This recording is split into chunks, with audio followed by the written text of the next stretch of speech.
hand on a good amount of points, who are looting towards Puerto area. There's a bit of a cluster towards the Minas and towards the Los Leones areas as well. But look at the teams, DRS, they are just moving away from the circle. As for GM Master as well, they are moving towards Hessen, the Petron, and DX, they are looting the areas of El Pozo. So the team, a couple of teams, they don't mind moving away from the circle as they're quite sure they will get their position in the circle later on, which I want to see exactly how it's going to happen. Yeah, I think, like I said, for the Mongolians, it's going to be Hai cái gì? Hello các bạn. down south, and the same goes for Sri Lanka. Hello. Now, looking at where they've dropped. Tôi chào các bạn nhá, tôi bất lực quá.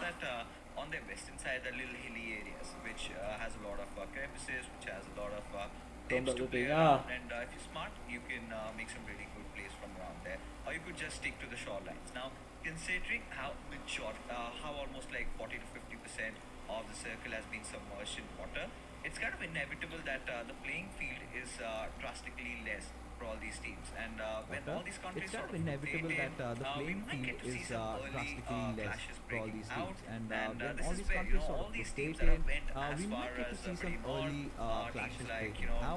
And this is where, all these teams that have went as far as pretty north, teams like DRS, the ones from Nepal, and then you've got a few even from Vietnam also. They kind of Vietnam. Vietnam. As you can see, đây rồi. The boys from Maldives. Hello anh em nhé. Hello các bạn nhé. Which is still, around the circle. Not have to travel a lot of their. Em chào anh Phúc Hoàng nhá. Em chào anh Quang Thanh Trấn. Em chào anh Huy Phạm. Sớm thế à? Sao lại live giờ này à? Lúc nãy tôi vừa livestream trên TikTok, tôi bảo là bao giờ có dự giải thì tôi sẽ livestream đấy các bạn. Ai trả lời hộ đang làm gì được không ạ? Hello anh Hải Phan nhá. Đây là giải IESF, giải mà hôm qua anh em mình mới nói chuyện với nhau rồi đấy. Giải là cái giải bắn Roman đây. Giải này chuẩn bị giải này có DX đây, giải có GE đây, tôi livestream đây. Tôi bảo là trưa nay rồi các anh em thế nào nhỉ? Anh có con bot kênh này ngủ rồi, con bot nó vẫn đang sống ấy kìa. Obviously the elimination point is worth in it, but the other thing is they will definitely get a good confidence in their. Xem giải tí đây anh em ơi, hôm nay cuối tuần mà chẳng có gì làm thì thôi ngồi xem đi. And some kind of confidence, obviously. So a good elimination right at the start of the game would define the confidence, would define that they might want to be. They have it. Obviously, they have it all. It takes to secure a good team. So I feel like if they get a good elimination or two at the start of the game, I feel like they will feel much better going the later part of the game, where they might be just securing total points in the game. Looking at the circle right now, everyone is comfortable, everyone is looting. Obviously, there's a bit of a cluster towards the area of a Petron, where đéo thấy mấy góc GE kia, thấy không? Samati fight with the GEW along with the team ESP who are just on the south side of the Saint Martin. Có bot láo tôi sửa, ok anh em nhé. Ngồi xem giải thôi, xong rồi tí tôi cũng để treo livestream đây anh em xem nhé. Tôi đi sinh hoạt tí tôi quay lại. Oh yeah, now you can see all these teams are rather starting to rotate. Tôi có nên đăng một cái bài post lên không nhỉ? Mẹ thằng web lại chết rồi, bực thực sự ấy. Why is from Nepal? Indeed managed to secure one of those finishes, right? That he's gotten himself on the scoring board. And DRS again, they're one of those favorites to go on from over here. A quick reminder for all the people watching this broadcast: only the top 3 teams get to go to Yashi, right? And this is where it gets really interesting, because we've kind of have it divided. We've got a group A, we've got Asia A, we've got those matches also happening simultaneously. But now, as we are broadcasting Group B, this is where only top 3 teams from here and top 2 teams from Group A make it to Yashi 2023, which is going to be held later around this year. And that's going to be really important, especially for Nepal, and how much esports has gotten the push ever since this particular team managed to get #2 in the PMGC lately. That kind of fills them with a lot of confidence, because to be honest, Azi, you and I, we've seen Nepal from the very beginning, right? From them being one of the countries who were kind of one of those emerging teams out there. Giải này là giải IESF nha anh em nhá. Giải IESF thì giống giải Bali mà hay tham gia năm ngoái, nhưng mà giải này nếu mà vượt qua được vòng loại cúp châu Á này ấy, thì các team sẽ được đến Roman năm nay nha anh em nhá. Mic pháp sư à? Đây tôi để mic đâu? Đây giờ tôi mới mở mic đây này. Các bạn bị lừa rồi. few trades coming in, but still Cambodia see themselves through, and there goes the first country out of the circle. Obviously, they learned wonderfully from the last game, to getting 4 elimination right at the start of the game without losing a single player. Obviously, one player went down, nothing concerning, he will be revived right there and then. But it was a wonderful team effort to secure those 4 eliminations. And this is what I'm talking about. This is exactly what I want from teams like these.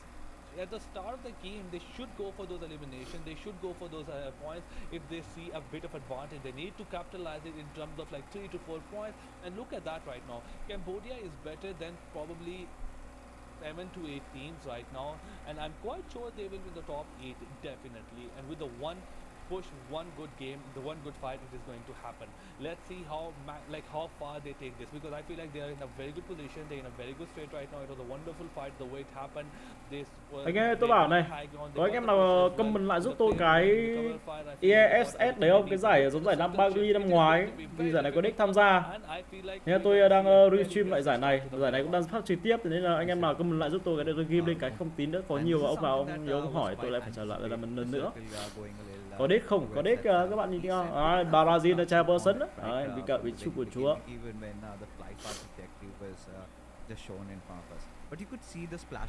Deck tự tin vào trong rồi bởi vì chấp hẳn trận đầu à? Trận đầu là do như thế này.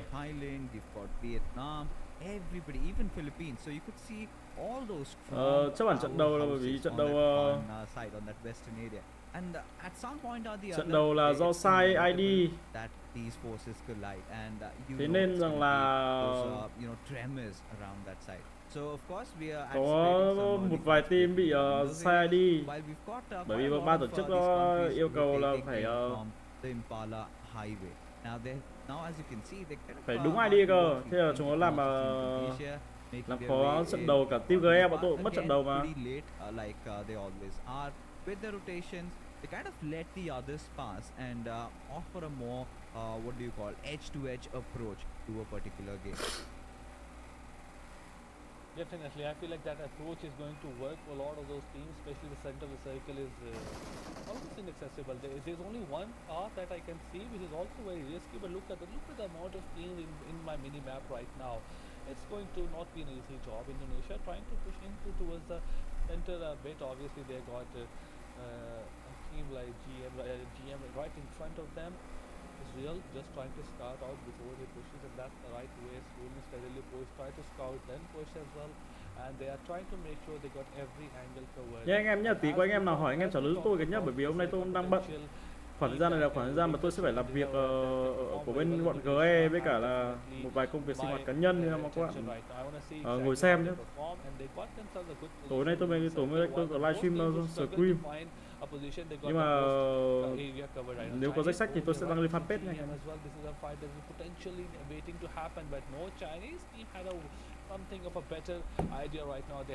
Nay lên sớm vậy à? Đây là giải đấy, để lại có ông hỏi đây là giải gì? Anh em nào viết lại tôi cái giải cái. Đây là giải ESF.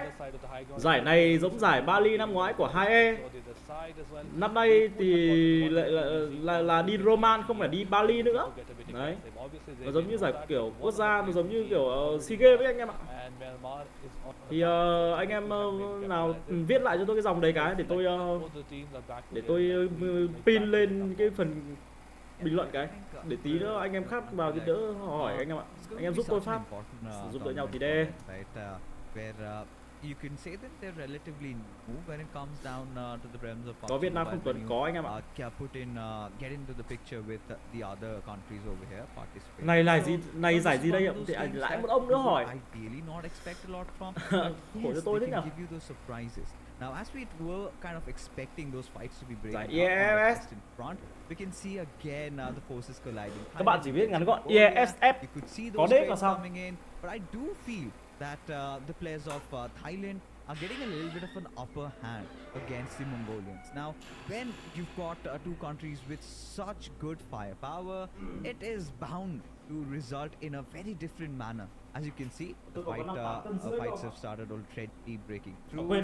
And yeah, Flash is the last player of Thailand, unfortunately, where Mongolians would be looking to get a few players up and running, as Flash clearly has been the best player of this roster. Thế mà không team nào biết. About two countries Không team nào biết cho Tuấn vào bắn nào. Ok đã ra tôi bắn ở team đế cái chứ, nhưng mà sai đi anh em ạ, tôi gửi nhầm ID tôi không bắn. With this bunch right now, they were in the circle. They just made sure that they heard the gunfire outside the circle. They're like, oh, we might just find those easy points. They went out of their way, came outside the circle, and want to be a part of this fight. Thailand Flash is the only one left. He's just using utility left and right. But one player from Philippines is just gonna be coming from behind. 4 and B, they're just trying to get a bit aggressive. 3 players on their side. Obviously, Dog gets spotted, takes a bit of damage. Flash also gets spotted from behind from the side of Philippines player. He's down to 10% HP, but he still survived. Philippines, they are just circling around. They're just trying to sandwich everyone in, but they take the damage from the Apex nade coming in. Takes one player down. Flash is also low by HP. One more nade might just seal the deal. He's still hopeful to survive. A nade comes in. Maybe this is it. Obviously, the last first, no, not exactly the last first aid kit is going to be used by Flash. Other than that, the circle is not going to be pushing in. This is a third stage circle, so you cannot ignore it for a long time. Philippines, have they gotten themselves into a risky situation? I feel like it's not going to be an easy job for them as well. Giải gì vậy em? Ôi, and I think bọn Philippines có tận 2 team nhỉ? Thì chắc là vòng của chúng nó qua được anh em. Đây. Getting so much chụp of kiểu those ảnh positive nhá. results out there, it's gonna give them a lot of dividends later on. And now we can see, few players are falling down, courtesy to the play zone. And this was quite unanticipated, really. And kind of baffles me that Flash is still up. And now we can see what's out there. It's gonna give them a lot of dividends later on. And now we can see, few players are falling down, courtesy to the play zone. And this was quite unanticipated, really. And it kind of baffles me that Flash still managed to breathe over there. And with those 2 players surviving, I think they would be looking forward to make their way inside the circuit. And I think Philippines have also learned their lesson. They had come here to salvage the spoils of war, but eventually faced casualties of their own, and they kind of realized that, this is not the right time to get out of here. It's better to get into a good position and then maybe look at securing a few more eliminations. And this is, I feel like, exactly opposite of what Philippines wanted. They wanted those elimination without losing their players, as they were the most comfortable, most advantageous team in this fight. And now, coming out of this fight with exactly the same situation as Mongolia, I feel like they are going to be hurt the most. Obviously, Thailand has bitten the dust. They are out of the game along with Maldives. It's going to be unfortunate circumstances for both of them. But Mongolia is going to be happy, as they were caught in a very risky situation with being 2 teams pushing them from left and right, and not just 2 teams, 2 countries. They were the best almost. They were like, obviously Thailand got the winner chicken in the last game. Mongolia were really good in the last game as well. So it wasn't easy for, Philippines were also really good. So Mongolia, it wasn't easy for Mongolia to survive between being sandwiched. But looking at Myanmar right now, they are in front. Tắt cam đi à? Mẹ thề, cơ ông giờ bắt đầu là có giải là cơ ông vẫn đuổi cả tôi à? Cơ ông đợi tôi tí nhá. Khổ thân tôi thế nhở? Comfortably towards the center, or almost to a bit right towards the center part of the map. So Myanmar, they are on the high ground. They're using the utility, but I feel like even if they get a draw, it will be a difficult job to get an elimination point, as they are very comfortable in their cover. And GE, they cannot exactly march in, they cannot rush, as they have lost one of their players. Trêu không thế? For 3v4 while you are pushing. It certainly isn't, right? And Trêu anh em especially thế when thôi. it comes down to objectives over here, I think what the idea for Hong Kong is going to be is just hold on to your dear life around these compounds, as long as you've got the mercy of it. So Unfollow là anh em à? get out from it, because trêu tí anh em starting to surround Hong Kong, China, and this is where for Hong Kong to get out of this rough spot, chán anh em thế, trêu có tí bây giờ lại bắt đầu rồi. Before they can even initiate that Dãy cả lên. against the lads of Myanmar, who kind of made a really good. Anh hết giá trụng lợi dị rồi à? Giá trụng lợi dị rồi chả đuổi. Ok cay thế nhở? Few players from Vietnam, I think you can see those. Việt Nam ai bắn à? Việt Nam DX bắn nha anh em nhá. And Để anh em chào đọc comment cả. Hay, tìm mẹ tuyệt vời IC anh, em tôi. Em tôi đấy không ạ? Chỉ bắn hay thế mà sấy tiếp. Chết mẹ đi cho thêm quả nết đi. Đéo được. Cách này hơi xa. Mấy con lợn này, team nào ở Đài Loan à? Team Đài Loan anh em ạ. Hồng Kông, team Hồng Kông. Cho nó quả lết, đúng rồi. Cho quả lên xuống top 1 luôn này. Obviously, Không this đéo is tới a đâu. good start for them getting an elimination. Ôi Rabbit luôn, có Position cả is a Rabbit bit luôn à. of a Rabbit không bắn ở disadvantage DX, for them Rabbit lại because bắn ở team Hồng their Kông. bowling Khó is hiểu part of thực the sự circle ấy. as they got nothing else to do other than just to pressure. Tối team, Scream không anh còn Hong tái à? Kong. Có anh em Obviously, ơi. they are in the circle. They have the advantage. They are towards the center as well. They Tôi got có a bit Scream of nhá. high ground. They got Bỏ the đăng ký top đi em. ground. Ôi xéo sao They bỏ have đăng ký. unfortunately lost a player, but I feel like Bỏ GM đi anh ơi, về hay thay lạnh đi à. get themselves a good À, game. để tôi tí tôi bảo lạnh. Mày có làm được không? Thì tao về tao bắn nhau. Tôi về hay tôi làm tay cơ. I feel like this is what they are trying to do. They are trying to capitalize it as much as they can. This is why I feel Nhưng mà like công they đừng are bắt tôi just nói nữa charging nhá, up bởi vì Hong tôi Kong nói as nhiều much tôi as they can without putting themselves at too much danh sách Scream tối nay là có Bóc Gaming, có 2i, now. V Gaming, Eagle, They Vizim, are off to another bad Villa Gaming. position right now where they Đội will tuyển lose mà on tôi the yêu thích đây rồi. second last play and the one place Villa that I Gaming think các bạn I feel nhé. like it's gonna be a Có Estin Blood luôn, thật tuyệt. before that plays also get away. Lucifer is just trying to get his shot across and finally gets it on with the mini 14. He has done a wonderful job of taking one player down, but can he get the elimination as the guy is on the other side of the hill? The smoke is there. I feel like it's gonna be an impossible job. But just not Lucifer. All the team of Sri Lanka is just firing up on that hill, just trying to make sure that nobody comes surviving on that side.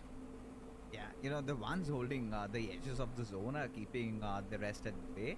And Sri Lanka, this is nice pressure being applied, right? You cannot expect them to really get the confirmations unless and until, you know, Vietnam makes a really foolish move or they have their players kind of out in the open communities, which isn't really the case. But what Sri Lanka will really PMPL succeed hôm nay in đăng is thông tin về Rabbit rồi đấy các bạn. of those crucial Rabbit là về armors tuần and tải Gaming đấy các bạn nhé. helmets, right? So this is going to help them in the longer run. But like we said, right, Mongolians have found themselves in a pretty rough spot, in a pickle to be honest, and it's so difficult for them to try and get in. Whereas Vietnam, they've been clobbered down from multiple fronts, right? One, they have to keep themselves alive against this constant harass coming in from Sri Lanka, and then suddenly you're seeing, you know, Myanmar also taking that opportunity and getting a few knocks here and there. So in a really bad situation, they've laid out all those smokes, but the moment Địt mẹ it bọn sort GA of chết starts rồi. dissipating, I think Vietnam Không các bạn ơi, GA needs top to 4, really 5 reconsider kill. the positions Chết they're mẹ mày holding on đi. to as DRS. Thế I đấy mean, sẽ top bao nhiêu against nhỉ? Solots, they're 9 starting điểm to đầu lose tiên. in, they're playing pretty good, but are they aware of GA who tôi top those 4 nhá, players from Chairperson these Live thì anh em two chắc là thằng sides? Jin You thôi. know, you can see À đéo phải, Mongol, Chairperson and chắc là he could cause a lot of trouble. And tôi không if biết he chị, goes tôi không biết mà. unchecked, then DRS, you know, as the latter stages Đấy of cái bảng điểm this của bọn này game, nó ấy nhở, bảng điểm của at bọn the này nó là latter từng stages trận of nhở. this Đấy phải particular bảng điểm circle, tổng nhở, which làm will mẹ cái kind bảng of điểm tổng đi shrinks xem nào. down even further, they might be bitten from their backlines. Là F1 à? Ừ là F1 các bạn ơi. I Là feel F1 like đấy, chuẩn this chuẩn is chuẩn the F1 calm rồi đó. before the stage fixes. Hôm trước tôi check rồi đây, là F1 đây cứ thề mẹ tôi cay quả đấy lắm, F1 lừa tôi cay lắm các bạn ạ. Ôi trời ơi, mẹ cái post này. Tuấn nói với Jefferson cay nhỉ à? Thế hôm trước tôi check F1 F1 cứ chối bay chối biến xong làm tôi cứ phải ngồi tôi bênh F1, tôi chửi nhau với cả một vài anh em trên kênh chat để tôi bênh. Bảo nhá phải F1 đâu, các bạn nhầm rồi. Mà là F1 thật nhá, hôm nay thằng bò không bắn à? Không thì thằng bò bắn đích khác cũng được mà, đúng không nhỉ? From lớp from Bangladesh. Ok bro. Anh Thành có côn được cho hay không? Top 1 PMPL không, chưa chắc anh Thành đã côn nha các bạn nhé. Thành về dự bị thì côn cái gì? Không côn được thì để tôi côn. Chắc tùy vào Rabbit đã là người côn hả anh em? Anh em mong chờ điều gì ở Rabbit? Sao có phải chối gì à? Cuối cùng thì vẫn lòi ra thôi à? Còn bảo anh F1 thì không có lỗi.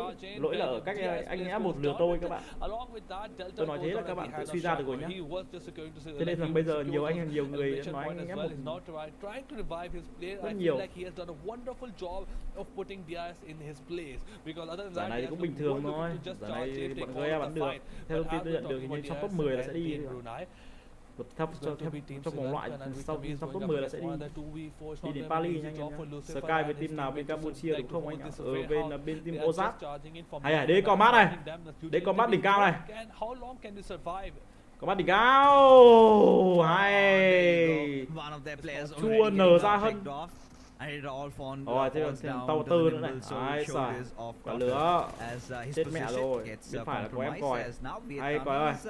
Bắn dễ thôi mà. Giải này Việt Nam hay là kiểu tôi thấy nó bắn dễ. Quá hay luôn. Tuyệt vời. Team GE bọn tôi vừa top 4 xong. Tại chung là bắn sớm ấy, chúng nó biết được bản điểm rồi. Còn đến đấy top mấy tôi không biết anh em ạ. Constantly harping about the Vietnamese supremacy because once they get online, once they get things going on for themselves, they are nigh unstoppable. And Where this were is you kind of from? a glimpse of what we should I'm from expect Vietnam, from, bro. a country like Sao Vietnam. Screamer giờ As, được 3 round Chinese alo á? Taipei faces, Screamer was, giờ one được of 3 those round. final players Scream giờ được 3 round thì giờ team buổi tối thì chỉ được 3 round thôi chứ he sao anh em? falls down to his misery. So Giải kiểu này giao lưu hay có slot sân lủng giải to không anh giải this to confidence, chứ để cần giao lưu cái from the gì, players giao lưu of tôi đã Red ghi Bull ngay là Red Bull. Scream Because rồi. in the first Cứ game, ông giải này giải kind of, to. second guessing themselves, Đấy, but Chamberlain this có is, kill đấy. something that's looking quite promising from Top 3 their đi side. Romania thì Eventually have one of nhỏ their gì á? players Theo thông tin của knocked tôi từ down, các bạn 30 to thì Vietnam. tôi check lại. But I think it's not going to be quite troublesome getting their players back online as newbies just goes ham, gets the spray connected, but an instant trade also coming in from Chuan. So it's the last player standing for Brunei. They got their 5 eliminations, but they are in bit of trouble with the DRS on their right side. Vietnamese team also charging in. Killer, he has a play in front of him. He's just not gonna get up charging because he know he just wanna be surviving for right now as they don't have a lot of players. Vietnamese just surrounding Brunei, and obviously they got their hand on the last player. Obviously, I think it wasn't team Vietnamese who got the elimination point, was somebody else from really far away, and they still trying to get the last kill. They don't know the last elimination, for they don't know the last player has been eliminated by somebody else from really far away. But yes, Team DRS showing bigger discipline right now. They don't want to take up any kind of fight as they are they are just surviving on 2 Top 3, top 10 tôi thấy bọn GE nó gửi là top they 10. have been in this position for a really long time. They have managed to get themselves 2 elimination points. They are just trying to charge up on the other team left and right. Obviously, they got their hands on one of the players. Chairperson goes down. The elimination still hasn't been secured. The Zai coming on from outside the circle, probably trying to reunite with his team. But look at Ichi. He is just losing from what he got in. Oh, Shuang coming from the right side, got the left of the DIs. One player goes down. The last player is being spotted as well. And Vietnamese is just like this death, who is just securing, just erasing everyone in their path. It was Mongolian, it was like Brunei, now it is Team DI. Thằng giả It's tạo. like easy elimination for them, and nobody should stand in their path Tôi right tưởng now bảo tôi. as they are on warpath. Giật mình anh Ken thế nào anh Ken And, này. considering how the circles Anh Ken chửi tôi cứ tưởng anh Ken chửi evolving, tôi. I guess, well, it's kind of interesting to see that what Myanmar can really make out Ken of chửi this, tôi thì chết dở because đấy. you've got the Ken đừng chửi em Indonesians nha. also closing in, and this is where the fight ought to break out. Tôi dễ for tình him. quá đúng không Because anh? Master Ichi, he had his position compromised, but Giả quét. Master Ichi does Tôi ngồi xem các bạn thôi nhá. manage to find one through Đừng bảo with tôi his cáp nha grenade. anh em nhá. Now the barrage is gonna come through as Myanmar look to clobber down the players of Indonesia as the other one goes in, and Kobe must be proud with Đèn tối thế nhở? Israel just getting pounced upon by Zai and his teammates as Myanmar are playing a really good game of PUBG Mobile. Now Cambodia, they had been in a very good spot right from the very start. Indo and còn now gửi are gì making đâu luôn their ạ. way Gửi nhầm anh em inside ạ. the circle. And look at that, you know, Giải này you giải can, gì vậy anh see em? those, tiny parts being Giải 2 kill rồi Kiều created, Tuấn à? across the Giải đỉnh valley, cao lắm just anh em ạ. getting in through and finding some good Nay spots mày siêng from đột xuất good vậy à? Hôm nào chả semblance siêng. of cover, Bây giờ là and phải thay really đổi. keen Con to người là look phải chăm chỉ lên. what can they produce Vận động out nhiều of the lên. position that they're in right now. Trận này là đế vẫn còn này, đế cũng bằng kill với cả GE này. GE là đang buổi đế trận này có khả năng top 1 luôn. Thật. Nhìn trong góc bắn này có khả năng top 1 luôn. Có hay không nhỉ? Không có hay anh em ạ. Hay phải mua PMPL nữa, có thành tích xong bắt đầu mới có. Giải gì toàn đội gà thì mỗi đế có uy tín là ô các bạn lại khinh GE à tôi à? GE à tôi uy tín bỏ mẹ. Bo cuối đấy còn bắt GE, bọn GE top 4 thôi. Bọn GE chắc là bắn bị bọn ABG để bắn chết. Ôi bị kẹp cả hai team này GE khó rồi, đấy trận này top 1 luôn rồi. With the Hong Kong right underneath them, they want to take this fight. They have to be careful for they might be a bit vulnerable towards their right Đấy side. với cả GE còn chấp mất trận đầu tiên cơ. They will definitely want to take a part of Team Myanmar. Georgia is just looking up, he's like cooking his nade, throws the nade, just deals a tiny bit of a damage. He knows the push is coming in from the top side. It's going to be a 3v3. Zai throws the nade, it's just not going to connect as well as nobody goes down on the either side. It's not gonna be an easy push as tối tôi livestream trên TikTok từ lúc 7 giờ nhá. Từ lúc 8 giờ anh em nhá. Either side. Circle is also been pushing in. They have to leave this or they have to fight, and this is exactly what Myanmar does. They just get out of the situation. Cambodia spots the team Myanmar shot, land some shot on them, but unfortunately couldn't get the knock. Yeah, you know, but still would fancy their chances, right? The murky smoke, you know, just separating these two teams right now. As Vietnam did have a comfortable position off until late, where the circle just went away from them, and look at him, the Ghost Rider perhaps with that buggy wanted to close in on that distance, but eventually fell prey to the players of Cambodia. And this is where, you know, now it's slowly but surely starting to pay off for them, as Vietnamese, the boys, I think, have figured out where the boys from Hong Kong, China are. But one of the players of DRS, Rule, seem to have been spotted, but will eventually get one of those knocks. Would want to go a little bit greedy, want to secure that finish, as Chairperson comes in, and it is Nếu không follow được từ đầu cùng qua. Chairperson Mời các bạn nhạc đi. instantly decimates the final Nepali player standing and thwarts him Thua nằm rồi. out of the server. Thôi sao mà chết As mẹ now thêm cả the F1 nữa. Vietnamese boys, they Vừa are bảo up là đến against Hong chắc là Kong, top China, 1 xong. who are GE đẩy này. defending GE đừng top with 4 là all được. their Mẹ lives thế and tại are sao chúng nó really bắn nghe này succeeding bắn at top that. 4 được nhở? Mấy thằng dai lầm này cay. They are just really far away from all the trouble. They're just waiting in. They're just being right, happy about this, and everybody Ui, is Jin like, cháy. like Thổi đi getting Jin ơi. out by their own, and they don't Thổi have cho to đỡ cháy fight. cái. Right? They got 8 elimination, but on their own, Đến they're 7 in the top kill, 4. 7 But kill look còn at 2 now. người. Jin Còn chua với cả damage còn from the M1. flames. Now he's À, gonna chua just với make cả sure that Jin. he revives his player. Hong Kong is charging up after taking down a player. On the other side, Cambodia is the only team with 3 players survive. Vietnam have 2 players, Myanmar has 1, and Hong Kong, China has 2 players. So by default, Cambodia has the advantage. They have the most control in the map as well. Look at them just moving left and right, trying to park their car as they wish, with nobody putting up some kind of fight to them. Obviously, Vietnamese, boys, Hong Kong, and these Myanmar, all of them are looking to survive. But a nade coming on the other side, take one player from Hong Kong side. Jin is on the other side. He's cooking up the nade. He don't know exactly where the last player is, but throws the nade on the other side. Nothing gets connected. He's just Tuấn làm huấn luyện viên chắc sướng lắm, mà tôi bực dã man đến sướng gì các bạn, đánh đấu tranh tâm lý chửi nhau với chúng nó. Đấy chắc là trận là top 2 rồi. Top 2 của 9 kill. 2 người top 1 không ha? Không, con này đéo thể top 1 được. Chùa gì mà có thể top 1 được đấy. Thì mấy thằng cam bắn ngu là top 1. Thằng cam mà ngu là top 1 được đấy. Thôi sao đéo. Top 2 các bạn. Gets that initial knock, and now Cambodia know they have to deal with one. Just all getting the ban up. I was kind of starting to wonder if that's going to be a message sent, but we know how each one can get. But this DBS has already managed to secure one. Can he get hay the đấy. Ui, top 1 được nhé. Nhân. Top 1 mẹ luôn à, thực sự là đỉnh cao luôn các bạn ơi. Quá đỉnh cao cho các thành viên bên bên Dingo Xavier. Nhau nhở. But certainly not in the second, as they get a chicken dinner with 12 eliminations to their names and 22 overall rank points. But just by the virtue of this one game, Ghê, nhau. a performance from the Vietnamese.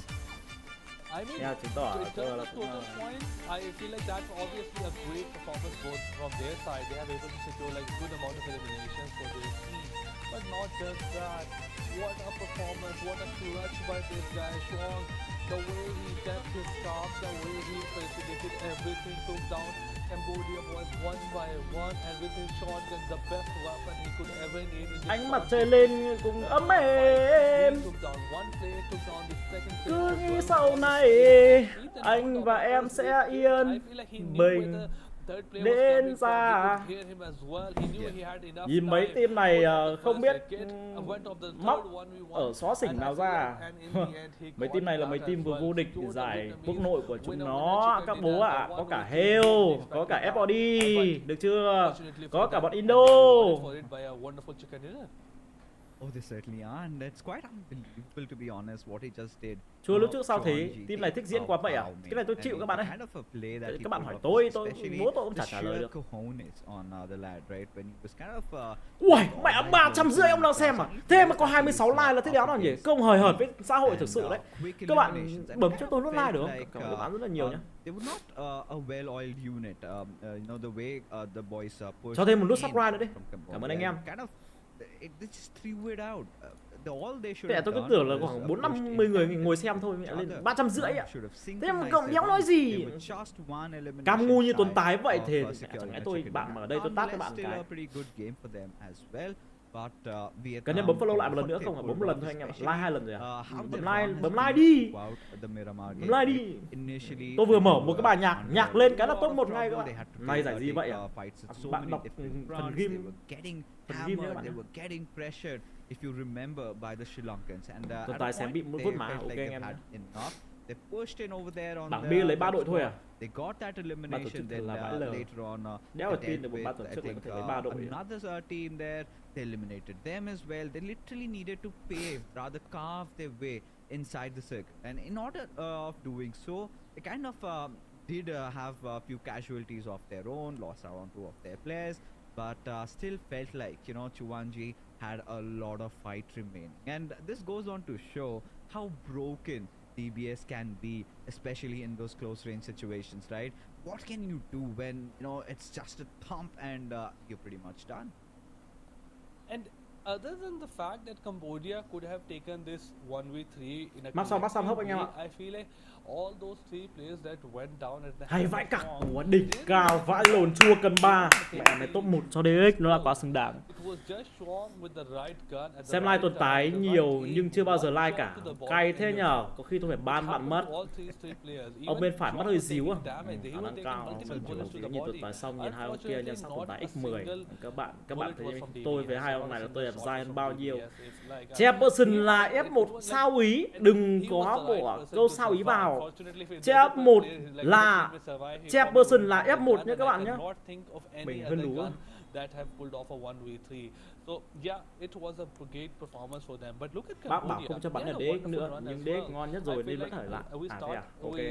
started talking about them right at the start when they got a 1v4 against like Tôi bỏ tai 4v4 nghe rồi, against, nếu mà anh em nào donate tôi không nghe thấy another gì đâu team. các bạn ạ. They eliminated all of that team. They started having their game. They survived for the next Cứ like nghĩ a sau 15 này minutes. They didn't take anh part và in em any sẽ fight. yên And slowly and bình steadily đến their già. confidence seeped in this and they secured Whoa, this whoa. game wonderfully. Obviously, they couldn't get the winner chicken dinner. Unfortunate for them, but despite that fact, they still have very good points and a very. Tuấn nào cũng coi good like tự start nhiên đòi to the game ban chỉ vì number một cái three. like. And this is what I want Tuấn to nào talk cũng coi about. like nhưng lại It không was bấm the hộ cái nút confidence like. and it was the Ảo thật mindset đấy. they got from that early on.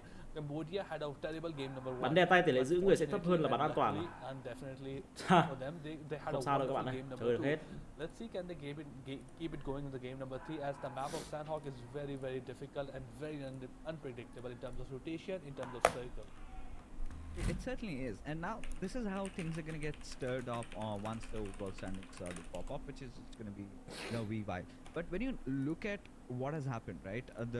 The teams that performed really well in game number 1 kind of went down pretty early at game number 2, because you could see we did touch upon it, RZ, when we saw that Western cluster sort of coming in, and you had a lot of those big names. The Mongolians were there, the Filipinos were there, Bao nhiêu giải the sắp tới không được Thai, tham gia. players were there, Hờ. and all three of them Biết bạn nói đến decided nay to mà đã biết engage được it em and làm em một engage hưởng in hết a à? battle Cậu and đã biết settle thật the à? scores then and there. Nhà Eventually, tội it thì bây giờ biết started làm thế off nào. with the battle Năm nay năm between hạn mà phải đi giải hạn the thôi. Mongolians and the players from Thailand, and then what happened anh was ra the nhá. Filipinos Ok. decided that Anh they ra also nhá. want a piece of the pie, and eventually it was the Ra Mongolians mọc that đọc comment walked lại off tưởng đã biết xin năm with 8x. some major numbers. I think 2 of their players managed to survive. It was still a final standoff by Cái vậy Flash from Thailand, but Đời it của was tôi all gõ it F1 could sinh do, năm bao nhiêu and, nhỉ? F1 99 was caught 97 between a rock nhớ and a rõ. hard place, did not have anywhere to run or hide, and eventually fell down to his own misery. F1 à? But what really Đã biết là was 98. the turning point Còn was F1 three of là- these nations getting eliminated Chắc là from on, 99. which meant that the 99. other countries got a good Nói chance chung là in cũng xem tuổi recovering all those lost points. Now, this is where countries Giải like gì đấy em Vietnam, ơi à, anh đọc phần game comment Cambodia giúp em nhá. Giải really came in IESF swinging, có and, DX là xong nhá now- nhá. now they're Đã biết considering bắn they got hay chicken. vãi I cặc think, mãi yêu we Gosu. also had a Ông Trần glimpse, Hiếu kia. at Ông Vietnam, phải just vừa by the virtue of this giải game này làm gì đấy only, anh à, giải này đi from, Roman anh em nhá. being right from the very bottom with 0 points, are now going to be topping the table. Kiếp sống vô thường. And Fixed Not just that, the other teams that couldn't perform the game number one, they performed, and that is a good thing. But the team that performed in the game number one couldn't perform in the game number two as well. Team from Thailand got eliminated right at the start. 98 cũng 25 rồi à? Also suffering a lot. 25 thì vẫn trẻ chứ sao? Ngày xưa giáo sư Louis tận 27, 28 anh giáo sư Louis mẹ ọt. Mẹ bây giờ giáo sư Louis 30 rồi các bạn. Struggling throughout the whole game while their players were taken down one by one. In the end, they got eliminated at number 5 or 6 with not much of a survival points or not much of Từ a top elimination. mấy đến top mấy with đi Roman à? Theo thông tin nhận được là từ top 10 nhưng mà cứ như bạn bảo từ top 3. GE nó bảo từ top mấy. Nói chung bắn theo meta như này thì team tay to cày kill kiếm điểm vẫn ngon hơn điểm hạ. Các bạn chỉ cày kill được khi mà các bạn gặp một giải mà nói chung các team khác người ta yếu hơn. Chứ còn các bạn thử rơi vào một giải như PMSL xem cày kill sẽ liệu có ổn hay không, khó cày lắm. Các bạn làm sao combat được kiểu với team C. Chứ bắn ở giải dễ thì cày kill được thôi. When we look at Thailand, Nepal, and along with that, we think wow. now we look at Cambodia, we look at Tiếp xong vô thường. and we look at Hong Kong as well. Anh và em sẽ yên bình đến ra. They were resistant, they were resilient, whatever you call it. I think they've been showing a little bit of consistency, and that is going to help you once those 12 games come conclusion, right? But there's another country that I would really touch upon that has improved by massive margins. Is going to be Brunei, because you could see in the first game they were kind of always quite reluctant in trying to pick off fights, but this time they kind of had 4 or 5 eliminations already to their name, which is a massive improvement. Now, you know, I'm always, and even you are here around kind of for the lookout for these underdogs, for these dark horses, the one countries that you do not expect a lot from, but when it comes down to giving values, they certainly show up. And it's just about, you know, having 2 good days, and if it happens, you never know, you could be one of those top 3 teams that goes on to represent your country at Yashi 2023 later around this year. Obviously, and I feel like it's going to be very interesting, and who are the teams. It's going to be like teams Mà lại không có, ok anh em tội ra biết nhưng thích làm bù vãi. Ok anh em. Và giải lớn đứng đấy mà cày kill à? Và giải lớn đứng đấy mà cày kill, thế mới nói là đè tẩy đấy tận tái à? Thì mới nói là đè tay à? Ok anh em nhé.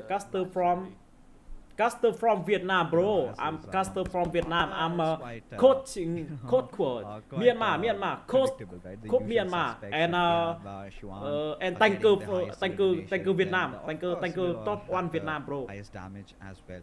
Myanmar also performed pretty well. Cho em hỏi giải này là sao á? Giải này là cái giải đi Roman này, nó rất giống giải SEA Games. When it comes down to healing down or the highest knockouts, it was Xuan all over the place. Now, quite a name to remember in the hearts of all the Vietnamese fans. They must be elated with joy with how well one of their players has performed. I mean, you've got to give credits to the entire team, but if it comes down to those individual, em ở đây nụ cười đầy thiết tha. Ở đây có Pro Scream không anh Tuấn à? Có nha các bạn nhá.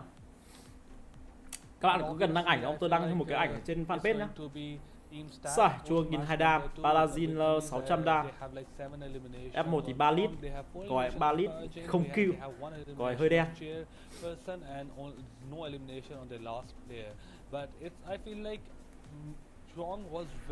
Caster from Vietnam Pro and God, Myanmar Pro and Tanker Vietnam Pro. Ok, cảm ơn Mi Phan nhé. Chết. Để có cả người dịch hộ này. Like almost everybody by himself. Hơi top 13 chửi cũng giữ luôn à? Chửi các bạn. Chửi chứ. Mẹ bọn Myanmar bắn gà phải chửi chứ. Các bạn là thờ với cuộc sống thật đấy. Hôm nay là cuối tuần là các bạn phải sống thoáng lên. Các bạn khó tính, các bạn xem livestream không bấm cho tôi một nút like, khó hiểu thực sự. Đấy, may quá có ông vừa bấm lên 70 rồi. Thế là ông ấy là không bị nói này.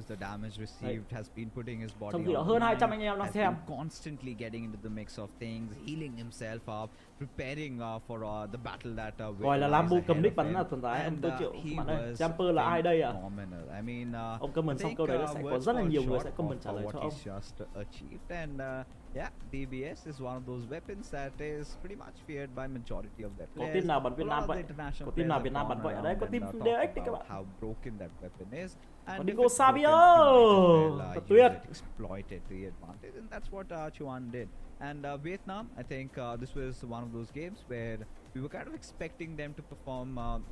I kind of expected the other Southeast Asian teams to really show up. Maybe somebody from the Thailand area or maybe Philippines, but sadly they had other thoughts in their mind. They wanted to engage in those fights pretty early. But yes, even Parajin from Vietnam deserves some praise. 4 eliminations to his name, 671 points of damage also. I think doing pretty nice. But now it's time to make a little bit of a head-to-head comparison between the two countries that we did have in the game of Miramar. It was Vietnam and Cambodia, with two very different styles of ARC. But if you look at the stats, ESF it's not in quite, far Romania, from each other. right? Yeah, bro, yeah.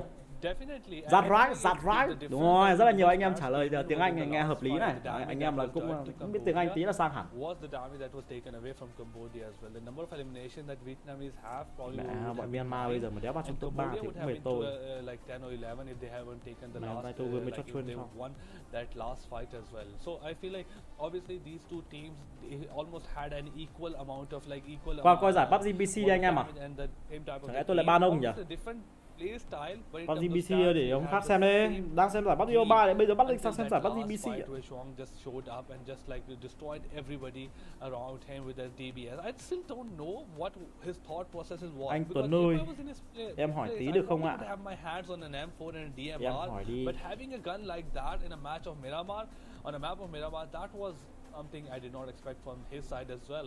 But Deck giờ Dream Team I thực must sự say không that biết is có what giống makes him Vampire the best of không, the quá best, nhiều and ngôi that's sao. why I'm Nói chung là từ casting từ here rồi right now, để guys, anh em biết because kết we quả thought of trong this tương lai. right at the start and he's Anh like, biết oh, khi nào đấy sẽ that danh is mùa mới going to không ạ? happen. Mai 21 ý à, 9 giờ sáng mai em I ơi. mean, certainly has kind of established himself as one of the audience's Top 1 đang là favorite DX as bắn well. chấp một As trận. we take a look at Myanmar's points table, Bắn chấp as một you trận. can see, Vietnam, Myanmar those, top 3. 12 eliminations 9 have điểm. secured Đéo phải, đây là bảng điểm vừa rồi mà. 18 Ở bảng điểm trận vừa rồi. just from this one game. Cambodia, Myanmar have secured 15 and 9 respectively. But if you talk about some big disappointments, I think has 9 to điểm be để ăn thua form mọi of, người, phải có một Sri cái top 1 Lanka trong ngày there, hôm nay. because Sri Lanka right from the very start dropped off at Puerto Price, so they were holding on to a really nice warehouse, and suddenly one knock, and they were kind of constantly pressing the Vietnamese. They were getting few knocks, they were kind of making sure they made their lives hell. But I think there came a Tối có point livestream where, cùng the Tuấn có anh em ơi. Vietnamese had enough, and they just went in for the push, and Sri Lanka could not even get a single point out of this game. Tối mày đừng like, tối anh đi chơi rồi không xem đâu ở mẹ cái thế nhở? Surprises. Thì thôi To không see like nữa, Thailand, giải gì đấy à? the likes Anh of em đọc phần game check Philippines, comment kind nhá. of struggling there, around the 8th, 10th Jin không qua position. box So đang hợp à? that is Tôi chịu các bạn ơi. something Cái that đấy I did đi not hỏi really Jin các bạn, expect, để hôm nào tôi but, bắt món the tôi sang tôi hỏi Nepalis Jin. surely are Tuấn quite biết chính xác consistent with the bao giờ others, diễn and, ra PMPL không, I'm hiện tại not, chưa có thông really tin. Có thông surprised tin tôi đã by bảo the way rồi, they play. con đã nói hoặc là tôi đã không quan tâm đến But đến other than cái that, điều I đấy feel cho lắm, like để tôi Chinese xem, team để tôi check and xem có không. Maldives, I'm Tôi chưa được sorry, nhận I tôi thông feel báo gì like anh em I'm ạ. pronouncing the Chinese name wrong, but obviously these two teams Em ở đây nụ cười đầy thiết tha. Ngay gần và đâu có xa, linh hồn mình thuộc về nhau. Đầu tháng 6 anh em ơi. Chứ còn cụ thể chính xác thì tôi chịu.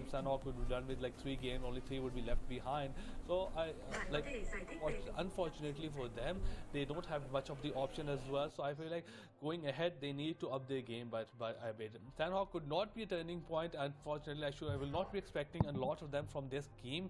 But coming into the game number 4, the map of Erangel, this is why I feel like the team that need to turn up things up are these three teams. They need to change whatever they are doing. They need to up their game, because after today you won't be able to come back tomorrow, and that is not going to happen. Even if you were like, it's just like only obviously one day you couldn't perform on a day, that is very understandable. But the format of this tournament doesn't give you much option, doesn't give you much opportunities. You gotta do with what you have, as has been said by a lot of motivational speakers, but that does apply here. You have very few opportunities and very few chances to capitalize it, so I really hope you turn your games up a bit. And especially considering out of those 12 matches, you have got 4 Sandhawks, which are literally quite unpredictable. And even if you consider with the way things are going, even tomorrow, the final deciding game, the last 12 game is also going to be a Sandhawk. So you would not want to keep things till that final one, because anything and everything can really go wrong in the rainforest, right? You've got so many of those evil insects just lurking around, waiting to bite you. So many, snakes around, and it's gonna get really worse, right? As in a few couple of seconds, we will have the overall standings in front of us. As we can Ông Tồn Tài mất biết cả tôi lừa các bạn đấy. Nói chuyện với hai đứa em dài à? Nín rồi hả Tồn Tài à? Đây, sẽ bàn điểm tổng đấy. Mẹ mấy thằng Thái Lan top 2. GE top 9 à? Chính top 9 bây giờ mà bắn phải top 1 trận nữa. Top 1 trận nữa, top điểm kill đang là 13 kill bọn Philippines. Thì mình 5 kill. Bắn một trận 12 kill đi xem nào. Không, bắn một trận 18 kill đi xem nào. Bọn GE làm được mà đúng không? Still gets to be on the third spot. Hong Kong, China comes way down, but that will be correct. Giải gì không biết luôn à. Anh ơi, chatbot chửi view F3 à? Thế à, để anh ban mấy con bot nhé các bạn. And Mongolia, Indonesia. Chuẩn bị vào trận này các bạn ơi. I feel like obviously we have we need we'll see a bit of changes in the terms of overall standings, with the Philippines should be at the on third. number 3. And it would be probably Nepal at number 4, and that is like Hong Kong, China would be just TikTok, going on to the number 9 or 10. But that is just one thing. The other thing that is way more important, guys, is look at the difference between Vietnamese and the Indonesian team. From 1st to 8th point, there's only 10 points differences right now, and even within top 4 to 5 teams, they only. Em nơi đây nụ cười đầy thiết tha, ngày gần mà đâu có xa. Linh hồn là mình thua cả về nhau. In a very comfortable position right now, where they can feel, oh, we are done a very good job right now. But obviously, we got the MVP for the game number 2. It's going to be none other than DX with total elimination of 7 points, total assist of 2, 0 headshots, a survival time of 28-22, and I feel like he would have done almost around 1,000 damage in this game as well, just looking at what his overall stats was as well. I think if my memory serves me right, somewhere around 1,200 plus points of damage was dealt by Xuan. And it's quite understandable that he hasn't gotten any headshots, because he's been dishing out the majority of the damage from those DBS shots. But yes, taking a look at the schedule, the next map which will be live is going to be Sandhawk, a map that all these players sort of tend to fear, but our viewers tend to love for the action that lies for them. Obviously, it's going to be Sandhawk fixes. It is the map of unpredictability, it's the map of excitement and nervousness for all of these teams. One of the reasons why is the way you landed is you have to move, you have to rotate into the circle. Everybody is first of all in the circle. Now the circle starts moving away, and unfortunately for you, you cannot keep up with the circle. The circle is just too swift, just too harsh. Công ơi, tôi bảo này. So I feel like it is going to Mùi be chỉ chưa bay. interesting turnout in the map of Sandhawk. Anh sắp chỉ rồi em ạ. It might be just an opportunity for teams like Brunei, teams Hát like anh khạc, em khạc bây giờ thôi chịu anh em ơi. Chinese Taipei who couldn't perform to come. Tôi bảo này là bây giờ hiện tại là tôi đang có chậu quần áo là tôi chưa phơi. Thế nên là anh em ngồi xem giải nhá. Anh em ngồi xem rồi anh em tự nói chuyện tự chat với nhau nhá. Còn tôi đi phơi chậu quần áo phát tính sau anh em ạ. Không phơi quần áo tối đéo có quần áo mặc. Mẹ lại vào highlight mấy con lợn này, bực thực sự ấy. Tua nhanh đi Tuần Tái, không tua được, nó lên livestream như thế này tua làm sao được. Anh thế nào nhỉ?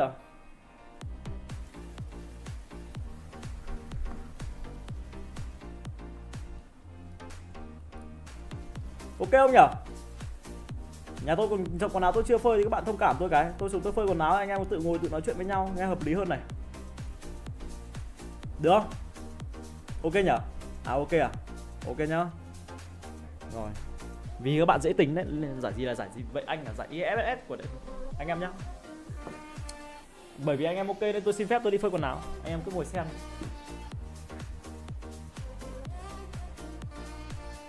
Nó đây nụ cười này tiếp ra.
heart of Yash, Romania, the world's top gamers have gathered for the ultimate showdown.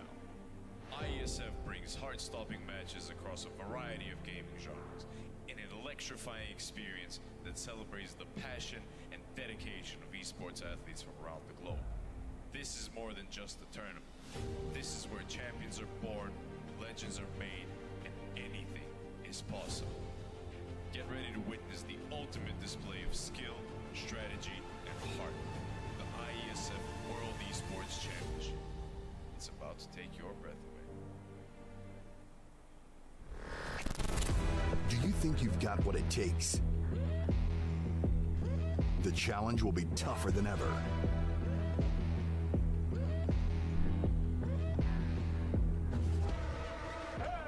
In 2023, international esports has a new home. Over 100 nations fighting for the championship in a celebration of everything that makes esports great. Who will rise up to the challenge? Who will be the world champion?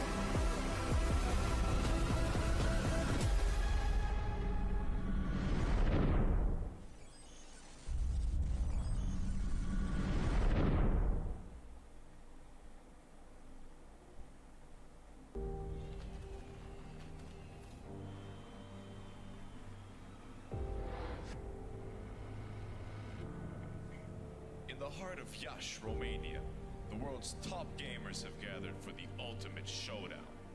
IESF brings heart-stopping matches across a variety of gaming genres in an electrifying experience that celebrates the passion and dedication of esports athletes from around the globe.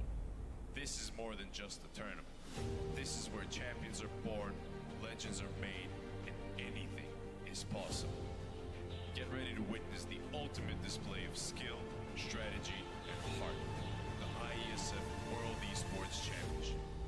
It's about to take your breath away. Do you think you've got what it takes? The challenge will be tougher than ever.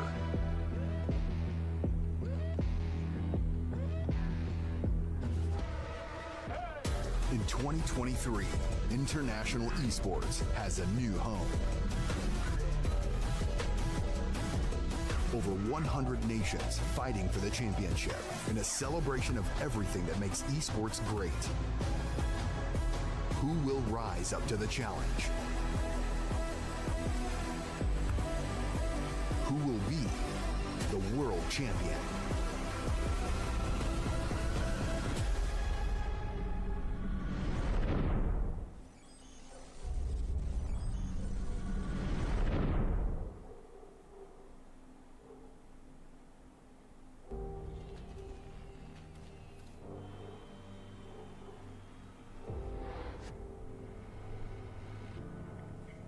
In the heart of Yash, Romania, the world's top gamers have gathered for the ultimate showdown. IESF brings heart-stopping matches across a variety of gaming genres in an electrifying experience that celebrates the passion and dedication of esports athletes from around the globe. This is more than just a tournament. This is where champions are born, legends are made, and anything is possible. Get ready to witness the ultimate display of skill, strategy, and heart. The IESF World Esports Championship. It's about to take your breath away. Ngay gần mà đâu có xa. Do you think you've got Mẹ what bạn it tổ chức takes? lâu đéo chịu được. The challenge will be tougher than ever.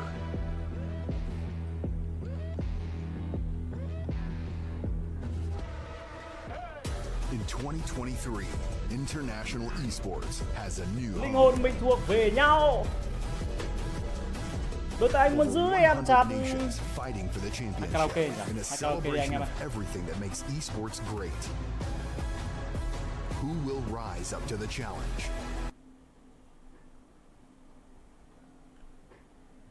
Đợi tí vào tôi bảo anh em nhé.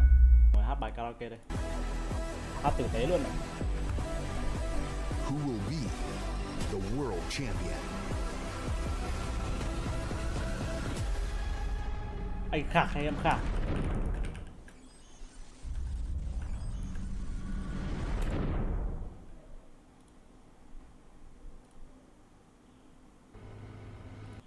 Bởi vì chưa vào nên tôi xin phép các bạn tôi hát bài karaoke nhá. Anh em tạm thời tắt tiếng giúp tôi.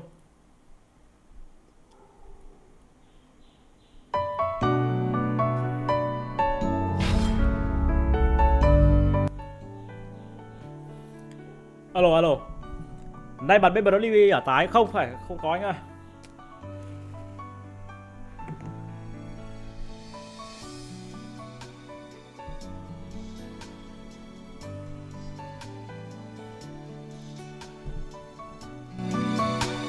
Alo, hợp lý đấy. Giọng ca vàng. Có phải em hết yêu anh rồi? Em hãy nói đi người ơi. Anh vô tâm hay là anh đã sai mà dường như ta dần xa cách?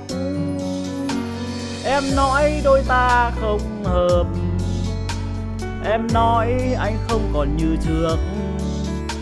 Nhưng tại sao em ơi, những lúc ta bên nhau, bàn tay anh không muốn ôm em thật, ôm anh thật lâu. Và dường như anh hiểu ra một điều, em đã khác xưa nhiều lắm. Và dường như anh hiểu ra một điều, anh đã hết yêu anh phải không? Vậy thì anh sẽ bước ra đi, trả lại em những ngày anh chưa đến. Và khi anh ra đi, em sẽ nhận ra không ai yêu em như anh đã từng yêu. Đỉnh cao. Ngày xưa tôi hay đi hát karaoke bài này lắm. Đấy chưa đổi tên là chưa anh em ơi.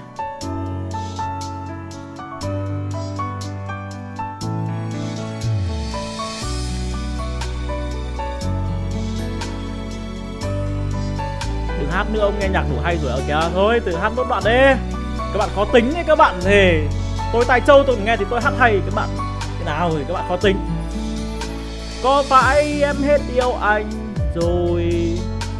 Em hãy nói đi người ơi. Anh vô tâm hay là anh đã sai mà dường như ta dần xa cách? Em nói đôi ta không hợp, em nói anh không còn như trước. Nhưng tại sao em ơi, những lúc ta bên nhau, bàn tay em không muốn ôm anh thật lâu. Và dường như anh hiểu ra một điều, em đã khác xưa nhiều lắm. Và dường như anh hiểu ra một điều, em đã hết yêu anh phải không? Vậy thì anh sẽ bước ra đi, trả lại em như ngày anh chưa đến. Và khi anh ra đi, em sẽ nhận ra không ai yêu em như anh đã từng yêu. Khạc quá khạc luôn. Ôi kìa Huyền, anh cảm ơn Huyền nhá. Huyền thấy hay quá thì mới donate đúng không? Anh cảm ơn Huyền. Thực sự luôn là chuẩn bị vào tông lên giọng rồi các bạn ạ. Và dường như anh hiểu ra một điều, em đã khác xưa nhiều lắm. Và dường như anh hiểu ra một điều, em đã hết yêu anh phải không? Vậy thì anh sẽ bước ra đi, trả lại em những ngày anh chưa đến. Và khi anh ra đi, em sẽ nhận ra không ai yêu em như anh đã từng yêu. Quá hay luôn, tuyệt vời. Khắc Tuấn, Khắc Tuấn. Cái tên Khắc Tuấn là đỉnh cao luôn nha các bạn nha. Hát xong một bài là vào trận luôn. Ôi trời ơi, thật tuyệt. Thì ban tổ chức rất hiểu ý tôi. It shows that his momentum from the seagames is still coming into this tournament today. Now we watched about Thailand. Now Thailand is a very interesting one because these players Cảnh báo, chúng tôi phát hiện âm thanh có video bản quyền trong sự kiện. Sự kiện này có thể bị chặn tạm thời. Ok, đi mẹ mày thôi xong rồi. PUBG Mobile in Southeast Asia. So it does show that regardless of whether or not these teams do make it to the big stages, it shows how competitive it is in their country to make it up there. And it shows that in Đây các terms bạn ơi. of power, they're still definitely Đi online. mẹ mai Philippines tôi is a xong very rồi. interesting one. If you want to talk about Philippines, ranking Cái gì vậy play ta? alongside Monboy during the, I believe during the 30-second SEA Games, do take it with a grain of salt. But what's really interesting about the Philippines was that on qualifier Anh khắc day, Việt làm they này managed chết to đấy get em. back-to-back chicken dinner, just surprising everyone on the line. Ôi And dồi this really ôi. shows that for the Philippines, they are a team that heavily relies on momentum. And I'm surprised that they didn't manage to get back-to-back, given the fact that they managed to get a chicken dinner on map 1. Thế thì người ta làm karaoke làm cái đéo gì nhở? Bực thực sự đây. They are a team that is have everything that they need. One, looking at their match number 1, they had the rotation, they had the firepower. Không, khả năng cao là hát giống ca sĩ quá. Hát giống khắc Việt quá nên là bị ăn một gậy. Bốt tổ đã bực thực sự. Biết làm nào bây giờ nhỉ? Ôi, chán đời luôn. Đéo hát thì đéo sao. Hát cái mình ăn một gậy luôn. Ngày mai tôi sẽ đổi tên thành Khắc Tuấn anh em ạ.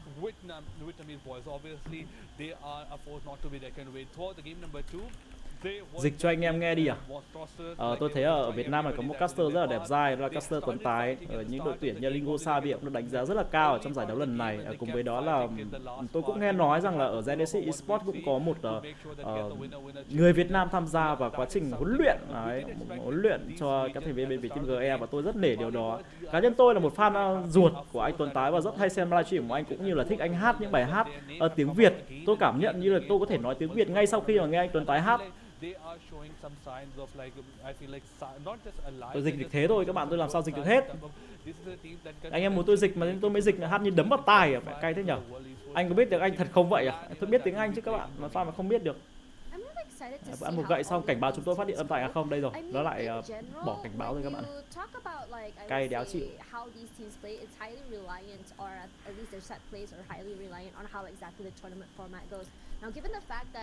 Ăn gậy nhiều quá không mở membership được đâu à? Ồ thế á? Sao các bạn biết đấy? Từ đã để tôi thêm, lâu lắm tôi không vào check cái membership để tôi xem check có được membership. Dịch giữ chứ vậy, dịch rồi mà. Bản quyền này. Yêu cầu gỡ bỏ này, không có yêu cầu gỡ bỏ, chắc không sao đâu nhỉ. Yêu cầu gỡ bỏ mới.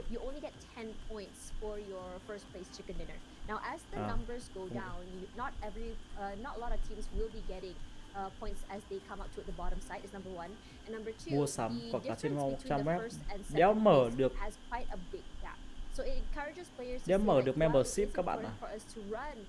Tôi quá mệt rồi.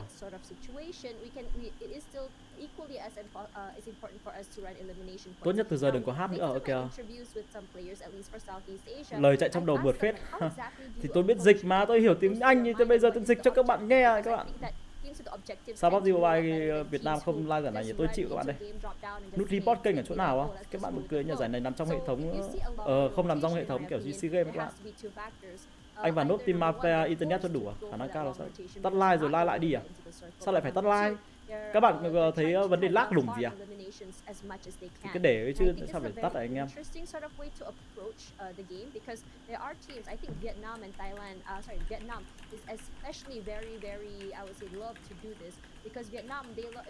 Đấy thấy chưa? Đấy nhắc đến Việt Nam thì tôi nói thật với các bạn không tin.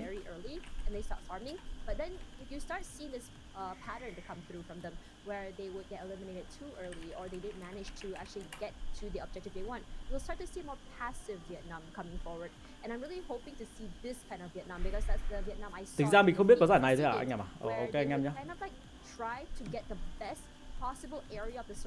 Anh em mà xem ở page ở kênh của mình thì anh em xem ở kênh của mình, còn các bạn mà muốn xem ở kênh khác thì các bạn xem kênh khác, cũng đừng giới thiệu kênh khác ở trên kênh mình.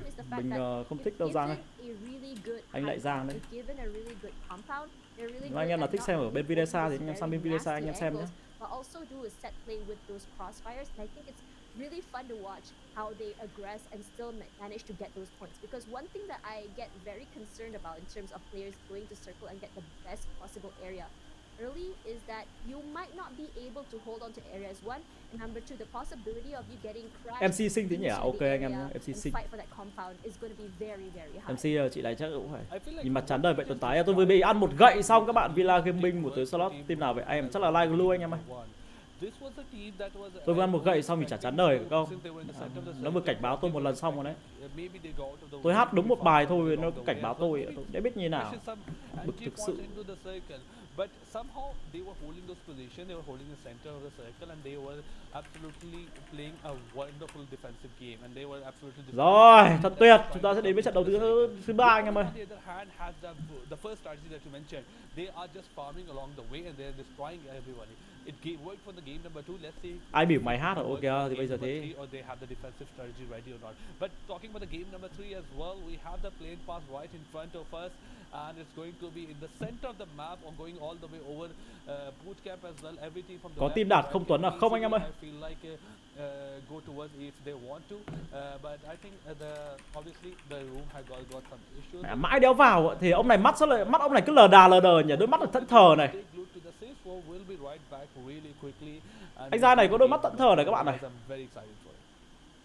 Yeah, I think that when you talk about Sanhok, I think a lot of players they think of it as a map where you really just gotta be quick, you gotta be fast in order in taking your locations. I'm not sure if you are aware with this one meta that happened last year.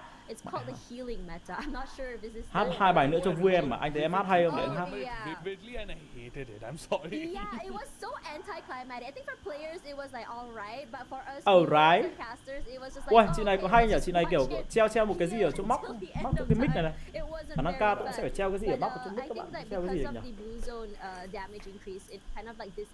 Treo xe đi. Cho các bạn biết là tôi có xe. Sao? Đây cao cao lên tí. Sami. So in this situation, we are seeing a different style of gameplay when it comes to this particular map. There, I feel like Sanhok is the type of map that really rewards aggression. Teams who play aggressive to take really great places like Paradise or like Boot Camp. Treo con cu giả lên em. These are areas that I believe Sẽ treo are cu giả really lên. important hotspots because number one, Tôi không có cu giả hay không treo, tôi treo cu thật được không nhỉ? a really big compound for you to move around, lets you pick up so much space. Number ok two, mà. it's also a very centralized area Bỏ ra because it allows you to not only, if say the circle were to Thôi để shift, vào đi. it's still a very Để vào nghe quick hợp move from one area to the next. Tôi cảm giác mẹ tôi vô tri thế nhở? Tại sao cứ ngồi làm cái đéo gì Tuấn Tái á? Vào trận nhanh lên các anh chị ơi. Đấy biết cảm giác thấy thiếu nhỉ? À kìa, thiếu thật các bạn. Which is something that I personally enjoy watching because you see who's Treo thanh đoản faster in kiếm. terms of who's more Bao giờ có lucky, kiếm thì treo and anh the em teams nhé. who are out first, like what can you do in this situation? Are you gonna give up that space? Giờ mày thấy vô or tri are you just vô gonna tri thực take sự it đấy. head on? So when it comes to this map in particular, I also noticed something very interesting about Tôi đã vô tri thế rồi, 200 anh em vẫn kiên nhẫn để ngồi ạ. Is that they like to play gatekeeper. Bực Because thế. in this map in particular, since the circle is a small map, let's talk about. I mean, we know that it's a small map. Yeah, it's a very tiny map. It's a very Nói tiny ít map, thôi, which means nói nhiều rotation quá. is not going to be as painful as what you would expect from Miramar or even Erangel. So playing the devil's advocate or just being the gatekeeper is just honestly so fun because if you have a nice compound, if you have the high ground, especially if you have a sniper's nest, it's so good as anyone is just trying to get into the circle, especially with Paladin the về đấy thì bá quá. You can get so many kills, DX and it's so fun to watch, and it gives you a little bit of a boost. I guess Sanhok is just one of those maps where even if you don't get the best không có hứng thú xem đội hình này nữa, bay tuần nhá. Ok anh em ơi, anh em không thích xem thì anh em out điểm được tối xem. Anh em xem kênh khác cũng được. Xong năm sau tới bỏ đi, thế là DX thành viên gaming thay máu. Tuyệt vời. And obviously not just that, I feel like on the map of Sanhok, làm bài nữa cho đỡ buồn đi Tuấn à. Thôi đấy, vào trận thôi. Like whether it rewards aggressiveness, it punishes passiveness very much. If you are playing passiveness and you let the circle get away from you, don't play kênh chat bên phải away anh em nhé. from other team, you'll be the one of the first team to get eliminated. You need to be fast, as you mentioned earlier. You need to be swift. You need to be brutal in terms of like snatching the circle away, making sure that you engage in those early fights. But coming tôi tái đuổi viewer kìa, có bạn ấy bảo ấy, tôi mới bảo bạn ý chứ không hứng thú nữa thì anh em xem kênh khác xem nào. Cay thế nhở, thi thoảng các ông lại rất nhát chữ ở mồm tôi. This is the first time the Sanhok is being played, but Sri Lankan team doesn't have much of a good game. Nhảy qua lần nhảy vào ấy rồi đấy, là nhảy vào Paradise Resort này. Khả năng cao là team này nhảy Paradise Resort này. Đếch từ đâu? Đếch nhảy đâu? Đếch nhảy cánh phải à? Ô đếch bỏ resort à? Ok nhá. But I feel like that Mark and Cow, you need to probably use your foot or a vehicle to get there. Bo về This resort is cái cho yên tâm cái. interesting when you think about it in terms of the flight path coming to Nay the mày southern ngủ cả side. ngày Now, rồi còn if vật you vờ were là to sẽ want to ngủ go cả up to the ngày. northern side there, it's going to be a little Rất là bit khó more. tính I would mà, say có khó take tính longer đó, for you vì to drop down, nào but not impossible. There are some teams who do prefer dropping down toward the northern side or Sami, but I think it's a little bit. Personally, I'm not a big fan of it because Cam sometimes Bravo the ok anh circle em nhé. pulls up northern side and just rotating inside. Parazin về for đấy this cả map em. particular is not the best. I'm sorry. I Còn just xe talked person about là ai à? southern side of Để circle, anh em straight down south. So bạn I think if WA1 anything, nhớ bấm follow it's fanpage gonna mình be nhá. Mình có Vietnam luôn luôn có thông who's tin cập going nhật to cho be anh in em, nhưng bây giờ anh em lại hỏi nữa, Vietnam tôi rất as buồn well anh em ạ. as the team over at Paradise Resort. Regardless, as they come into the circle, the players who want to rotate inside, especially team at Paradise Resort, getting into the circle is not going to be a problem. But passing all these players to get to where you want to be, especially Painan, will be a little bit annoying because you have to take these fights. If you don't take these fights, you can just crash your way through. But it is likely that your teammates will be down. Your vehicle, if you're lucky to get one, Đã will gần be đến giờ rồi lại exploded. còn sửa slot nhỉ. Now coming on Đăng to khoa this team gaming. here, you can see that for Cambodia, I'm really interested about Tôi Cambodia nhớ là honestly FT Plus bị because ban Cambodia was a team that they did really well. Especially if you see there in their roster, you have Sky Nin. He was the player to take home the gold medal for solo. Hôm nào ác thế cầm An một lại amazing đúng bài một năm comeback trước của that Rabbit, bây really giờ tôi nghĩ nó caught nổi the lên đây. Vietnamese players off guard. And I mean, that fight that you were just talking about has been just in this tournament, that has come into this tournament as well. Cambodia had a wonderful game number 2. The way it turned out for them, it was immaculate. These players had started fighting at the start of the game with getting 4 kills and not losing a single player, then were very close to coming into the chicken dinner while Vietnamese boys took it all their hand. But this is definitely an interesting bunch to watch and how they're gonna shape it out. Unfortunately for them, one of their players had lost their life right at the start, and now it's just these 3 players playing it over the areas of query. 8 giờ live TikTok mà bây giờ là 7 giờ rồi. As many loot as they can. 8 giờ They một have live to be TikTok careful. thì On the side, Hong Kong, China, mẹ giờ này còn bao nhiêu they trận are nhỉ? just Giờ này also tổng là 6 very trận much đúng không? dispersed Để xem. among each other. Now they are focusing on the loot, getting their hands on a couple of first aid kits as well. It's going to be the team from Maldives that has taken the. Giờ này tổng là 6 trận, bây giờ trận 3. Bây giờ trận 3 trận nữa mỗi trận nửa tiếng, tính 1 tiếng rưỡi, tính tổng là 2 tiếng, tính dôi ra là 2 tiếng đi. 7 giờ bây giờ là nếu mà bắn đủ 3 trận nữa thì đến 9 giờ. So any cao là point tôi going không their không way, ở đây and với I các would be bạn được. super happy for it. Tôi sẽ phải đi ăn cơm với cả đi ỉa thôi các I'm bạn. really excited to see how exactly Chiều nay tôi livestream more TikTok, of tôi còn đi these ỉa. teams play as they go forward. I'm really excited honestly, I'm really excited for Brunei. So I don't know if you guys know, Brunei was the second place winner for this tournament last year. Now, Brunei, however, recently at the 32nd SEA Games, did not manage to Anh chào qualify Nguyệt by Nghĩa nhé. 1 point. Ai And nhớ this is còn nhớ where, team Magic không ạ? you know, Mấy there round was vậy a em lot ạ? of, 5 I round think, anh em ạ. questions because people wanted to Tới see tháng Hàn Brunei Tuấn nó come mệt mỏi through thế, number 1 and chán number không 2. muốn But nói. was able to Thế bây giờ các bạn phải bắt tôi ngồi thẳng lên nào. Now, I'm not Tôi sure nằm ra who cho các bạn was xem nhé. shooting toward Cay Maldives thế nhở? just now, but Không thì tôi they ngồi did có manage ý to kiến get ạ. Đây để tôi. the area or the compound Đây tôi by ngồi nhá. 40. Rồi tôi So, ngồi nhá. no worries, no fall, as Eddie will be the one who's Ủa scouting không the phải map 6 outside à? of the area. And Không anh this em ơi. is a Tại sao high lại cam risk nó play lệch in này my nhỉ? opinion because while it does give them a little bit of Để cam hết information, lệch thì tôi sẽ phải quay cam sang bên này. means that if say Eddie were to go Béo down, phải. it might not give Tôi phải quay cam sang bên này. his teammates access to revive him. Regardless, for Hong Kong, no problem crossing this bridge, and I think that's really great because I was surprised that no one is already holding this area. Sâu đoạn kiếm đi Tuấn Because honestly, holding down the Thôi, bridge đoạn kiếm area đang is ngủ the các bạn. easiest way to farm elimination points. But honestly, Exactly. maybe I think they are going to be Sáu doing map, that. sáu What map. they're doing here is just they're having 2 players over at the bridge and 2 more over in this compound. Or they decided to separate into 2-2. 6 have map mà them bây giờ 2 mới trận players 3 go mà on áo the kiểu rotation 9 rưỡi to mới get xong. more loot and leaving 1 to go for those farms. Regardless, a 2-2 split, not the worst idea, but at the same time, in a map as small as this, you want to be Giờ này able tiền thưởng cao không nhỉ? to Cũng get to hơi your hơi teammates cao quick bạn. for the revival because it's very, very fast, it's very, very aggressive, and without the strength of numbers, you might just be struggling, and it's going to be Sri Lanka that will be passing by 2 Hong Kong players. And now I feel like when they left that bridge, it's obviously Sri Lanka team that's holding on the south side of the bridge with the Hong Kong team coming from the north side. But they have to be careful. Obviously, with the looking at the Philippines team, they are in Hatin right now, and this is the path that they will definitely be taking. So there's quite a good chance of team Hong Kong being sandwiched in between. Tối livestream không anh? Sri Lanka Có ạ. and, Philippines. So Tôi trả lời rất nhiều là có rồi. especially on a map like this. So I feel like Anh xin lỗi they nhá, should anh think of hôm nay hơi khó rotating tính, anh xin towards lỗi this, Nghĩa nhá. southwest part of the like island, and obviously southwest island. 500.000 đô á, ui thật á. Mẹ khả năng cao mình phải Because bút otherwise ké. it will get very difficult and very quickly Hôm for nào them xin to đều have anh the Gea right cho of xin playing triệu, the edge. cục But tính quá. on the other side, I feel like Xin lỗi it anh has em, been a hôm nay very tôi hơi khó impressive tính. game so far. But the Yeah, main I'm cluster, surprised. I'm also surprised. I feel like this shouldn't be happening. This Hôm nay should tôi hơi bị not điện be tháng happening nên on bạn a thông cảm. circle like Right? that. Yeah. Tuần tài nạt viewer kìa anh em, phải cay thế nhở. Để thi thoảng anh em lại nhắc chữ mồm tôi ạ. Expecting a bit of fight. It is Sandhog. You have to maintain the sanctity of Sandhog, integrity of Sandhog. Go out there. Đến man hả You anh? can do a fight. Gea lụm lẹ cái giải. Mẹ nhở, tại sao Gea không lụm giải nhỉ? Mẹ Gea lụm giải 500.000 đô. Tôi sẽ xin đều 10.000 đô tôi về tôi đến đấy cho tất cả các bạn xem. Hợp lý này. Idol đẹp trai nóng tính hả? Ôi kìa anh xin lỗi được chưa? Xin lỗi rồi.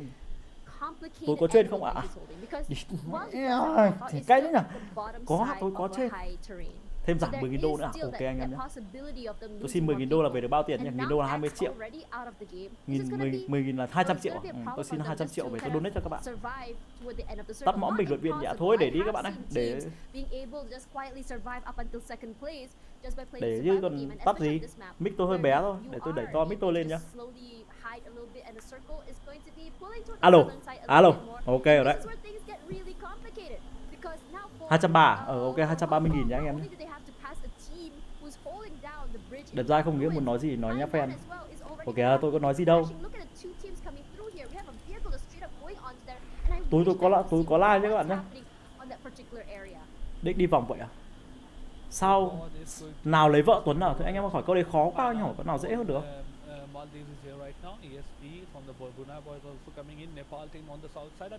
Đến giờ ăn cơm thì các bạn không đi ăn cơm à? Anh em không đi ăn cơm à?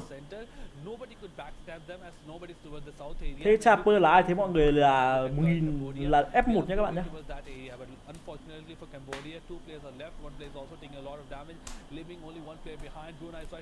Sao đấy không đi thuyền là Tuấn Tái à? Bởi vì dạo này là xăng xe các thứ là dầu là cũng đắt nên là đấy cái quyết định đi bộ chứ các bạn nhé. Đi thuyền là không có tiền đổ xăng. Vừa ăn vừa coi giải à? Vừa ăn xong rồi à? Ok. Thế tôi xin phép tôi đi ăn được không? Để đêm ăn à? Ok anh em. Nhà nghèo không có cơm ăn. Đi mẹ nhà nghèo không có cơm ăn phải đi nấu lẩu à? Cay thế nhỉ?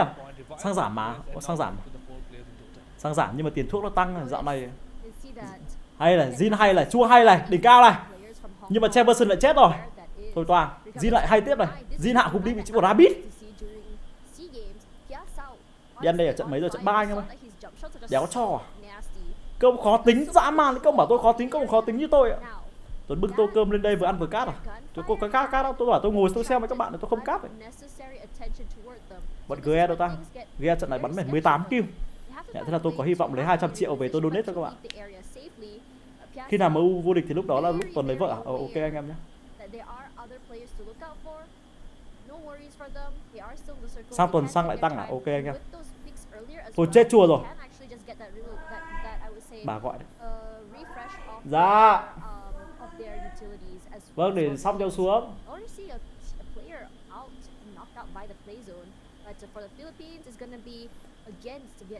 Gea vô địch cho mượn 5 triệu nha Tuần Tái. Ok nhá.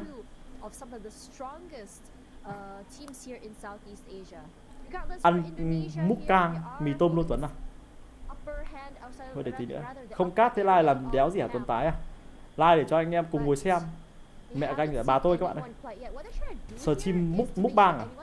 Thôi thì không khác đấy. Hôm nay không có hứng đâu các bạn. Hôm nay đang cọc tính. Thời tiết thì đã nóng thì chớ. Giải này Việt Nam có mấy đội à? Giải này Việt Nam có không có đội nào nhá. Tối nay lụm kèo Hello X cộng Vitality ấy chị. Mình lăn đến chết vào Vitality các bạn. Ôi thằng này nó nằm lên cửa sổ luôn á. Ôi dã man nhỉ.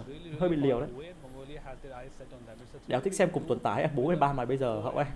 Mày mà không để tên em anh Tuấn nhá, anh mà không để mặt Ngân Hà là anh ban mày lâu lắm rồi.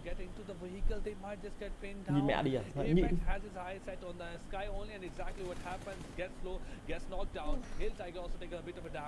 Thực ra là team này có nhiều team, giải này có nhiều team mạnh đấy chứ. Chẳng qua là tôi thấy rằng là mạnh ở nước chúng nó nhưng mà vẫn yếu. Giải méo gì đây Tuấn Tái à? Để lại có ông vào hỏi. Giải IEFS anh em nhé. London rất đỗi tự hào. Chân đèo là chị em là Phú Ngao lại thế.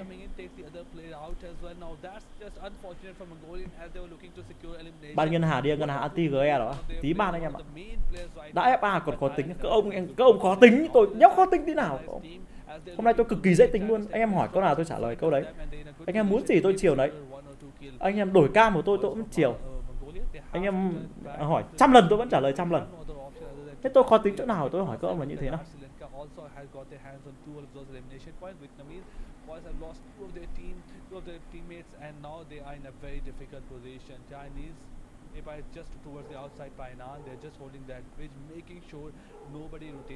Đã ấy còn lắm chuyện.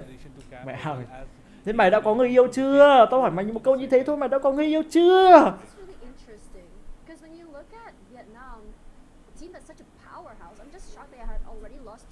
Đổi cam bóc gaming đi Tuấn Tái. Đéo ra bóc gaming để đổi cho cơm giờ. Để tôi lấy cái ảnh bóc gaming để tôi đăng lên nhá. Thế câu khó tính thực sự đấy. Chinese Taipei, I think that's a very different sort of approach how they want to play this particular map. It's very passive. Câu thấy tôi lành quá nên câu trêu tôi đúng không? Bóc game minh đúng không? Được, có bóc game minh luôn. Này thì bóc game minh. Đấy, cam đấy, bóc game minh đấy các bạn. Này, đấy. Được chưa? Cam bóc game minh đấy.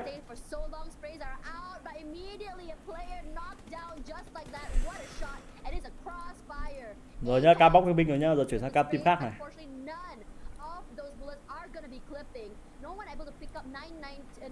Có friend with benefit. Có tính là người yêu không? Có. DM unfollow, mẹ cay thế nhở? Cô ông đòi cam bóc cái mình, bây giờ tôi để cam bóc cái mình cho xem. Cô ông lại đòi unfollow tôi. Thế là tiếp theo nào? Bực thực sự. Các bằng cử chỉ tay đi anh à? Thế tôi chưa sáng tạo ra bộ môn các bằng cử chỉ tay, hôm nào tôi sáng tạo tôi lên PMPL tôi cắt cho các bạn xem nhé.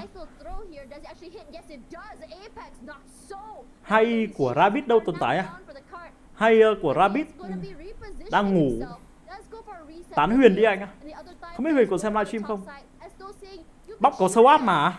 Mẹ bây giờ lại đòi cả bóc có sâu áp nữa. Thế không biết là phải tìm đâu ra bóc có sâu áp cho các bạn. Tối mấy giờ Tuấn Tuần? Tuấn Luân. Tuấn Luân là Tuấn địt con mẹ cái thế nhỉ?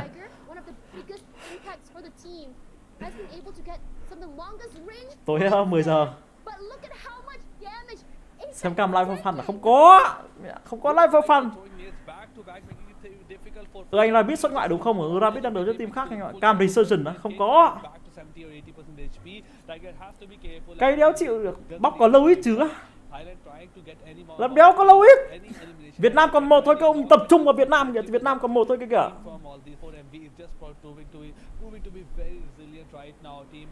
Live lên đây luôn à Tuấn Luân à? Live trên này luôn. Trời ơi, chẳng lẽ tôi live trên Zalo nhá, live trên Shopee cho bạn xem. Cam mặt Tuấn thôi à? Ông khó tính thực sự, tôi đi ngủ nhá. Tôi đi ngủ cho anh em xem. Cam DX Rabbit đi anh. Không có các bạn thì có like trên top không mà tí like anh em ơi. Hôm nào trả like.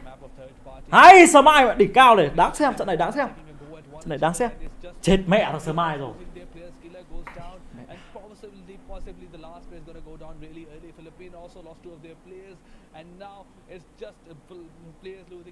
Hay mẹ quét đỉnh cao đấy. Hay quét đây, cứu Smile cái, cứu. Đi mẹ thằng Giai luôn. Thằng Giai lại chết rồi các bạn này. Rồi chết thằng quét rồi. Cứu cái, cứu Myanmar cái. Hay ai chi tuyệt vời, ai chi ơi. Ok, ban tổ chức thế nào nhỉ? Combat đang xảy ra ở bên kia, quay bên này ạ. bắt được as chiếc well lôn as nhử. Brunei. Or is it Indonesia? Đặt Indonesia, cầu. actually, but what a shot here by GL Dabs. Cứu không, cứu không, Shot cứu đi, him straight to cứu the đi. lobby, takes him out. No waiting, no baits, but they are gonna go for a reposition here. Lucifer. Thôi chết mẹ thằng Sơ Mai rồi các bạn ơi. Ôi rồi chết mẹ thằng Quét rồi. Thôi đi mẹ đi ăn cơm các bạn ơi, GE thua rồi các bạn ơi. Tôi để đây nhá, anh em ngồi đây anh em ngồi đây xem nhá. Tôi đi ăn cơm phát, tôi đi tắm phát rồi tí tôi quay lại cho anh em nhá. Mẹ team GE này bắn nhà. Ai. Ịt mẹ mày top 13 luôn. Tôi quá buồn. Tôi quá buồn. Tôi chat bằng tiếng Việt cho chúng nó nghe luôn các bạn.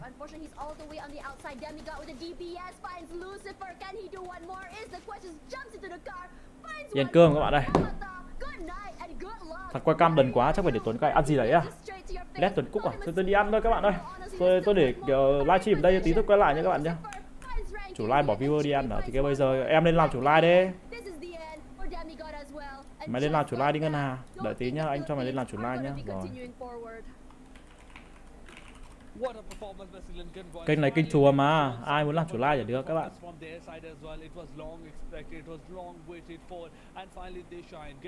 Đâu ta?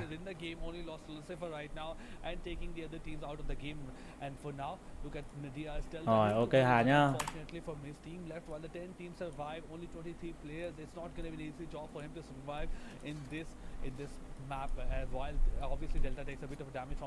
Tôi đi ăn cơm phát nhé các bạn nhá. Tuyệt vời.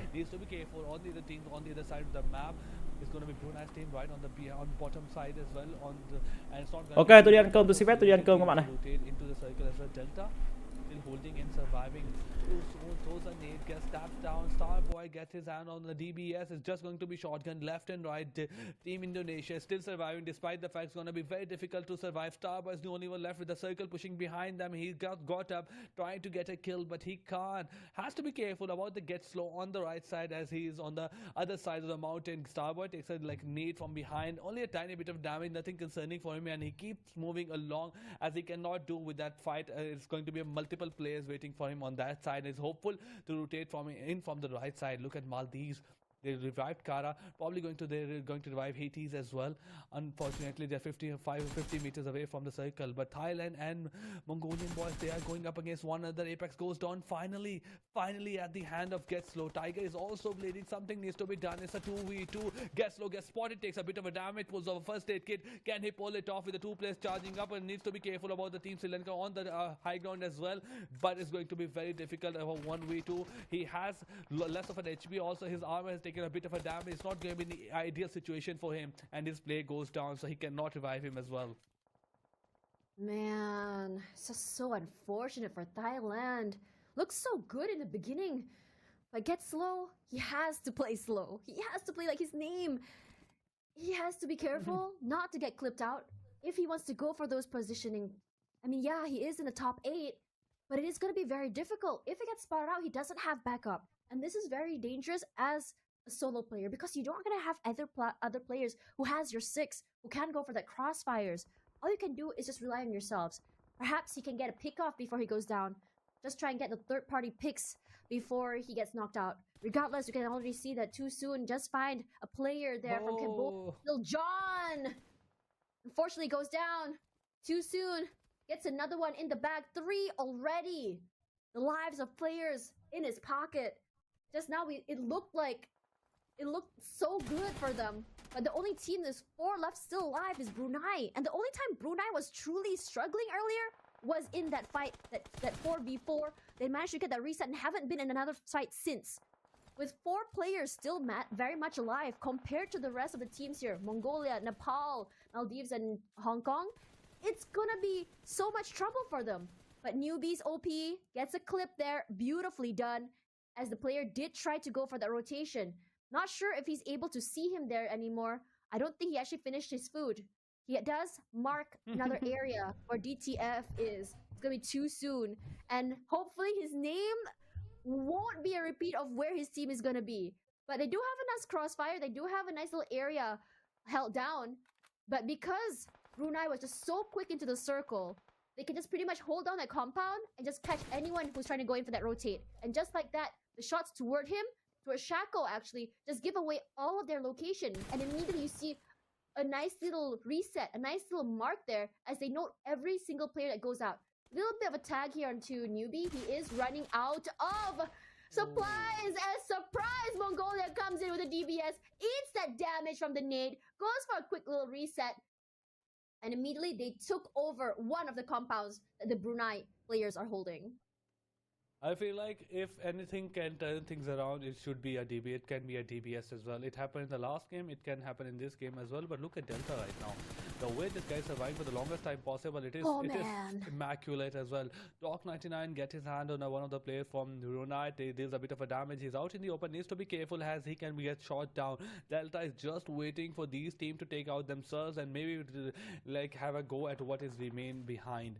Obviously, he's just in the center. Needs to be careful about that. It's not going to be an easy job taking on Mongolian players as well, with the one player bailing from right side and the other player coming from the right side. Doc922 is out in the open. Noob is OP. He's in a good position. Needs to be careful about the Delta, but I'm quite sure nobody knows about Delta right now. The way he has been lying there for the longest time possible, I'm quite sure he is in the hiding. He has the surprise factor, and that can work very wrong for Doc922 as he is moving slowly and steadily towards Delta. Team ESP, they just have to wait it out. They don't need to get a bit aggressive. This is exactly what they're doing. They're getting a bit aggressive with the players. He's now in the center. Delta spots him, takes him down. Doc92 gets the best of him. That's a bit hasty moves coming on the side of the team Brunei. Now it's down to a 1v2 with the one player getting spotted. He deals a bit of a damage to him as well. Takes him. Does it take him down? No. He still survives with only 10% damage. He can't exactly go out as he is being spotted by the left and right. But obviously, what a wonderful nade coming from one of the players and takes him down. He was just waiting for it. I was exactly what he is doing. I was wondering, and this is what he was doing. He was cooking his nade. He was waiting for it, and he threw it with the greatest amount of accuracy.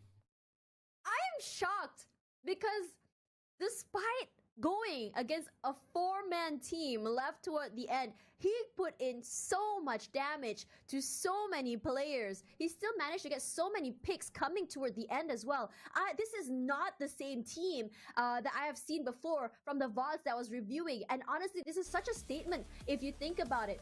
Regardless, Brunei Darussalam with 6 eliminations and 16 rank points. Look at the amount that they've had here. With 16 and 6, I think it's quite a decent run for them. But I'm more curious to see those teams who were skirmishing in the matches, in the runs. Because it felt like there were so many long, drawn-out fights, but never really a conclusion. Especially we saw from Thailand, from Mongolia, from Maldives, as well as Indonesia, I feel. Because they were fighting for so long, but they didn't really get the picks that they wanted. End of the day, there was only one third party that we saw. And even then, it was just a kill steal. Not really a full-on third party where they just clean up house. I would say that this is a very passive map, which I was surprised about, because I was expecting more aggression coming forward, especially because the circle was shifting more toward the southern side. But because of the flight path toward the south, it doesn't mean there's a lot of shift as well. So I think the only problem was the last circle as it shifted toward the middle. The area was sort of like a crater. It was a low ground and it was very open as well. So a lot of players decided to play at the side of the circle instead,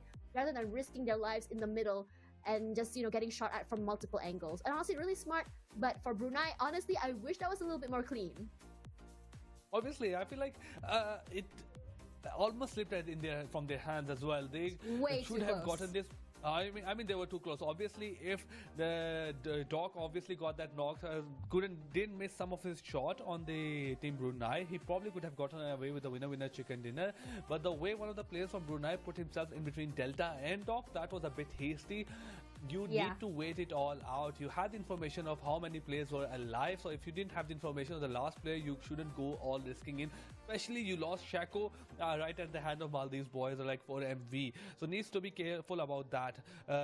Other than that, I feel like this map was a very different Miramar, a very different Sandhawk map as well. We lost the players like in a equal amount of time. We lost one player here, we lost one player there, we're losing one player here. They're not exactly a big fight out happening for all of those teams that we left with nobody as well. DS losing their player, then we have Vietnamese boys losing their player, Cambodia just trying to rotate, they lost their players as well. It's just like teams are getting caught out in the rotation or in the risky position as well, and Brunei was just right in the center waiting it all out. They weren't too much aggressive as well. They were like getting some decent amount of knock and elimination throughout the game as well, but it was fortunate for them that their position worked really well in the circle, and they were almost in the center in the last stages as well. So I feel like that worked out really well for them. They did fine job of giving it away to team Mongolian teams, but I feel like this is a great performance coming from their side, and definitely that is very desperately needed. They couldn't perform in the first 2 games, so this is a turnaround moment for them. All they need to do is keep it going, and if you can't repeat what happened in the first 2 games, you need to make sure that you at least secure 5 to 6 points in the next game as well. Yeah, I think that I touch on this a lot in my cast, is more of like, what can you do to really propel yourself forward other than getting those chicken dinners? And I would say just consistency.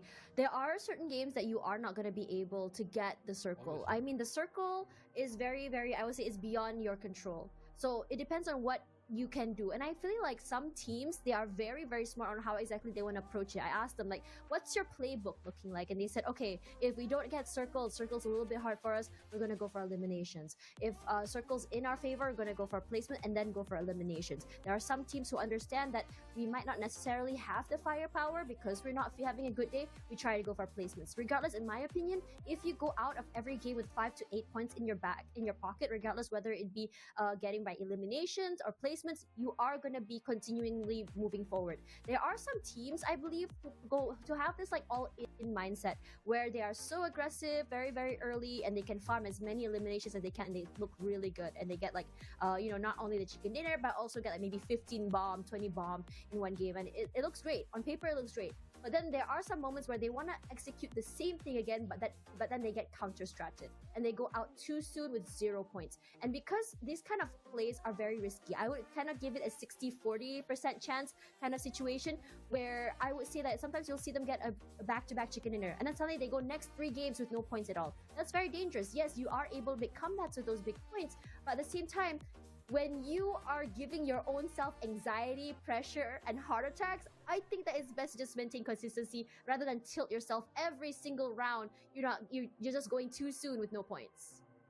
Obviously, and I feel like as we were Fixes and we were discussing in the post pre-game show as well, that as the in-game captain, you need to realize your team capacity in that particular map. There are maps when you need to score 20 points, and if you don't score 20 points, you are not a good team.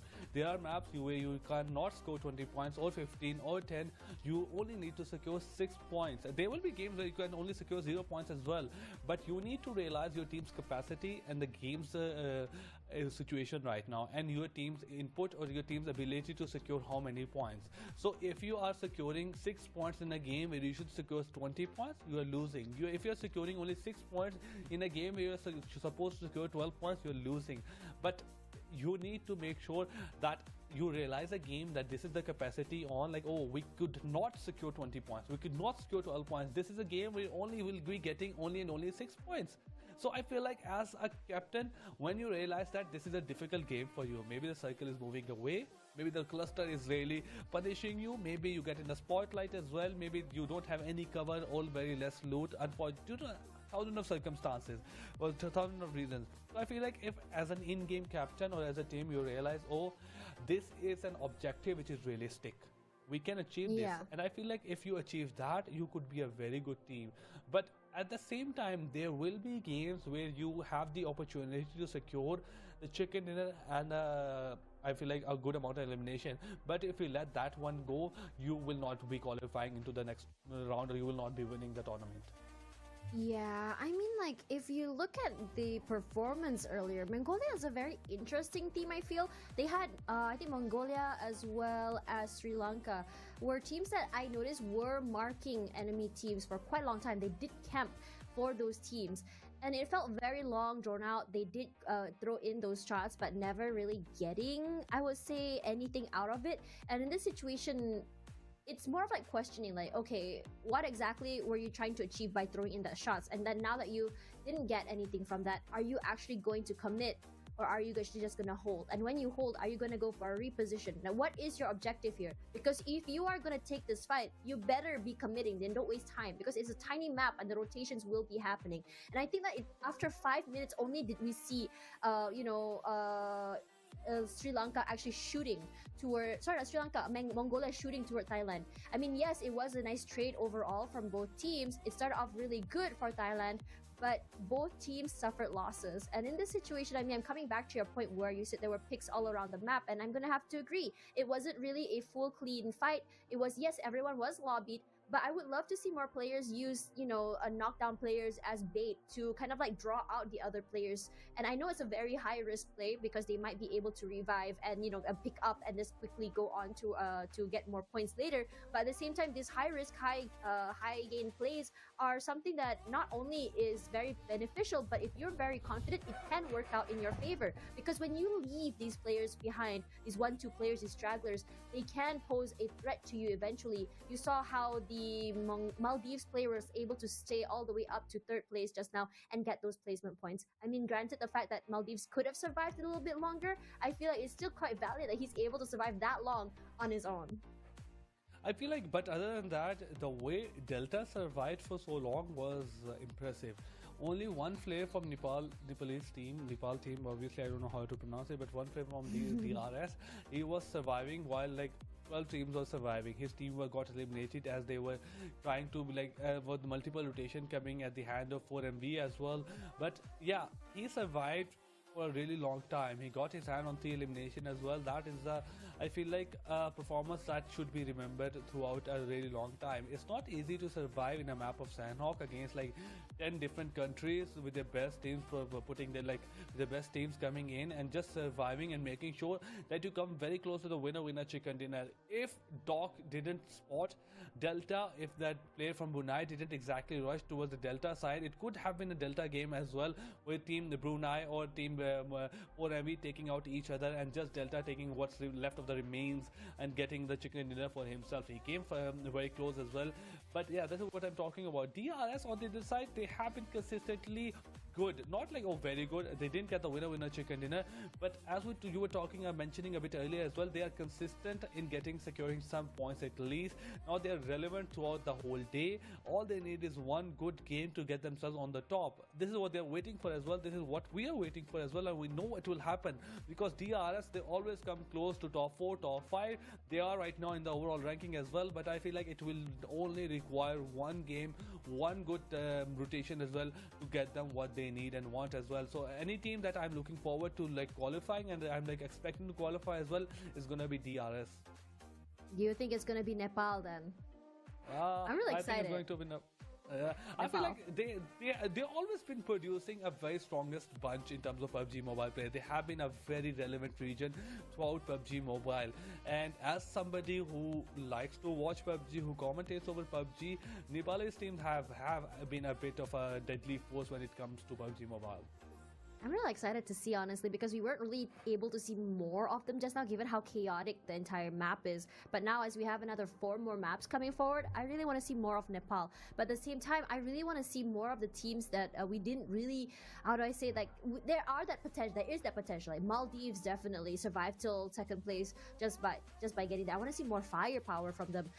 Thailand, who is known as one of the powerhouses here in Southeast Asia. I want to see more aggression for them. I want to see the Thailand that has come forward and have risen forward. But at the same time, there's also that sentiment, I believe, that some teams or some countries are countries that take a while to warm the engine. And I feel like Thailand has definitely been one of them. I mean, if you want to look at patterns from the pro leagues before, Thailand doesn't really come online up until like maybe the 3rd or 4th map. And then you start really getting surprised at how strong they are. But given the fact that this tournament is only 2 days long, you really got to think about that. You can't take too long to really just rev up the engine. You have to be very objective. I mean, yeah, in a league, you have that time, you have that luxury to be able to do comebacks every week. It's a sort of a pro league, but with this kind of tournament format where you have some teams who are just constantly collecting points, how far of a lead do you want to give these teams before you come online and make a comeback? Because if we look back to where like the tournament, like say seagames, where Indonesia was just so far ahead by 90 points, how are you going to catch up? Because it's almost impossible, and the only you can think about is getting 2nd place. And you don't want to give them that big of a lead. And I think that teams that do have that lead, that get really warm early, aggressive early, get so many points early, you have this capability or leeway to make mistakes. If there is a game where your drop spot is hit by another team and you get knocked out too soon, you think, okay, that's fine. We do have about a 60-point lead here. It gives us a little bit of space to breathe and come and collect points the next round. Definitely, yes. I feel like this is something that's going to happen, but overall, we're going to go towards Highland and see exactly what happened on the game number 3, and you could see exactly which team is like enjoyed it the most and which team was on the wrong end. So let's go there and see what Highland has to offer.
In the heart of Iași, Romania, the world's top gamers have gathered for the ultimate showdown.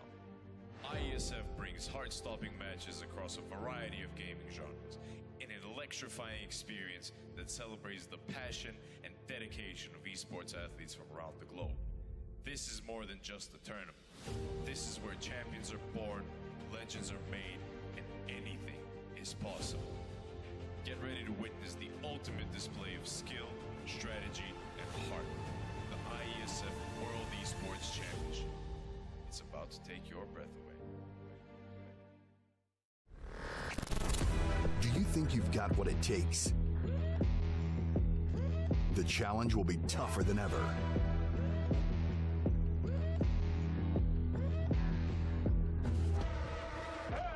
In 2023, international esports has a new home. Over 100 nations fighting for the championship in a celebration of everything that makes esports great. Who will rise up to the challenge? Who will be the world champion?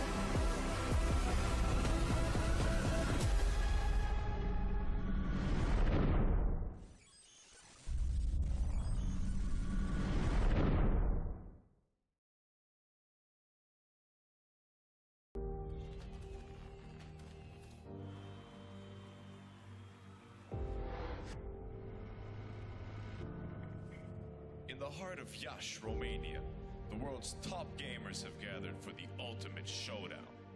IESF brings heart-stopping matches across a variety of gaming genres in an electrifying experience that celebrates the passion and dedication of esports athletes from around the globe.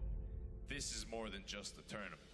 This is where champions are born, legends are made, and anything is possible. Get ready to witness the ultimate display of skill, strategy, and heart. The IESF World Esports Championship. It's about to take your breath away. Do you think you've got what it takes? The challenge will be tougher than ever.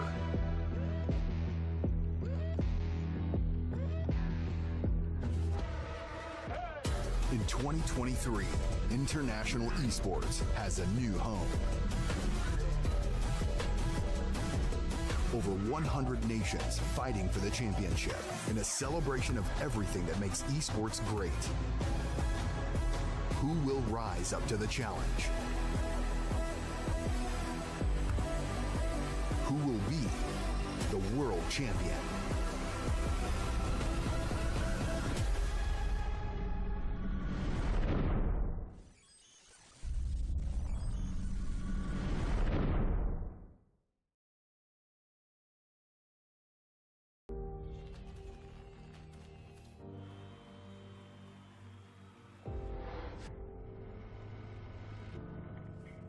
In the heart of Iași, Romania, the world's top gamers have gathered for the ultimate showdown.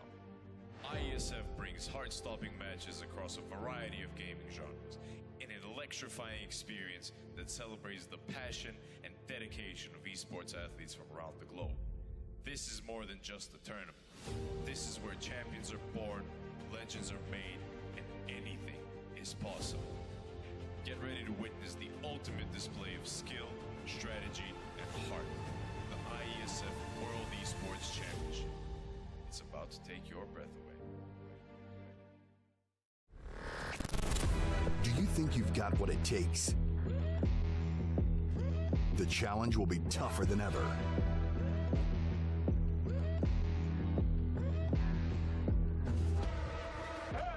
In 2023, international esports has a new home. Over 100 nations fighting for the championship in a celebration of everything that makes esports great. Who will rise up to the challenge? Who will be the world champion?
In the heart of Iași, Romania, the world's top gamers have gathered for the ultimate showdown.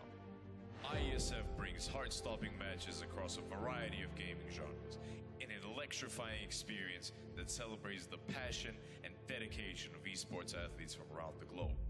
This is more than just a tournament. This is where champions are born, legends are made, and anything is possible. Get ready to witness the ultimate display of skill, strategy, and heart. The IESF World Esports Championship. It's about to take your breath away. Do you think you've got what it takes? The challenge will be tougher than ever.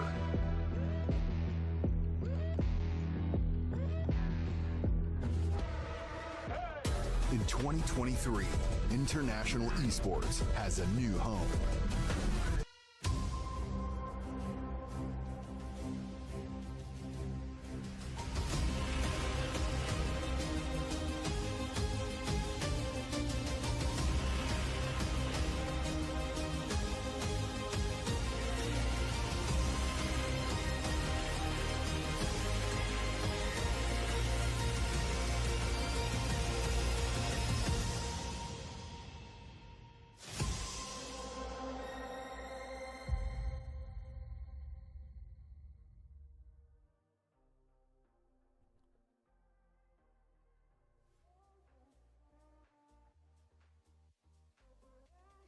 What a match just now we saw in Sanhok, where Brunei was able to get a chicken dinner, but not before a very, very close one by the other players, especially the one who I call a smoke criminal with the DBS. Regardless, I'm Tash Bunny alongside RZ. We're your casters today for the IESF PUBG Mobile Tournament, where we're seeing the best of the best here trying to qualify into the Asia region. I feel like it has been a wonderful day so far. We are done with half of the day with the 3 games being showing absolute great action and great rotations coming in, and we are left with the 3 games right now. It's going to be game number 4 played on Erangel, then we're going to see Miramar again, and lastly we're going to end the day on the map of Sanhok. And one thing you're very right about the fact is it has been absolutely fantastic. We're looking at the last team who got the winner chicken there. It's going to be team from Brunei. We have the team stats post match 3 with the Piazza getting 3 eliminations, with the Chu getting 1 elimination, then we have Newbie getting 1 elimination, and lastly we have Shako getting 1 elimination. So it's one of the players that is obviously leading the elimination is going to be the Piazza. I mean, I don't blame him. Piazza wasn't insane. He was trying to save his teammates, and he was able to get those 3 picks just by using that DBS. That's number 1. And number 2, some of those picks were also toward the end of the circle as well, as they were fighting through. Well, yes, Maldives managed to survive, but I think it was Nepal? Was it Nepal that got 2nd place? I think it was. Not sure. I have to double check that again. But the player who was really trying to fight them there, he tried to kind of isolate the players, take them on a 1-on-1, and Piazza was able to get that pick with a nade. So in this situation, it's always really important to think about, I think, the context for these players, and I really like seeing how the dynamics are going for them. But in this situation, Piazza has definitely been the savior for the team. But the head-to-head here is going to be Mongolia as well as Brunei. Definitely, it's going to be Mongolia on the left side. They got more elimination, less of an assist, but almost the same amount of damage. Obviously, Brunei have been a part of many fights. They couldn't get the knocks in amount of elimination, but obviously they were getting 6 assists, 6 elimination, 1803 damage. On the other side, Mongolia, they were part of multiple amount of fights, and now they got 9 elimination. But we have match summary in front of us in a couple of seconds to see exactly how it turned out in all of those teams, who got the highest elimination, who got the highest healing done, and in terms of who got the highest damage as well. I'm quite sure we will see Mongolia right here and then, as they have been part of multiple fights. So when it comes to highest eliminations and highest damage, it's going to be a player from their side. Yeah, I mean, when you look at the match summary here, Mongolia, highest elims, highest damage, and highest knockouts, you can tell what's on their mind is literally death. They're just trying to go around, pull up, and just get those picks. And I think that it comes from how aggressively they are rotating, how aggressively they are pushing, and how aggressively they are trying to take space in terms of those compounds. Yes, it's a very high-risk play, but it's still very, very scary. Assist and healing is going to be Hong Kong and Brunei. But in this situation for assist, I mean, Chewy has been a great assist for Piazza. He enables him, honestly. It looks so good. And with our MVP just now, it's going to be Doc92. And for Doc92, I think when we looked at how he plays, he's, I would say, the more aggressive player for the team. He's not afraid to separate from the team and go in for those picks. Granted, the fact that his team was able to make so much noise or put a lot of pressure on the teams they are going for, he's able to get really nice backstabs, really nice pushes into a compound, and just really catch people off guard. On top of that, for Doc92, they are a team that is, I would say, I would call him a DBS beast. But in this situation, a lot of players are DBS boosts, because it is such an attainable weapon ever since they removed it out of the airdrop and into the game itself. Well, look at the top performers right in front of us. There's going to be 5 players for 5 different countries, with the Mongolia at number 1. Obviously, Doc922, he had a wonderful 3 games with the 10 eliminations, the most survival time more than anybody else. Then we have Rank ID from Philippines with a survival time of 55 minutes, 8 elimination and 3 matches. Flash, he was absolutely immaculate in the game number 1 as well. He got 7 eliminations in total. His also survival time is 55. But we have match standings in front of us with the post match 3, with Brunei obviously at number 1. They got 16 eliminations. Mongolia is right behind them. Or they couldn't get the winner chicken dinner, but they are not really far behind. Only 1 point behind with 15 points. Then we have Maldives with 11 points, and then we have obviously Sri Lanka, Nepal, Hong Kong, and going down by they're 4-3-2 points, with the Malaysia in the very bottom. I was hoping they turn things around, but unfortunately they couldn't get even a single point. Yeah, now for overall match standings, Mongolia is still holding on strong here at first place. Now, when you look at how they play in terms of eliminations, they're very, very high or far ahead of Vietnam, in my opinion, and it really shows in terms of their stats. But placement points is also not so bad. Now, as we move into the next match, I'm really excited to see how exactly some of these teams at the bottom come up on top. There are situations where we've seen teams at the bottom just really catch us off guard, because in this situation, a lot of teams might either, really underestimate these players, or they might not, or they might finally find that answer to the, I would say, the tall mountain that they're not able to climb before. Regardless, I'm really excited to see how at least these Mongolian teams as well as the Vietnam team play, because I love aggressive sort of game styles and gameplays. Now, on a map that's more standard, like I would say Erangel, it's going to be a little bit more, I would say, it's not going to be as complicated across the board, especially when it comes to rotations, when it comes to getting to your drop places. But since the circle is still following the theme of the last match, which is skewed toward the southern side, I'm kind of hoping that we might see a northern sort of a circle. Hopefully toward Georgia Paul Hospital. It's going to be a little bit difficult to navigate, but that's what makes it so fun. Exactly. I feel like it's gonna be interesting as soon as, as long as there are bridges involved in the last part of the cycle, there are going to be rotation. And we're going to see the cycle just like the game number 1 is going towards the Novre Pnoy and the military base, making sure that 2 big bridges come into the play again. 4MV is going to be very, very happy with the outcome, because they are the only team on the southern island, as they will be looking to make sure that they are still in the center. And fortunately for a lot of the team, they are still in the circle, but I am looking forward to a couple of rotations coming early, as these, otherwise there will be teams that are camping those bridges, making sure that teams rotating will be punished. A lot of shots are being fired left and right, as well as towards the areas of Puchinki and in the school or the areas in between them. TPX is right next to ESP. DX is moving towards Yasna Polyana. They are a bit far away from the circle, but for now it's going to be Myanmar boys close to one another. Although Piasso is really, really far away from his team and needs to regroup in terms of there's a fight, in case there is a fight. You know what's really interesting? I don't know why, but ever since the new year came, I am seeing more and more of these SMB circles. Am I mad about it? Definitely not.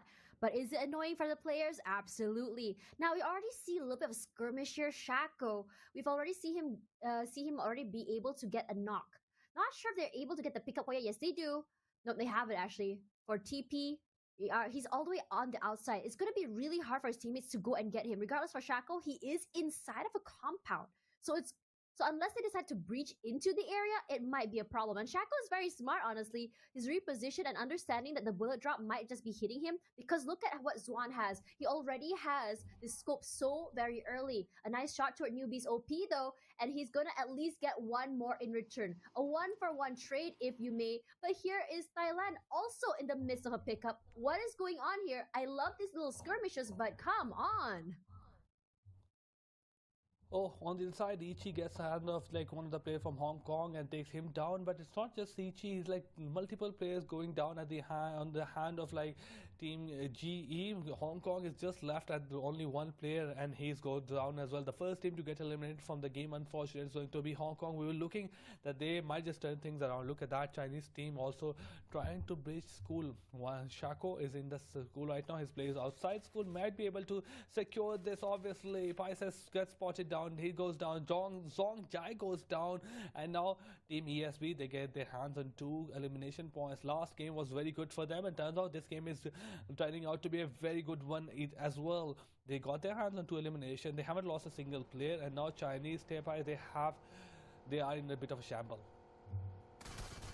Nice trade here. Get slow, goes down. Slow down, just like his name, as they're trying to rotate into the bridge.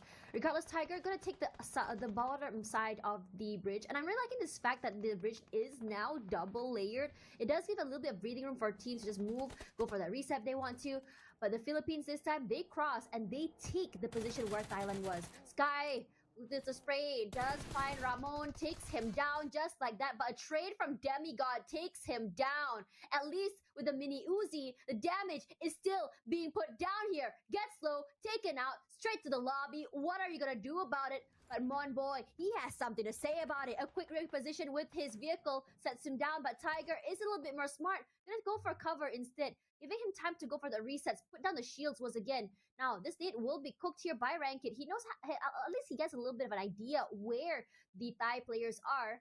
But Monboy on the other side, he is going to go for at least, I would say, a crossfire. But Rankit, he has other ideas on how to play this. A nice little angle from the top side of the area. But Demigod, nice little cross onto Flash. Flash goes down and immediately straight to the lobby. And just like that, 2 players from Thailand down and out. Tiger, the final member, still left alive. It is going to be very difficult in a 1v3. They have him surrounded from so many different angles. And look at this nasty micro angle that Monboy Pai is actually holding out to. He does get a little bit of a tag, but what can you do? A spray out onto Monboy, and all he has to do is just go for the prone. And his teammates coming in from the other side, trying to pincer Tiger, and this is where it gets really sketchy for him because he has nowhere to go. Like it or not, he can't go for consolation prize, and that consolation prize, hopefully he's able to pick it up and still go to the lobby. Nope, not gonna happen because Rankit is coming in from the left side, and this is really nasty because all Monboy had to do was be the distraction. Obviously, I feel like that has been a very unfortunate circumstance for Thailand as they get eliminated number 2 with only 2 eliminations. Brunei on the other side, they revived their players, still 800 meters away from the circle, is hopeful to make a rotation. The school is empty, Pochinki is empty.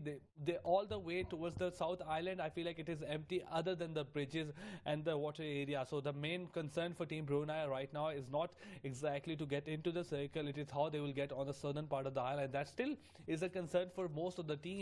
Even Team Thailand tried to rotate through the bridge, who got perished at the hand of Philippines, and now the other team, Team G, is also camping the other bridge. So the bridge is out of the question of any team who wants to rotate.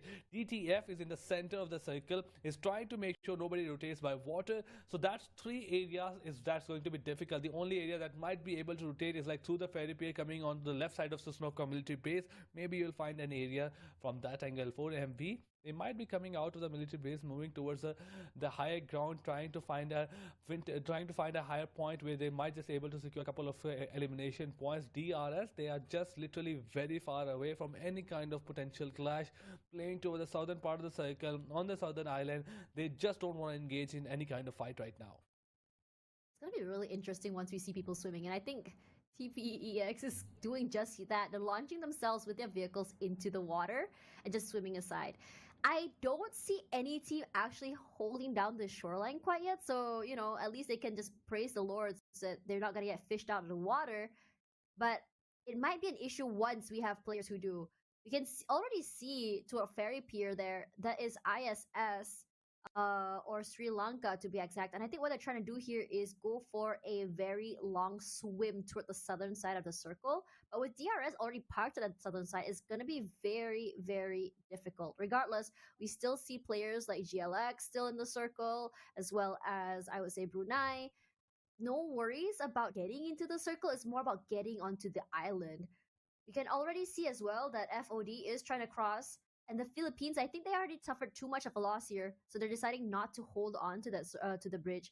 But the circle gonna go straight in between these 2 islands, and that is where a lot of players are starting to question: should we hold off from actually going to SMB and still play mainland, or should we hold on to mainland? And because of that body of water in the middle, that's where the problem lies. I don't know, I'm sort of hoping for the circle to be straight out of water with a tiny bit of land on top, but a bridge circle is pretty cool too, I'm not gonna lie. You're right. But look at that, from the teams coming in from the north side, ESB and DX, they are trying to get their way into the circle. GL is coming really late. ISS, Sri Lankan boys coming from the left side. Is going to be a potential point of clash happening on the west side of the map with the GE holding the bridge. Vietnam boys, they are onto the edge, and now they're trying to rotate as well. It's not going to be an easy job, obviously, with the teams waiting on the other side. They still have to wait for the circle to come in. Maybe they have to just be in the blue zone for some amount of time before these teams actually stop camping and make sure they start moving towards the circle of the center, because for now these teams don't want to move and don't want to leave their position. As for the other teams, it's going to be Philippines team right next to DRS. It's a potential fight that might just happen as DRS is just lost, has stopped actually being on the southern part of the map. Try to rotate towards Novre Pinoy and towards the high ground in between Novre and Musoslovka military base. And this is a potential fight that could happen on their side. It depends who got the high ground. It depends who got a better view. But for now, I feel like Philippines is quite in the same position, quite in the safe position. But as for the other side, the potential clash that we were discussing just a bit earlier with ISSL going up against GL, it is happening towards the northwest side. DRS, this high ground that they got so early is just working out so well in their favor. They have vehicles, they have a compound, they have the high ground. So it's all about just information at this point and all about just trying to get those early picks. And I think it's really interesting how they decide to play this because, like, I mean, we talked about how for DRS, I mean, you talk about Nepal being, I would say, a powerhouse in how they play. And I think that it does show in how fast and how quick they want to take up space, or how fast and how quick they decide which is your prime location. But hold that thought, as Jackass nearly gets a pick there onto a rotating player. Thankfully, gets out alive on a buggy as well. I mean, yeah, buggies are fast, but the percentage of you getting knocked down is just so very high. Nice little reposition. They are just circling this compound like sharks, trying to find a point of entry. But the thing is, one player is already out. Unfortunately, this might mean his demise. He does at least get one pick here onto Ezreal, but his teammate has something to say about it. But he is just putting in that damage. A big mistake to turn your back against someone with a gun. Immediately, he goes down, and Starboy is now in trouble. And inside of the blue zone, he's eating up so much damage. Razor at least provides some form of cover. He's still holding out the outside area. Footsteps all around, but the damage for Mamata is just a little bit too much. What are you gonna do? Mamata trying to look up to revive his teammate. No worries at all, as the other members of Indonesia is just starting to go down, and this might just be the end. I'm not too sure how many is still left alive.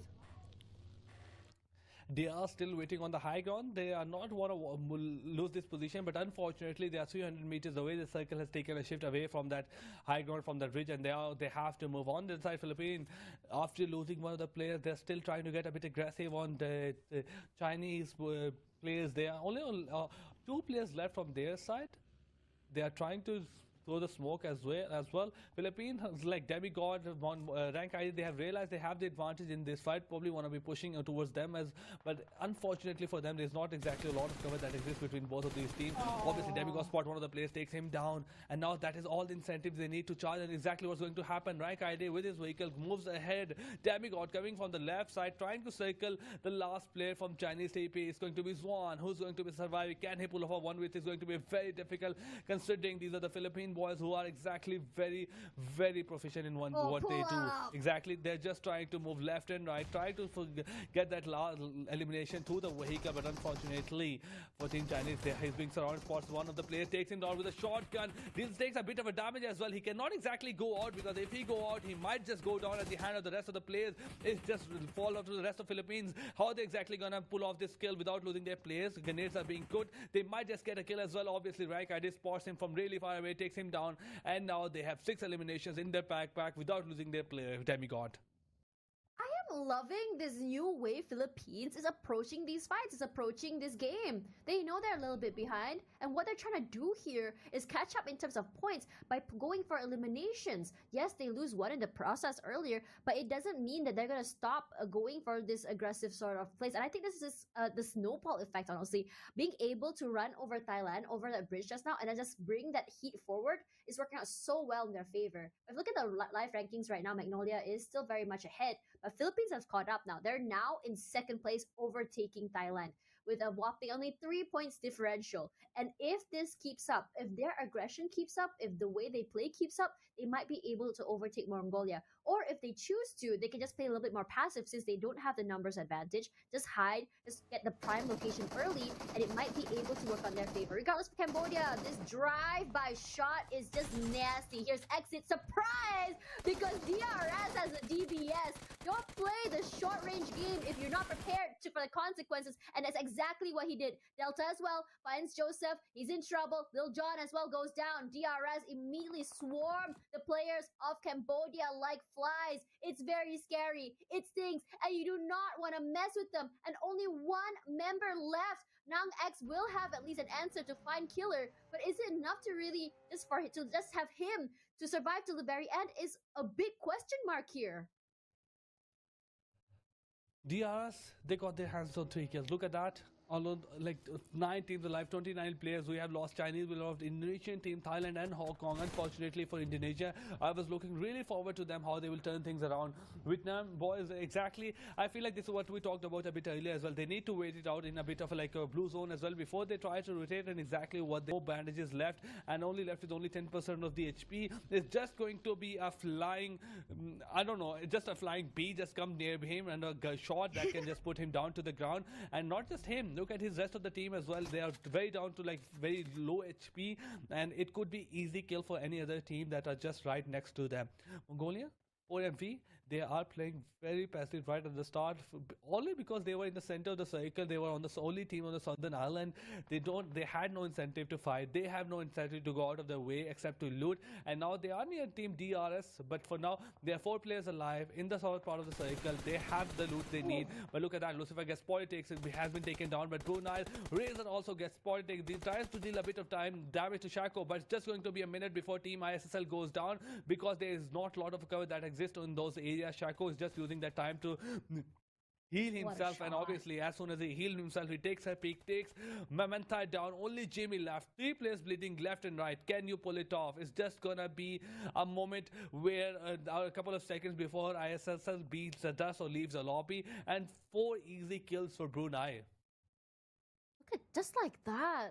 ISSL is out of the game, and it's just so unfortunate. I was just talking about how teams either going for the long rotation through the water might be an issue, but I didn't think of it to be that aggressive. Regardless, already 6 in the bag for Brunei as well. They're right behind the Philippines. They get the pickup. We might potentially be seeing another chicken dinner by them. They were quite into the circle very early.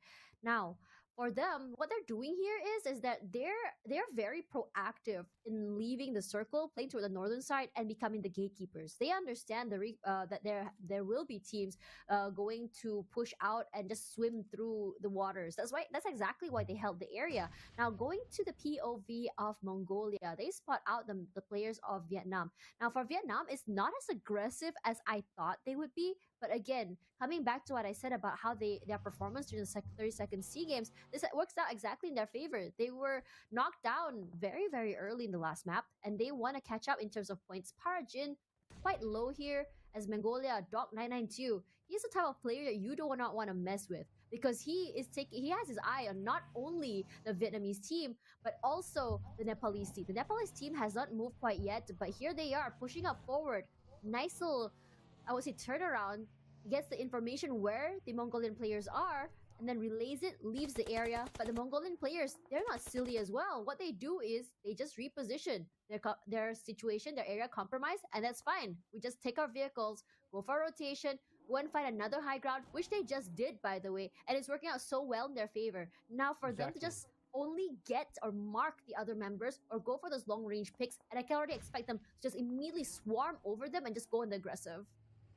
And one of the players from Apex is exactly moving left and right, using his vehicle to scout any player near him as he can. DRS, their rotation didn't exactly work out for them. Obviously, after losing Killer, other player is bleeding down. They have gotten themselves in a good compound, trying to revive their players, but they are in the center, looking at the position that is quite right, but they are being surrounded left and right, and as soon as they give a peek, they might be just punished for it. Maldives DTF is right next to them. They are using utility to deal any kind of damage to get a knock as they can. East 922, what a spray in long distance coming from him. Just a peek from Team G player. He has been able to take him down, but I feel like getting a kill on that, getting an elimination on that player would be very difficult, as he fell on the other side of the ridge. Mongolian players have other concerns to deal with right now, as Vietnamese players are right next to them as well, and it's not going to be an easy job to take this player down. Mongolian, they're still trying to not get a bit aggressive. DX, they have tried to like revive their players. So as DRS, they are back down to 3 players, still holding the center. They have to be careful about their surrounding. They are surrounded left and right. They have to use utility smokes or try not to peek as much as they can. I feel like the best solution for them, the best opportunity for them right now is to go to the first floor, hold that position, and don't peek anywhere else. For now, ESB Shaco takes a bit of a damage from GEB side, but both teams are trading left and right. Or three players down on the both, 3 players up on the both side, 1 player down, but nothing, not a knock, not a kill coming in from either side. Interesting outcome, given the fact that we do still have one more player from Cambodia still very much alive. He's still very proactive in terms of not only getting information but try to go for those picks. Regardless, as these two teams are going to be friendly neighbors, hold a thought as we see one member from Brunei knocked out here. Beautiful nade down, and he sends another one straight into the area. It's going to be to DRS. DRS, all they have to do is just reposition. Now for Maldives, I think what they really want to do here is just aggress. They know that these players, the DRS, are a team that you want to take down because they are very aggressive. If you don't deal with them now, you're gonna have to deal with the repercussions later. As the fight against these two teams from Brunei as well keep going, we start to see the number of teams and players dwindle. Yes, we have another 6 teams left, but only 18 players still left alive. So that means, on average, at least 1 player from each team is not around. But for OTF, sorry, go ahead. Maths, Dash. I feel like you are a wonderful mathematician. I mean, I'm just sitting here figuring it out how, like, on average, we have 1 player less from each team. Like, okay, that's just some quick math like Dash has done in her mind. But yeah. I'm very amused by that. Thank you for that. We haven't seen any movements yet from these two teams. I mean, why would they? They have prime locations, exactly, prime real estate, but look at how it is. We do see shots traded out left and right, but no one is fully committing. No one wants to leave their area. But in your opinion, which team wins? The team with 3 compounds or the team with 1? Ooh. I feel like the team with 1 compound, if they are able to survive themselves against the utility being thrown their way, I feel like they will win. Obviously, because DTFs, they are prone to getting rushed down by multiple teams left and right. If they see a compound and only 1 player in it, that team like Team 4MV, team like DE, GE, or team from Philippines, they might just rush towards the center, towards these compounds. So I feel like DRS is in a more comfortable position. As for other teams, all of them are outside the cycle. Team 4MV, they have to make their way in. Team Philippines, team from Philippines, they also have to make their way in. And other than that, GE, they are coming on the west side of the map. It's not going to be an easy job for them to push through. As team DTF, they are also holding that part of the edge. Obviously, they have 4 players alive. They got 8 eliminations on their hand. That's a wonderful game going on the side of Myanmar. Let's hope. I'm hopeful that they might just convert this into a chicken dinner. Still very far away from a good game of chicken dinner right now, but it's still very much possible for this team. Master Ichi still holding down, playing the prone game. Myanmar playing this very smart, making sure not to over peak. Smokes have been set down from Myanmar at the very least, and Smile started changing his mind about throwing that nade. Regardless, as the smoke goes down here, there's a lot of angles to watch. As Zai will be the first one to throw out those shots. A nice reposition as he understands that no damage has been dealt. 4MV in trouble. They're not able to encroach this, I would say, the solid foundation that's set down by Myanmar to get into the team. But with Ichi down, if they go aggressive, this might be their chance. And with Zai down as well, regardless, East 922 will be the one to start it off aggressive. He takes a fair bit of damage, but it does take him down. Now we do see Nang X taken out of the game, but look at the repositions here as they try and move forward. West Carey still holding down the line, making sure his teammates are able to get picked up. Apex as well, not trying to go too aggressively. Spots out Smile, sprays out, will be answered, and will be traded from his teammate on the other side of the map. It's getting very scary. Yes, Myanmar, 8 in the back, but only 2 players left alive. I don't think they're gonna be able to get them out and pick them out. Regardless, West Carey unfortunately falls out of his vehicle. Not too sure what happened there. Surprise, surprise. And now, with only 3 DPs in the bag, for 4MV, this is something to cheer about, because while he does push forward to get those picks, Master Smile walks straight into his crosshair. Not the best outcome that they want. 4MV, Mongolia boys will survive in the end. Their cover, the way he's played, immaculate. He got two eliminations. He also revived Apex as well. And now 4MV is back to, up to 4 players right now. They have all the strength. They have the maximum capacity to get a good game in this right now. And probably this is the only team with 4 players arrived right now. Obviously, DRS is on 3 players. Team from Philippines is also 3 players, and DTF is also down to 3 players. It's just Team 4MV up with 4 players. East 922 takes a bit of a damage, goes back into the vehicle. He has substantial amount of cover in terms of rock, utility like smoke, and his vehicle needs to be careful in case they start shooting that vehicle. Doc 922, he might just be rushing out as well. DRS and DTF, they're still holding those 2 compounds. They've realized that circle is going to close in here again and again and again, and we don't need to go out of our way to secure those kills. The major concern for the team from Philippines and Mongolia is how they will get a position within the circle. There's not a lot of a cover that exists for these 2 teams, so possibility you might need to rush these 2 compounds, and this is exactly what might be happening.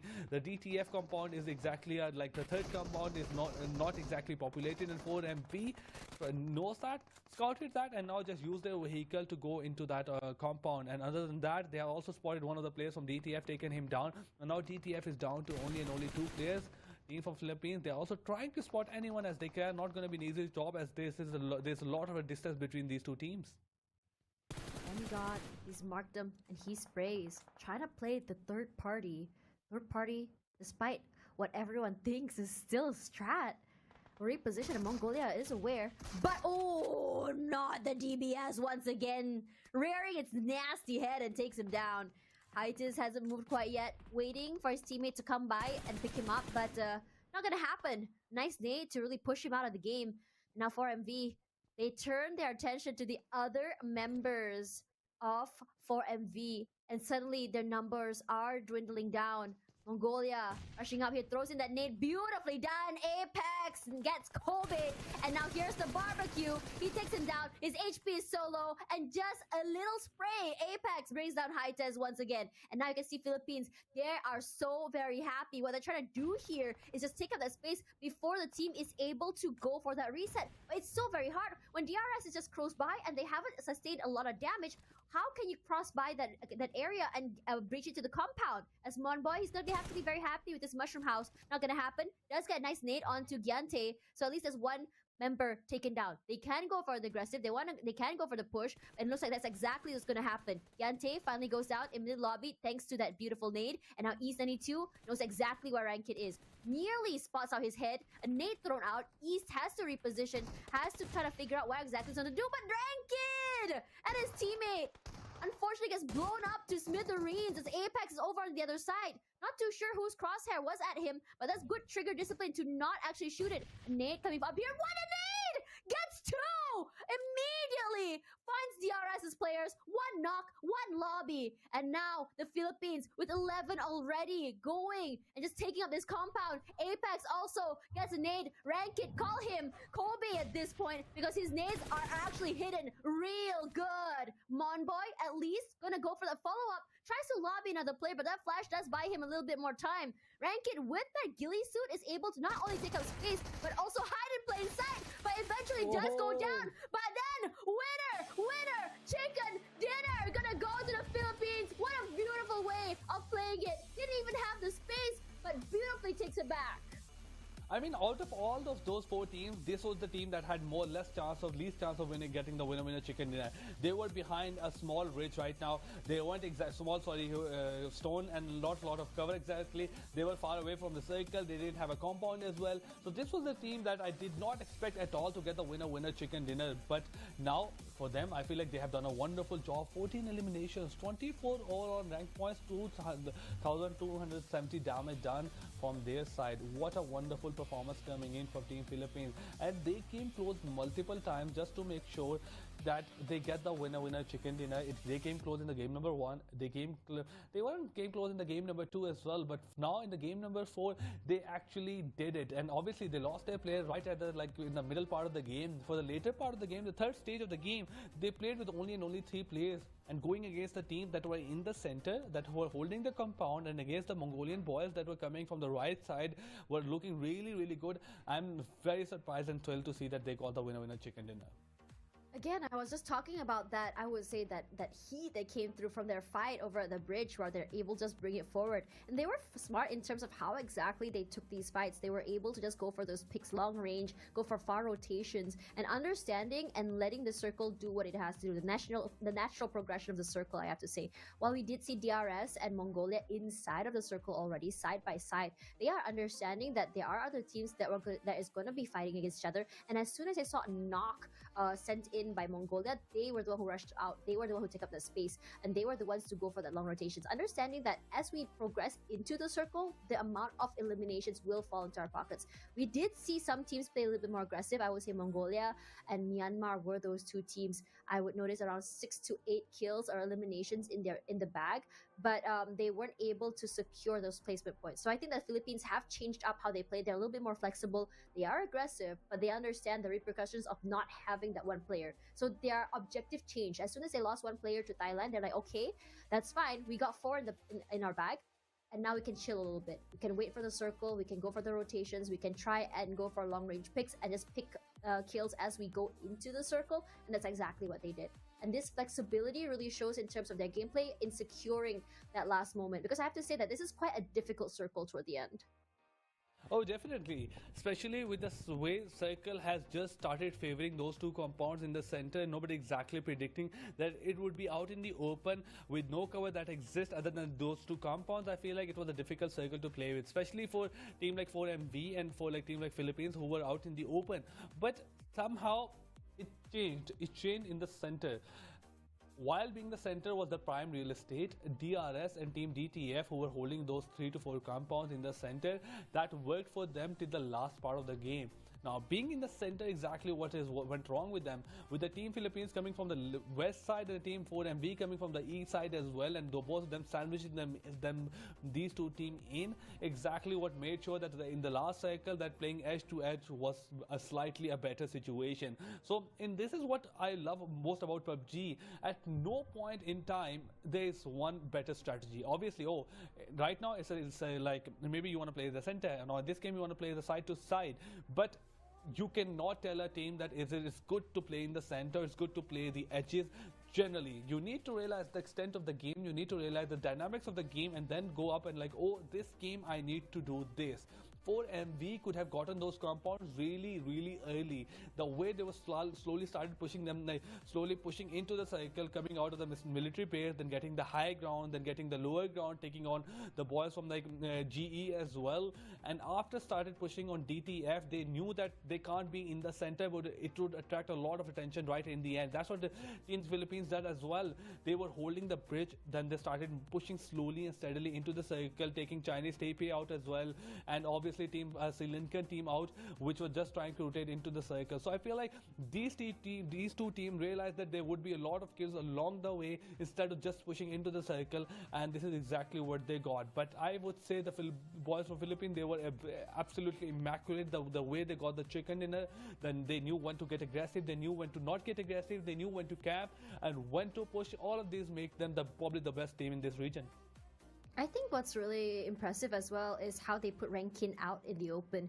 It's a really good, I would say, cross how he was able to play, especially that ghillie suit, and understanding the advantage that ghillie suit can give. So with him on the outside, it allows to really not only get information from the other side of the compound, but also to what the teams has been doing is just when they throw in the nades, when they throw in those mollies, it flushes out to the other side. So what Rankin has to do is either throw those mollies or go for those long range picks, and he does that very well. well. There's a lot of pressure being set by him, by his team, for him by his teammates, and I think it's really good that you have a team that enables your, I would say, your high fragger or your fragger in general, because that's the teamwork that we want to see. When you are enabling or actually able to enable your teammates to get those picks, it does make taking up that compound or taking that space a little bit more easy. Now for DRS and I think Mongolia, one of the things that I was a little bit concerned about, well, yes, I mean Mongolia did have 3 compounds and DRS only have 1.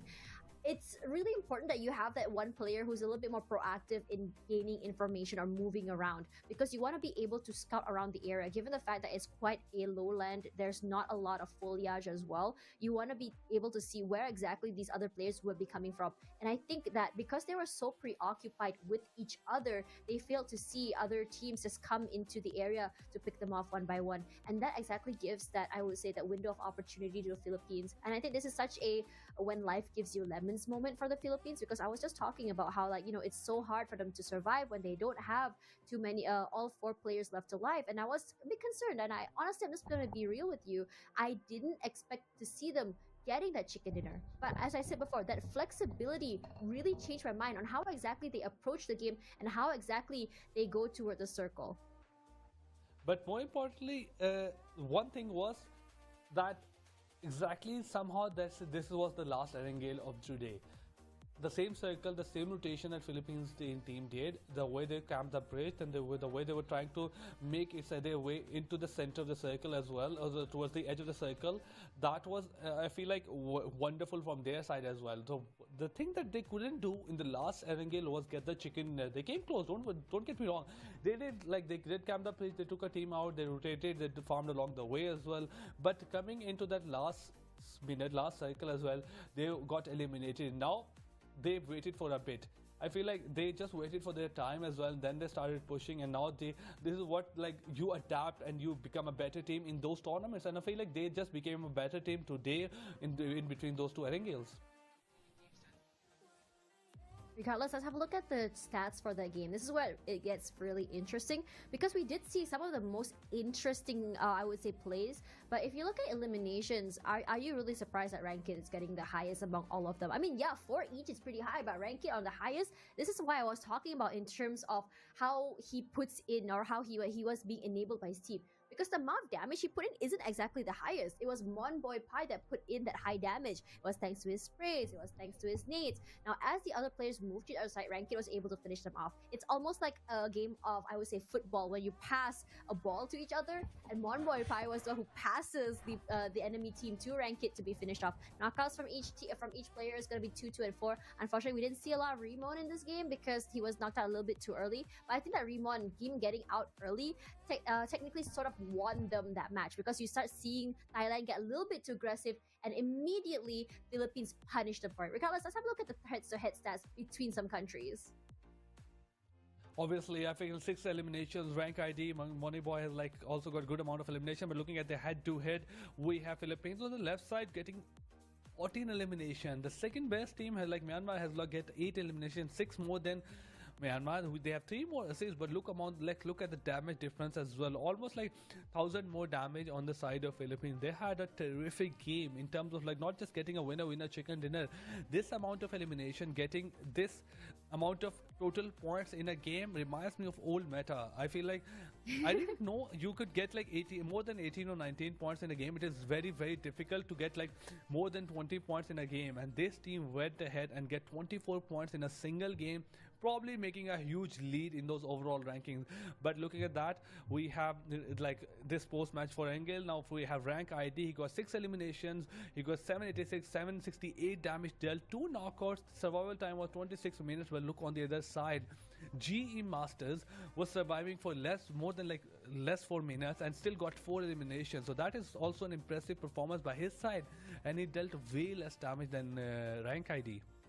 I think for Myanmar, it's all about that, I would say, enabling for his team. All his team was all just as aggressive, honestly, and he was just able to get those picks. But now for the summary here, if you see, in terms of the Philippines, highest eliminations, damage, and assists is going to be going straight to the Philippines. And in this situation, it does show in their gameplay, how they play, how aggressive they are, and how exactly they decide to take these fights. Now, I'm surprised that that Brunei still made it up here because they were a little bit too soon. Right? I understand though because they were tanking, I think 2 or 3 teams as they try to rotate into the circle. It was just very, very unfortunate because they were holding the southern side of SMB. It didn't really work out in their favor, but still, it's a valiant, I would say, effort.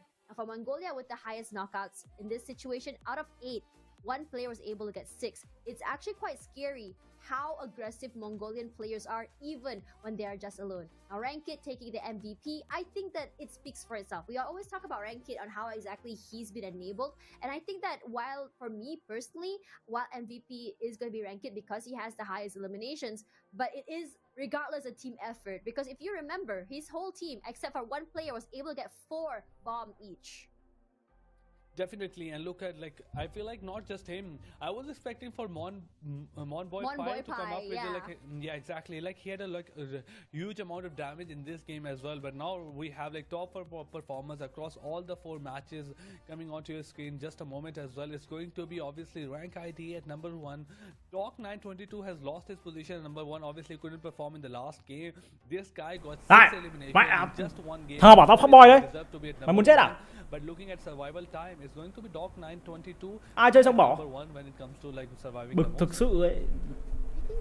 It's really interesting how exactly you want to see or how to approach this. I mean, like when we talk about survival time, it's all about those placement those placement points, right? When you can survive till the end. And coming back to my point about like how some players they thrive better when they get elimination points. And I think this is exactly what you can expect from a Rankit. Not necessarily will he survive toward the end, but you can sort of expect him to actually not go out to the lobby with 0 points at all. But let's put that aside because we're going to see the match standings now. As we did have 24 points here for the Philippines, I think this is something that I have seen that happen quite a while now for the Philippines, at least in the Southeast Asia League. Now, second will be, I would say, it's such a big differential if you look at the Philippines and Mongolia. Yes, Mongolia was still able to get those high placement points and they were able to get 7 eliminations, but they only managed to get 13 points in the bag. But for Myanmar though, I mean like, yes, they got like 3 placement points, but what really pushed them all the way up to 3rd place was the 8 eliminations. And this is the 2nd highest amount of eliminations that we've seen so far, at least in this map. And I think if you saw just now between the last map and this one, number 1, 2, 3, and 4, you start to see a lot of eliminations start to be accumulated compared to teams who are trying to survive till the end of time because they're not very sure on how exactly to approach the final circle. Exactly. But we have overall standings in front of us with obviously Philippines at number 1, they got like 44 points. Then we have Mongolia at number 2, they got 42 points with 0 chicken dinner. With Nepal at number 3 with 0 chicken dinner. This is what I talk about, being consistent throughout the whole day. 4 matches, 34 points, an average of almost like 7 to 8 points coming from DRS, and average of like 10 points coming from Mongolia without even getting the winner chicken dinner. This is what is interesting. You don't need a chicken dinner to be at the top. You need to be consistent. Obviously, I feel like this is something that couldn't be there. But coming up to the position number 4, we have Brunei. This is not what I expected at all. They had a terrible start to the day, but they made a wonderful comeback, coming at number position 4 with 1 chicken dinner and 30 total points. Man, it's still such an interesting situation. I mean, when you look at Chinese Taipei, I think that not only are they knocked out too soon, I feel like they didn't really have the firepower because we see them in the rotation. I understand like how they're trying to approach things is that to go into a compound, loot, and then move out of the way. It feels like they're just getting cut off whenever they try to go for those early rotations. They're not able to answer back these aggressive sort of set plays. Regardless, the schedule for today, we have another 2 more coming forward. We have Miramar and Sanok as we see different nations grab, I would say, chicken dinners tonight. I'm kind of disappointed we haven't seen a back-to-back yet. Yes, I feel like that is something that is very much like I'm looking forward to, but it's going to be very difficult match in a long Hello, chào tất cả các bạn nhá. Hello anh em, tôi quay trở lại rồi đây. Thế nào? Trả lại Hà cho anh em chúng tôi à? Cái thế nhỉ? Đây trả luôn. Trả luôn. Hà. in the game number Ha. number 1 or 2 after like Ha where này. exactly went. But the more Được important chưa? thing he mentioned is he said Yeah. like we discussed like you don't need to rely on the Trả line hà right đấy, now. trả hà cho các bạn đấy. Unpredictable and that's for day number Ông 1. ăn mặt bị táo bón vậy à? Ok, sẽ lại ăn mặt bị táo bón. Làm nào? Táo bón là táo bón thế nào nào?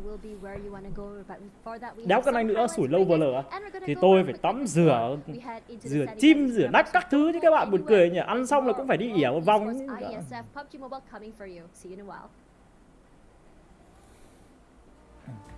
Các bạn khó tính. Từ từ còn 2 trận nữa. Bây giờ đang là 8:30. Một trận là nửa tiếng nữa là đến 9 giờ. Trận nữa thì 10 giờ mẹ rồi, thì lúc ý stream mẹ rồi nhờ.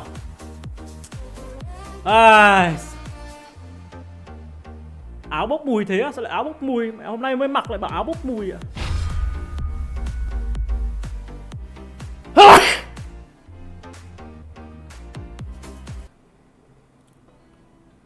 Hello anh em nhá, coi như là tôi bắt đầu buổi livestream buổi tối đi. Chúc tất cả anh em buổi tối vui vẻ, chúc tất cả anh em có những ngày cuối tuần thật là nhiều kỷ niệm, thật là nhiều niềm vui. Cảm ơn anh em đã xem và ủng hộ kênh Tuấn Tái. Cho mình xin một like, một follow, một like, một subscribe nha anh em nhé.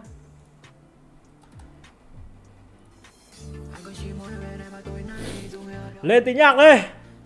Tuấn Tái cút đi anh em, không cần Tuấn Tái à? Mẹ cay thế nhở. Tí có livestream không Tuấn? Có nha anh dài nhá. Đi, cái post đâu ta? À đây. Anh em chúng tôi thảo luận về vấn đề DX chọn người côn hết thời. Theo Tuấn nghĩ sao? Tôi thấy rằng là chả ai ở đây hết thời cả. Tôi còn chưa có thời mà đã hết các bạn ạ. Đấy, thế nên rằng là hoàn toàn là các bạn đợi tôi tí để tôi đi gấp cái chăn. Đéo hiểu sao thằng nào để cái chăn vô duyên thế nhở.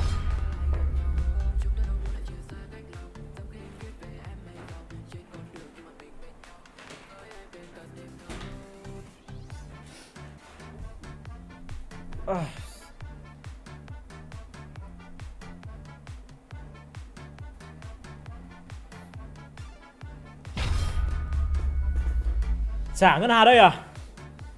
Sao? Anh em thích Hà đúng không? Tôi đang sóc lọ dở, mẹ mình thì cay thế nhở? Thằng kia bình luận kiểu bực thực sự ấy. Nãy giờ đây không cast DX chạy bo truy chó đuổi à? Thì tôi cast thì DX lại top 1 anh em. Giờ là thời ngân Hà, Tuấn hết thời rồi. Ok, cay thế nhở? Tuấn nay train cho 2i hay DX vậy à? Nay mình train cho DI nhé các bạn nhá. Gấp đéo gì 5 giây đấy. Ông soi kinh thế nhở. Gấp đéo gì 5 giây. Thì gấp thế thôi, gấp gì nhiều các bạn. Mình con trai mình gấp thế thôi, mình gấp quân đội gấp nhanh mà. Tôi ngày xưa tôi học quân sự các thứ là gấp cũng nhanh. Mẹ gấp có cái chân anh em cũng soi ạ, tể cay thế nhở. Thì như nào các bạn, tối nay là có gì vui không?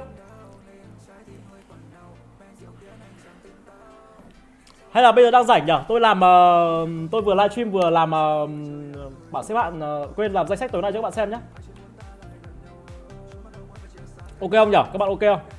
Gấp đéo gì ở Quảng Trăn đi à? Nó là Tuấn 5 giây à? Ok các bạn buồn cười đấy nhở? Thế là nhanh rồi. Các bạn ok không? Tôi livestream tôi làm danh sách tối nay cho các bạn nhé.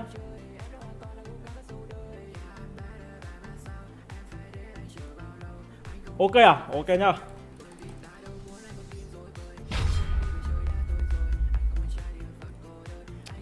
Tôi vừa làm tôi vừa trả lời bình luận cùng với các anh em.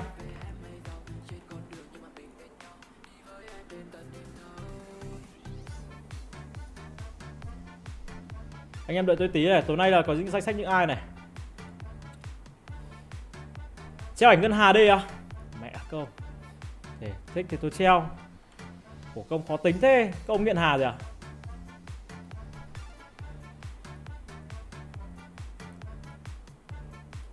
Rồi anh em xem ảnh này chán tôi lấy ảnh khác nhá.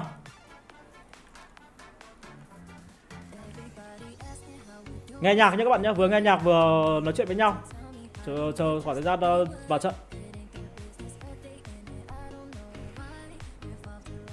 Ok nhưng xin trả lại Hà phát à? Mày làm gì ấy, trả ngân Hà đây, ok không? Mẹ cay thế nhở, kênh đi có 1 tiếng thôi mà các bạn bắt đầu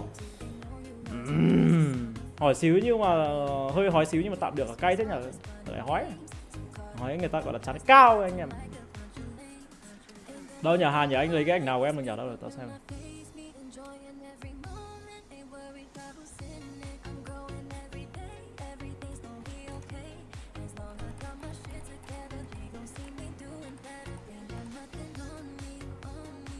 Rồi, đây rồi, tôi tin một cái ảnh khác rồi.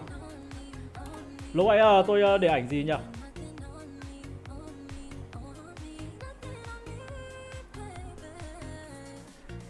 Đây nhá, chiều ý các ông nhá, thể cay thế nhở. Mẹ tôi vừa mới đi 1 tiếng thôi, các ông đã đòi trả lại ạ.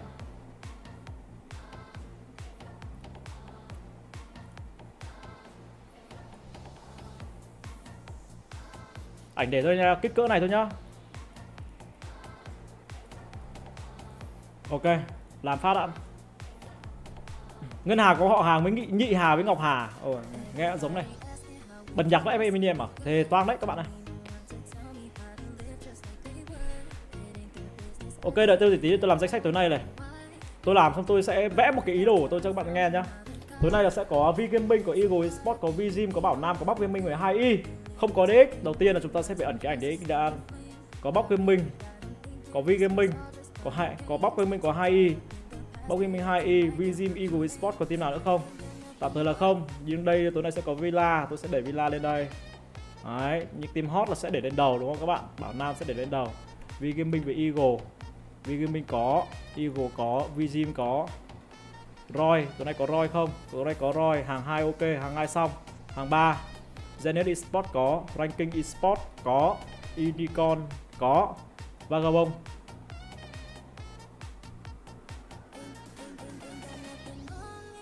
Vagabond không có. Ẩn Vagabond. Có Đăng Khoa không? Có Đăng Khoa.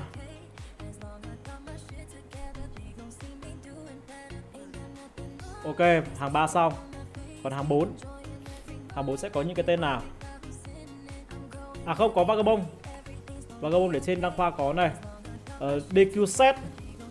Tối nay có DQ set không? Có DQ set Family, có Đăng Khoa. Có Battle Royale không? Battle Warrior có. Có 8 team plus với cả BB Sport thì bây giờ thiếu 1 team nữa đúng không? Danh sách chỉ lấy 16 team thôi. Thế thì tôi sẽ tìm một cái logo của 8 team plus. Để có logo của 8 team plus. Xin logo. Đúng không? Tối ngủ video thấy 10 ngân hàng thì lại ôi dồi ok à? Che mặt ông luôn đi cũng được, ok không? Anh em làm thơ tán hà đi, ở đấy các ông làm đi.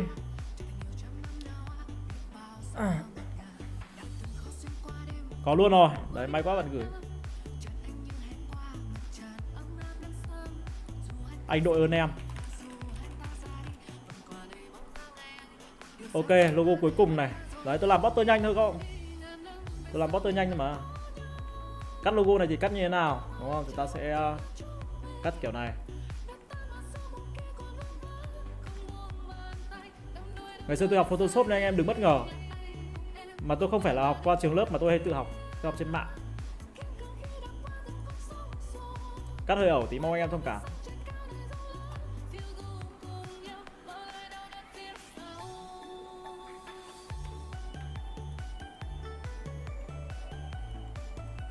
Tôi làm nhanh thôi anh em thông cảm nhá. Xong chưa? Sắp xong rồi đấy. Trừ mảng đen đây ra này. Ok này. Mảng đen chỗ khác thì cũng ok này. Mảng đen đây này. Lấy mảng đỏ này này. Đây nha, bê lại nha, Kachoji này. Giam luôn một cái logo. Đỉnh cao luôn. Thực ra có cái màu đen ở trong chỗ 18 cộng này thì hoàn toàn mình có thể làm được. Hoặc bỏ mẹ luôn cái 18 cộng đi cũng được, nhưng không cần thiết. Chúng ta sẽ ném lại logo sang bên này. Thường thì người ta sẽ không để cái 18 cộng đâu anh em ạ. Đầu tiên nhá, ảnh này ảnh đã convert rồi, thế này thôi, không phải convert nữa, kéo xuống đây.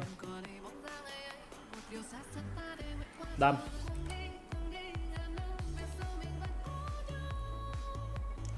Chuyên nghiệp, mẹ đỉnh cao luôn. Một tràng vỗ tay.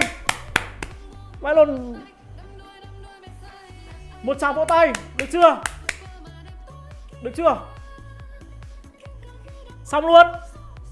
Bây giờ nhá, export này, bởi vì tôi đã có file sẵn là Việt Nam Pro Skin ở bên ngoài rồi, thế là tôi chỉ cần xếp thôi. Yes là xong, là tôi thay được cái ảnh bên ngoài. Xóa cái này đi. Lưu lại file, yes, đúng không? Ok, thế là xong. Xong rồi đấy. Lên bài Facebook liền nào, vãi tự khen luôn. Ok, bây giờ tôi làm hay thì các bạn phải khen tôi chứ đúng không? Anh em cứ tưởng tôi không biết làm gì đúng không? Hôm nào tôi edit clip cho các bạn xem.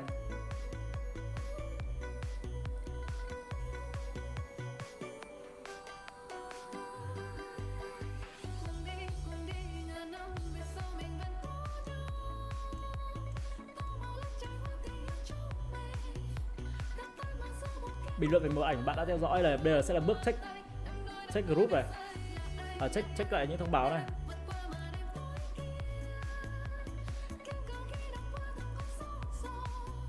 Hôm nay tôi có cái bình luận vào một bài này bởi vì hôm đấy tôi chơi với cả Thỏ, thế xong đồng đội của Thỏ bảo là ra xem thằng này, thế rồi tôi đọc đúng câu SH là chó, thế là tôi thật. Xem ai nhắn tin lên fanpage này. Khấn dùm T1. Vãi lồn, bây giờ công khấn câu còn ném lên cả fanpage của tôi được thì tôi cũng chịu đấy.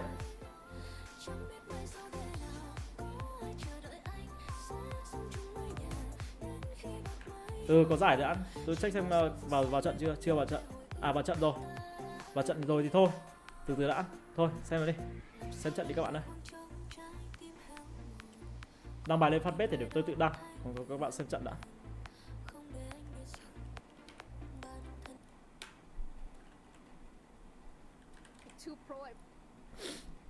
Đăng bài lên fanpage để tôi đăng. It changes how exactly these players want to approach on how exactly they want to loot, how exactly they want to take. Anh Tuấn Lưu hơi nhiều ảnh ngân Hà luôn. Ok. Anh đi anh nhớ quê nhà, anh đi anh nhớ đùi Hà thơm ngon. Cái thế nhở? Tắt tun vỡ hết logo người ta rồi. Còn đòi tự khen. Ok thì thế là được rồi. Nói chung là thế là ok rồi. Bình luận đi anh Tuấn là thôi, để hôm khác nó bình luận đấy. Hôm nay chịu các bạn ơi. Tôi live từ chiều đến giờ các bạn bắt tôi bình luận nữa. Rồi tôi sẽ phải đăng bài lên fanpage lại các bạn ơi. Bài fanpage đúng không? Ok. Tôi học có phải học trường lớp đâu. Tôi toàn học trên mạng hay không, tôi về tôi làm của tôi. Anh em nhớ lưu lại còn đấy nhá. Làm chỉ trong vòng có 5 phút thôi.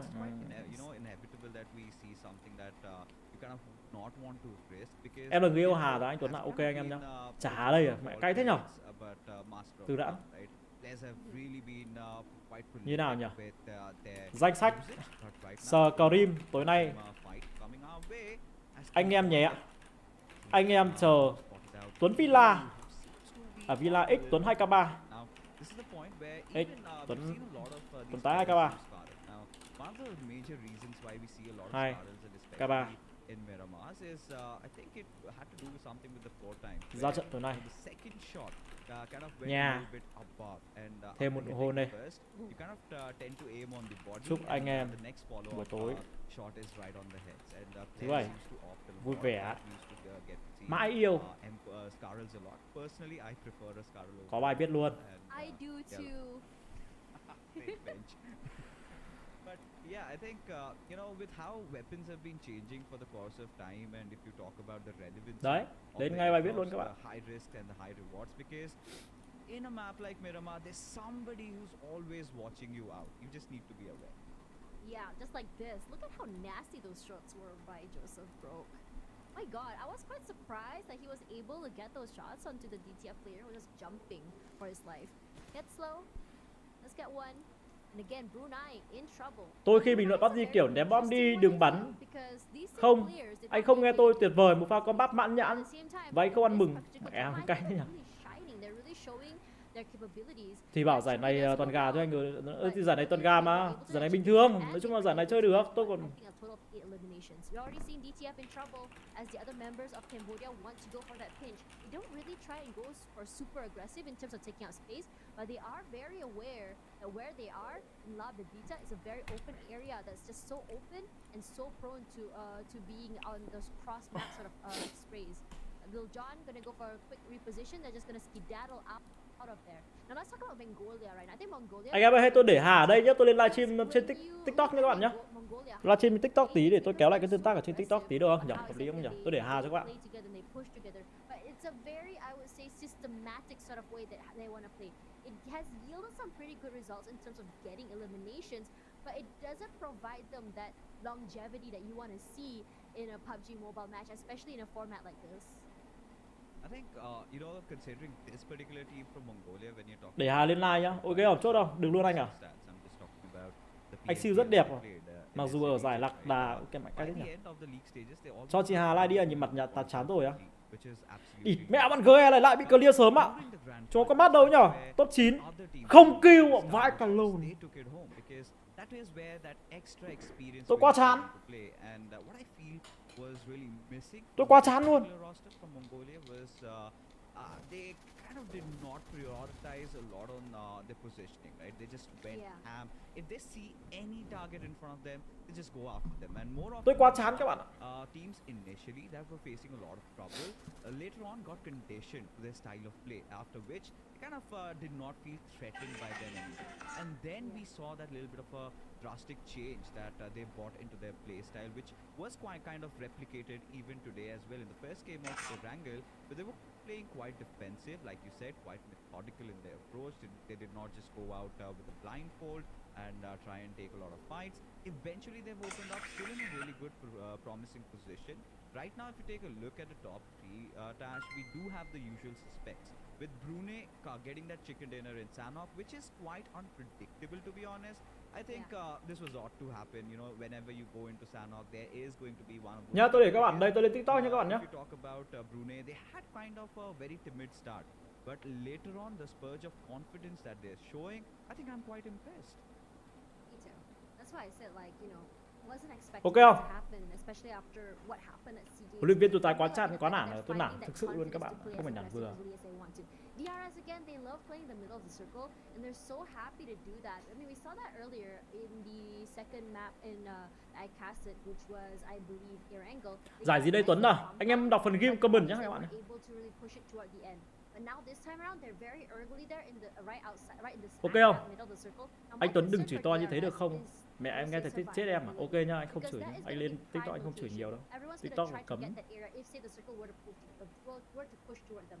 But there are still a lot of other areas that they can be prioritized. So even the fact that they have, there we go, circle pulling in toward Junkyard, this might be a good situation for them because it's right beside a high ground, So they're able to find those people rotating in between the valley, between where they are and Junkyard. They're able to get those picks. And this is exactly what I've seen happen before in a different Anh đang xem một con iPhone 14 Pro Max mua tại Mỹ trên máy bay nhưng mạng lag quá nên xem bằng TV của hãng, mặc dù TV khoang thư ra hơi nhỏ. Ok, cảm ơn nhá. Cảm ơn em. But my question to you is, what's stopping them from getting that chicken dinner? Mẹ, giải viết tắt biết giải gì à? Kìa, giải viết tắt thì cái giải này nó cái giải kiểu như là giống như SEA Games nhưng mà của nước khác thì anh em ạ. Đấy, Chairperson 5 rồi, nhưng mà Vicoy hay, Parazin tuyệt vời này. Em chua clear phát này là tôi bật nhạc cho em chua lên này, thôi xong chẹp còi chết rồi. Ui xổ rồi, tuyệt vời. Một phát nữa em chua ơi. Làm phát cân 3 là chua ơi. Chúa, đéo được rồi. With those M4s, I'm missing those good old days of DMR, some bold actions, and that it is what it is, right? Tiger just trying to get his teammate back alive, but I feel in this fight, pretty much Vietnam, they're starting to take over. Oh, wait, look at Parajin. He's looking at a nade. How is it down? I'm not sure if it's actually gonna hit here. It does get a revive on his teammate. So this has been a three-way fight, honestly. Thailand as well as Cambodia have been, and Vietnam as well, have been on this three-way sort of fight. They've just been trading nades here. Now the nades are going to be hitting. The reposition has been great, honestly. Chairperson nearly knocked out. They are at least going to have some time, but Parajin will be the one to at least take up that space. Nice little move to the back. And look at Vicoy as well on the other side. Vicoy. A single inch. Now everyone has been revived, has been able to reset here. Ok nhá, tôi để các bạn ở trên đây với Hà nhá. Tôi lên live TikTok một tí được không anh em? Hợp lý không? Thôi cứ để anh em ngồi đây cũng chẳng vấn đề gì đâu. Yeah.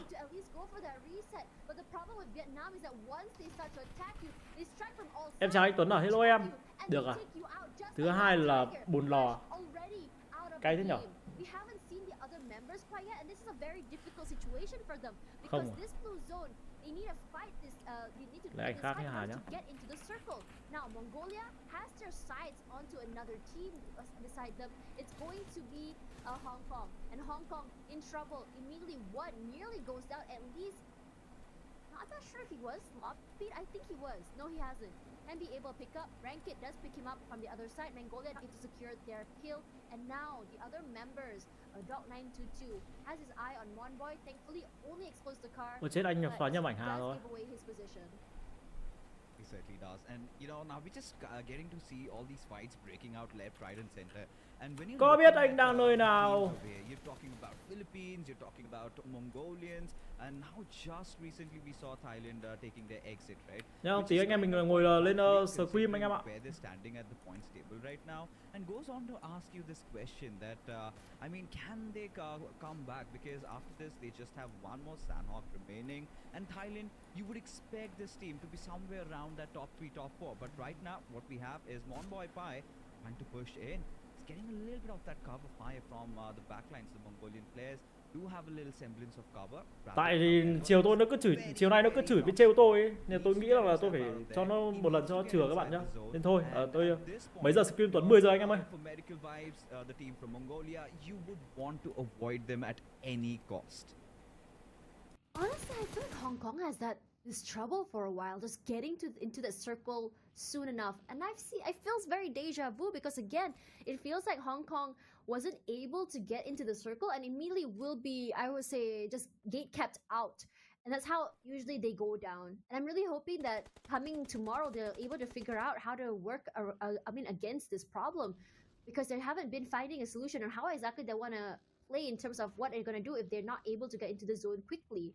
But given the fact that everyone is relatively inside of the circle already, it's still not as packed as I would like it to be toward one area. Everyone seems to be, I would say, in a situation where they're quite far enough from each other, where they are able to shoot at each other, at least from different terrains, but not enough for those follow-ups. Speaking of that, it's going to be Chuan, who is already having his eye onto the other members of Myanmar West. Takes a lot of damage. He's so far away from his teammates, so like it or not, he has to survive. His teammates are not going to go for the pickup if he were to get knocked down, and that's going to be a big impact to their firepower, because in my opinion, West has been like really good when it comes to pressuring from a different side of the map in a perpendicular area. Nice crossfire that they have as well is because West is playing separately from them. But with Vietnam playing the game where they're able to get a pick and then immediately choking, it might be a problem, especially as they like to play this take where they come in from all sides, and it's really hard to really pinpoint where you have to look at. And Parajin with the opening onto Zai, what a shot, and it's a really far one from almost across the area, and immediately, as I had predicted, they are going to be pushing out here, but West, because he's on the other side, he can give a little bit of cover, but with Parajin here watching and holding down the line, it's going to be hard for him to even cross or even go for the trade. Yeah, I mean, at this point, look at how vigilant they are, right? They're kind of aware of the situation, where the opponents are, and how to deal with it. And right now, I think Vietnam, they're just unleashed, especially with Chuan just being the spearhead of your attack. And not even that, right? He delivers on all fronts. We've seen him take shots with M4. We've seen him knocking the players down. And the duo that he's working along with, and that's working out pretty well, has been Parajin. Especially with those long-range knocks that they're getting, just sort of enabling them to apply that extra bit of pressure. And Myanmar, for sure, the very thought that, they're up against Vietnam kind of gets chills down your spine as one after the other, the bodies keep down falling as West Carry also goes down. Zai and Master Richie are the two last players remaining, and they need to tuck their tails and run.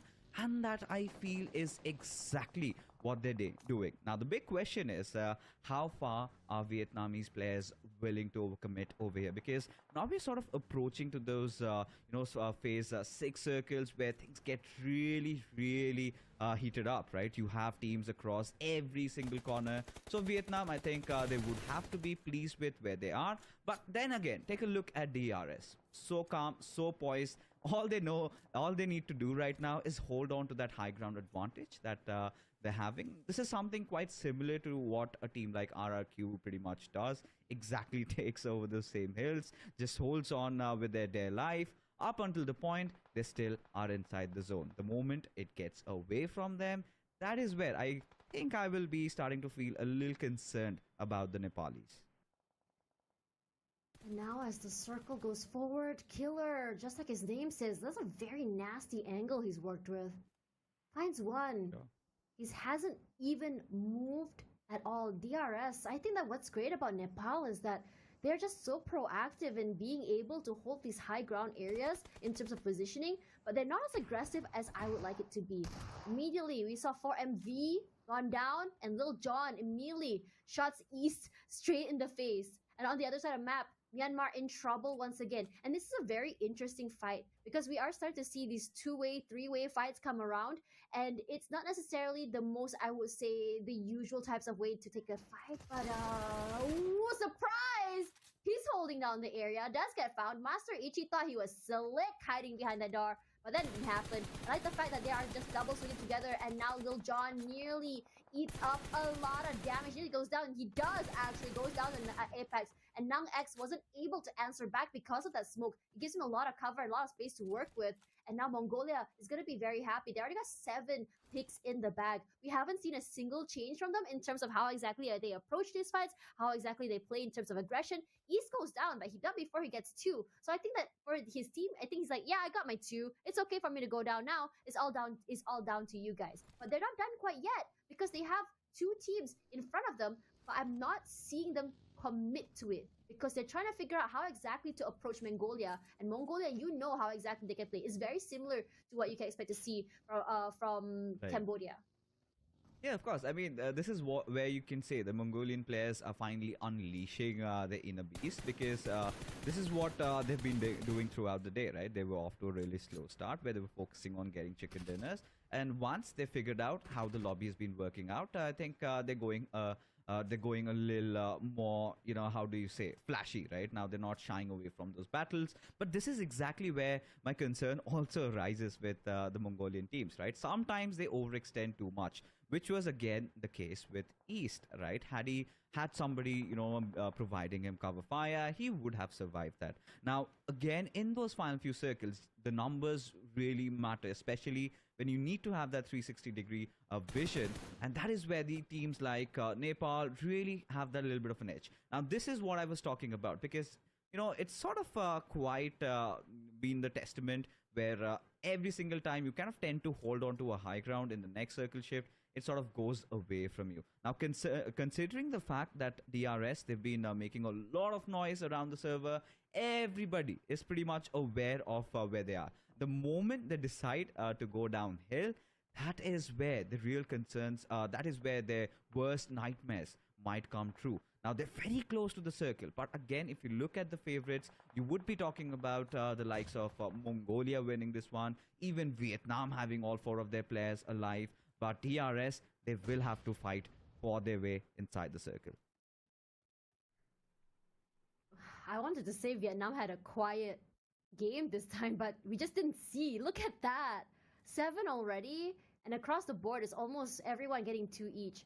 Regardless, gonna be seeing some action here from Indonesia as well. Nice little pick as well. But you have to remember, for Vietnam, they are a team that's attracted by the sound of guns. They are the type of team that's waiting to see how they can interact and just disrupt these fights. And nearly Rules gets knocked down here by Chuan, and it's just so nasty because he has this high angle that he can work with, and if someone tried to answer, he would just move backwards and then it's not able to do anything. And he's just gonna be so very happy to make it rain hell from above. Yap's gonna place at least a smoke there to give a little bit of cover, as DTF does find 1 member back. So it's Starboy, who had picked off 1 member of his team earlier. He answers back, but the question now is how exactly they're gonna approach this particular area that's held down by DRS. And that's going to be really difficult for DRS. They've got some really tough calls to make over here, because they ought to leave Delta as the sacrificial lamb, as the others sort of carve their way inside the circle. He needs to provide that cover fire. And I really do not like what they're trying to do, because now they're kind of getting surrounded by the players from Indonesia, and then you also have the players from Vietnam chiming in. Now, this is where you know, things go really salty for them. Now, DRS still trying to be fearless, trying to get inside the zone, and they've managed to do so, which is quite baffling, to be honest, as not just in they've succeeded in doing that, they're bringing the heat down at Indonesia, now who are also being pressed in by a different team. Now, again, capitalizing on the situation, DRS have somehow, Dash, have managed to make it work. Yeah, they have. And Killer wanted to go for aggressive kill. Delta down and out already. We see all these skirmishes throughout, and it's because this area is just so terraneous. No one is in the middle of the circle. We're seeing the same thing happen again, where the middle of the circle is a low ground. You don't want to be in the low ground area, so the only thing you can do right now is either find a compound, or you play at the side of the circle and just play with the high ground advantage. Twa nearly gets knocked down there. Nice spray, come through, and immediately goes down. His teammate is there to answer, but this wall, this little corner, has been giving him a lot of space to work with. Parajin, he wants to answer back, not able to. Totter being very cheeky with this corner of the area of the junkyard. But the circle will be pulling to the southern side, and now we start to see the Great Migration south. Mamata does have a buggy to work with. He's gonna try and move up forward, take this fight to Vietnam. And what this does is that it stops them from getting into the circle and getting more points. But look at on the other side, it's gonna be Mongolia trying to be the third party, tries to shoot out to Mamata. And the problem now is both Vietnam as well as ISS is stuck in that corner. You want to shoot at each other. Chairperson goes down. Jimmy tells the tale of how nasty it is to be shot. Here's Vikoy as well with the DBS. Gets two players now down and out. Chairperson out as well, but the kill, which is Parajin, will be stolen away, as well as Vikoy stolen away by Mongolia. And that is just so nasty. We don't like third parties, but it works so well in how exactly they approach this game. Yeah, considering especially how of a good coverage that the players of Mongolia have taken, I don't see this one going away from their hands until and unless they throw it off, right? Of course, they need to get a revival done on one of their fallen teammates, but that's not going to happen because now they're being pushed over from multiple fronts. You can see the players from Chinese Taipei coming and closing in the distance, but seems like the players of Mongolia are so well prepared, especially Apex, who right now, Tash, is sitting at 8 eliminations to his name. He's already cooked up the grenade. He knows exactly when to lob it, and he finds his target. Of course, Kobe must be proud as he inflicts a little bit more pressure with that Molotov, but it goes miles afar as Apex still trying to thread the needle, finding that avenue for one more knock. And that is when, for Medical Vibes, completely go in for the push. And look at him go. Has a shotgun on his hands and still manages to come through. Does the last player surviving do anything out of ordinary? Yes, he does. Takes one out, but it again rests on the nimble shoulders of Apex as he comes out through. Are you kidding me? I do not know what he's done over here, but they are still living in the moment. Yeah, they are. That's insane. It was a 2 versus 4. And I was shocked that Chinese Taipei had survived this long. They were one of the teams that had the, I would say, the history, at least for today, to get knocked out so early. And I was just so excited for them because they had the numbers advantage. But unfortunately, Mongolia firepower is just too high. Number 2, Mongolian players were able to get those isolates. They weren't able to play together, to shoot out together. And that is where Mongolia had in terms of, I would say, playing together. Because even though they were at a number deficient, Mongolia already had the idea that if we were to play on this corner to this corner, one player is able to distract and just eat up all the damage, and the other player, all they have to do is just spray and take them down. And that's exactly what they did. Now Nepal dwindled down to only 1 player left, and I like this map because usually we would see at least 1 or 2 players still left with 4 players left alive. Now only the players, the teams with the most number of players is going to be Mongolia as well as Maldives. 2 players each, Nepal and Chinese Taipei for 1. And now Mongolia, Apex especially, look at how many picks he has in his bag. 11. And he knows exactly where the Chinese Taipei player are, and he sprays out. Pisces, playing inside of the smokes, has to run for his life. He tried to tap Tense out, but that's not going to be happening, as Dot92 had something to say about it, as the other members of Maldives run into the circle straight down. I'm not liking this positioning, honestly, because it is at the corner of a high ground, but I understand why. I understand why they're playing this way, because they understand that on the top side here, you're going to be seeing DRS as well as Mongolia, and DRS's player nearly gets taken down, survives by the skin of his teeth, and they're going to be throwing in the mollies and the nades just to cook him out, and Apex steals that, giving him 12 in his pocket, and that's so nasty. I've never seen one player do this much damage in a game before. This is ludicrous, to be honest. At this point, I can't believe my eyes. And I really felt in this particular situation what Hattes and Totson did really was not supposed to be done, kind of gave away the position when they really did have that element of surprise. Now, for Miracle Vibes, they are literally the sharks in the ocean right now. They are searching for their prey, and now look at them building up that smoky path, right? The moment the trail gets formed, they're going to push right through it. And they're not just doing it from one angle, they're doing it from two sides, which is getting so difficult for the players of Maldives to figure out where they're really going to come out through. And what they're going to do is, from that narrow edges of the smoke, they will be trying to thread the needle. The moment they get the first knock, they're going to push in through. And that is exactly what has happened. Apex, right now, he is a force of nature. He is one of those players to be reckoned with, as Totson just crumbling in fear, almost getting dismantled, barely at a sliver of HP, shows his head off and gets finished as Mongolia get a winner chicken dinner in Miramar. Not just with any number of eliminations, it's 21 to the name. And just by the virtue of this one game, they're sitting at 31 points. And that is how much they've accrued. Tash, this is absurd.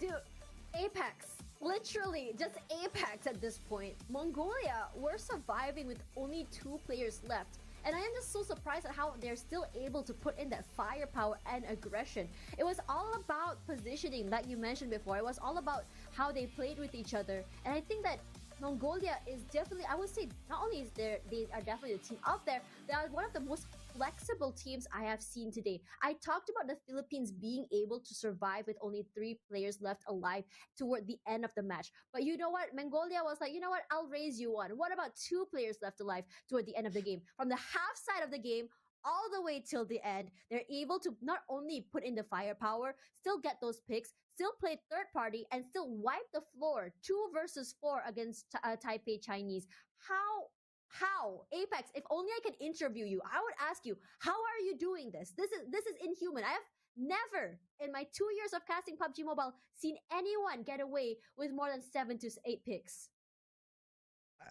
I mean, he's been doing that quite often these days in the SA region, right? And has got sort of manifested. Yeah, just another day in the office for him. And, you saw Apex, wait till you see Doc or E step up, right? Every single time, under whatever circumstances for Miracle Vibes or Mongolia are in, they have those... Anh có chỉ muốn về này mà tối nay dù người ở đâu đây vẫn chờ ra những cơn gió bị quanh trôi đến đây dù là điều này dù đang trong mơ tao thấy chìm đắm trên đôi nhà đầy mùi giây rồi cùng nhìn ngắm ấy nhưng đâu ngờ I'm falling down you break my soul em đã dịu dàng để con hãy đã nụ cười đó là lần đầu anh nắm say một người anh mất từ ngày bị gió sáng trên bầu trời em đã hoàn toàn là gục ngã cả sâu đời yeah I'm better by myself em phải để anh chờ bao lâu anh không muốn ta phải xa nhau bởi vì ta đâu muốn anh con tim rồi bời lên xanh đi về trời đã tối rồi anh không muốn trái tim vẫn cô đơn anh chỉ muốn ta lại gần nhau hơn chúng ta đâu muốn lại chia xa cách lòng giống khi anh viết về em mây rồng trên con đường nhưng mà mình bên nhau đi với em đến tận đêm thâu.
Tao đâu muốn hai con tim rồi bời lên xanh đi về trời đã tối rồi anh không muốn em trên con đường cô đơn anh chỉ muốn ta lại gần nhau hơn chúng ta đâu muốn phải chia xa cách lòng giống khi anh viết về em mây rồng trên con đường mà mình bên nhau đi với em đến gần đêm thâu.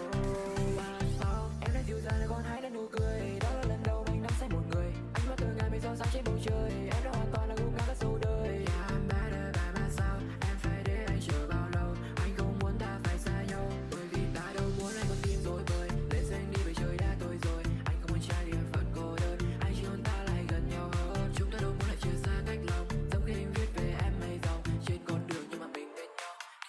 đến tận đêm thâu.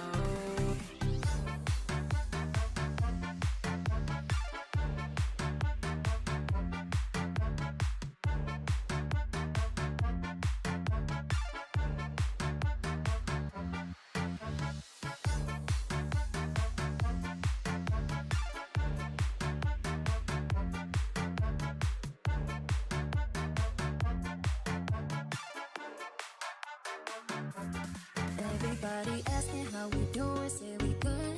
Don't need no one to tell me how to live just like they would. It ain't their business, but they in it, I don't know why. Revolved around my life after I found another guy. People get so caught up thinking they know everything, and little do they know you wasn't just a summer fling. I really got them thinking this was all just fun and games. So caught up in the past, they acting like a bunch of lames. Ain't got nothing on me, these people do not faze me. Enjoying every moment, ain't worried about who's in it. I'm growing every day, everything's gonna be okay. As long as I got my shit together, they gon' see me doing better. Ain't got nothing on me, on me, on me. Ain't got nothing on me, on me, on me. Ain't got nothing on me, on me, on me. Nothing on me, baby.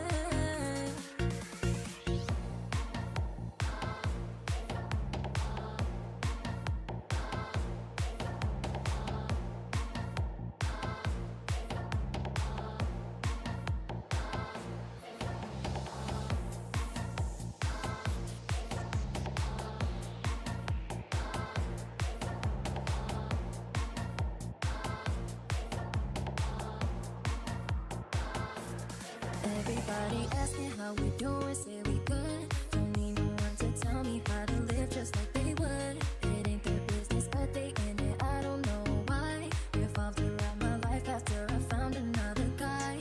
People get so caught up thinking they know everything, and little do they know you wasn't just a summer fling. I really got them thinking this was all just fun and games. So caught up in the past, they acting like a bunch of lames. Ain't got nothing on.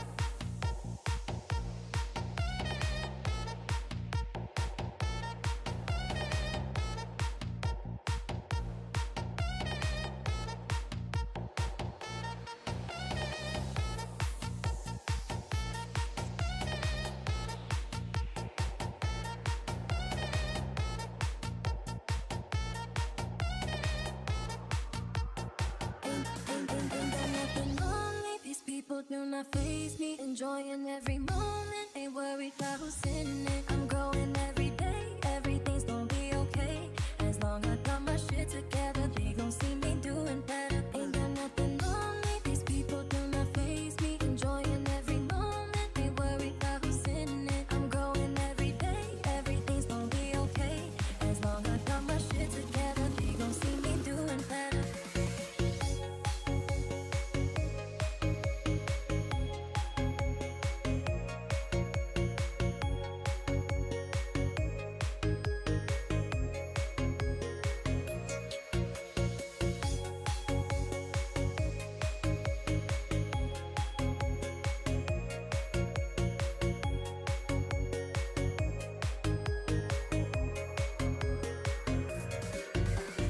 Cùng bên nhau mãi sau là điều ước muốn lớn nhất.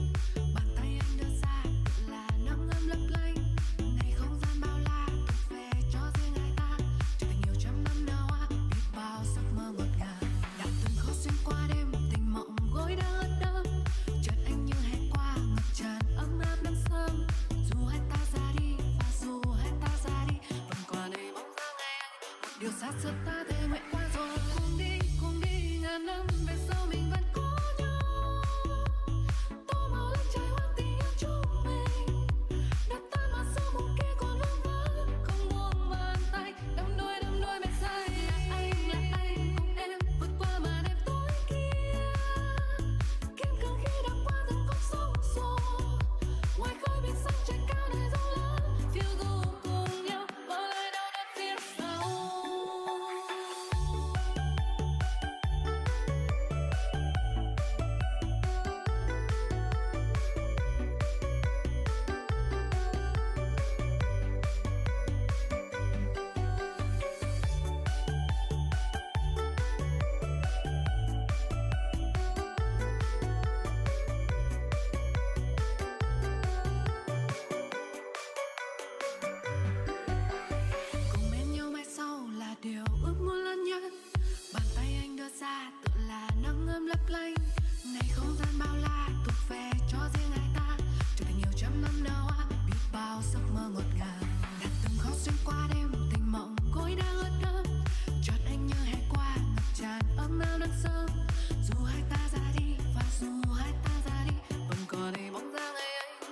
Xa xa ta để nguyện qua rồi. Cùng đi, ngàn năm về sau mình vẫn có nhau.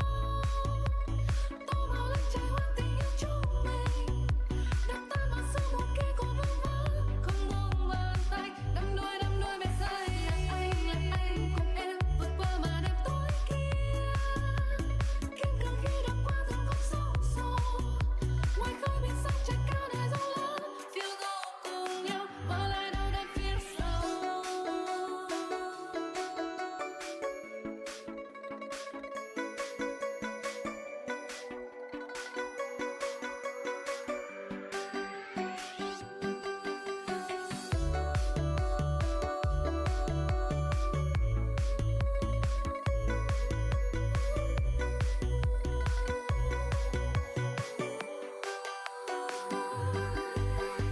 Cùng đi, ngàn năm về sau mình vẫn có nhau. Tô màu lạnh trải qua tình yêu chúng mình. Đập tan màn sương mù kia còn vương vấn. Không buông bàn tay, đắm đuôi mê say. Là anh cùng em vượt qua màn đêm tối kia. Kiên cường khi đã qua từng con sóng gió. Ngoài khơi biển xanh trời cao để gió lớn. Phiêu du cùng nhau, bỏ lại đau đớn phía sau.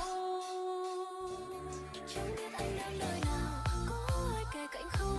Lúc đêm đông xa lạnh, nắm đôi tay của ai? Thật lòng em vẫn luôn thầm mong mai này người luôn bình yên sớm tối. Chẳng biết mai sau thế nào, có ai chờ đợi anh sẽ sống chung mái nhà đến khi bạc mái đầu. Chỉ mong sau phút giây người bỗng nhớ về hồi ức ngày ta đã yêu.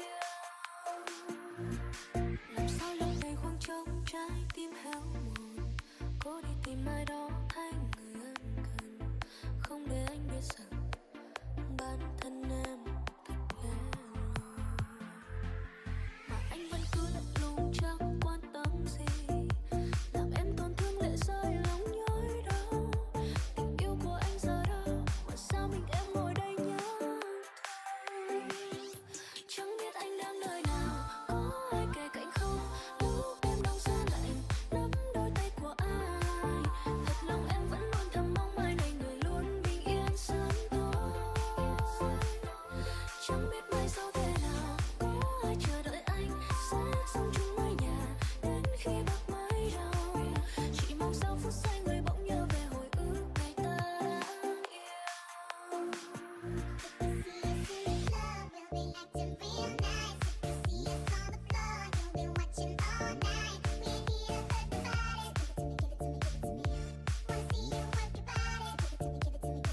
When the flow is in the party, everybody put up their hands. I get a half a meal for my beats, you get a couple grand.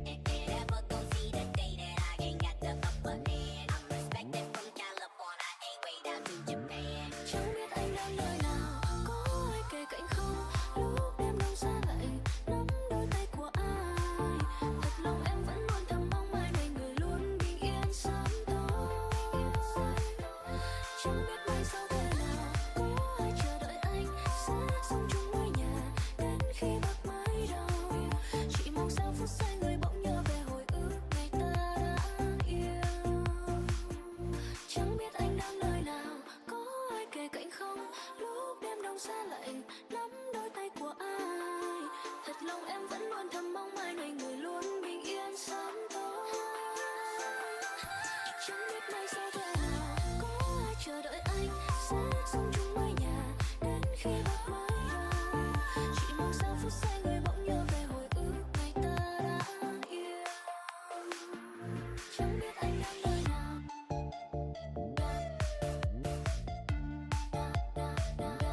Chẳng biết anh đang nơi nào.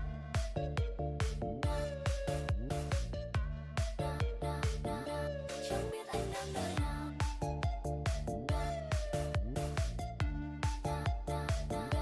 Chẳng biết anh đang nơi nào.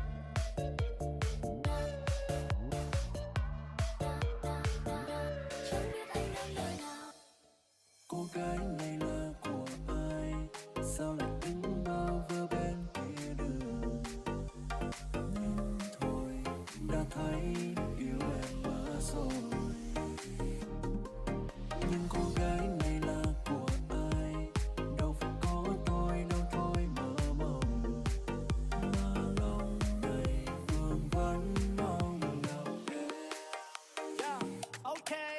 chuyện chàng trai đứng chân đèn đỏ tới cô gái nhỏ ở phía bên kia như nàng công chúa trong chuyện cổ tích mà anh hay đọc vào những đêm khuya. Cái định mệnh nào có thể sắp đặt khiến cho cả hai gặp nhau lúc ấy, để cho chàng trai cũng như cô gái tương tư về nhau trong từng phút giây. Và khi cô gái đứng đợi đèn đỏ thì chàng trai nọ dừng xe phía kia như chàng hoàng tử trong chuyện cổ tích mà cô hay đọc vào những đêm khuya. Cái định mệnh nào có thể sắp đặt khiến cho cả hai gặp nhau lúc ấy, để cho cô gái cũng như chàng trai tương tư về nhau trong từng phút giây. Cô gái này là của anh, em đã đứng trong anh cả ngày rồi, mà người sao không thấy em ở đây. Vì cô gái này là của anh, đâu phải có ai để anh tranh giành, và lòng em cũng rất mong gặp anh.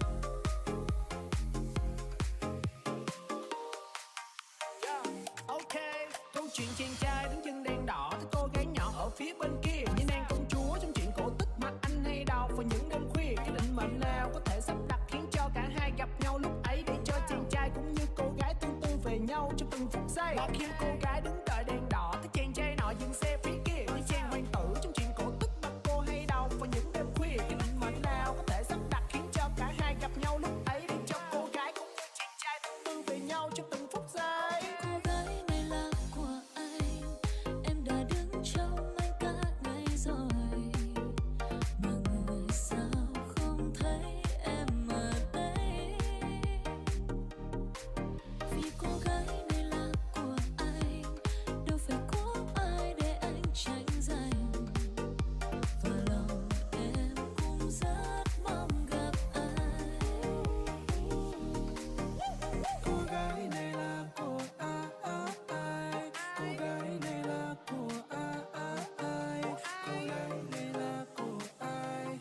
Đâu phải của tôi, đâu phải của tôi đâu. Cô gái này là của anh, cô gái này là của anh, cô gái này là của anh, đâu phải của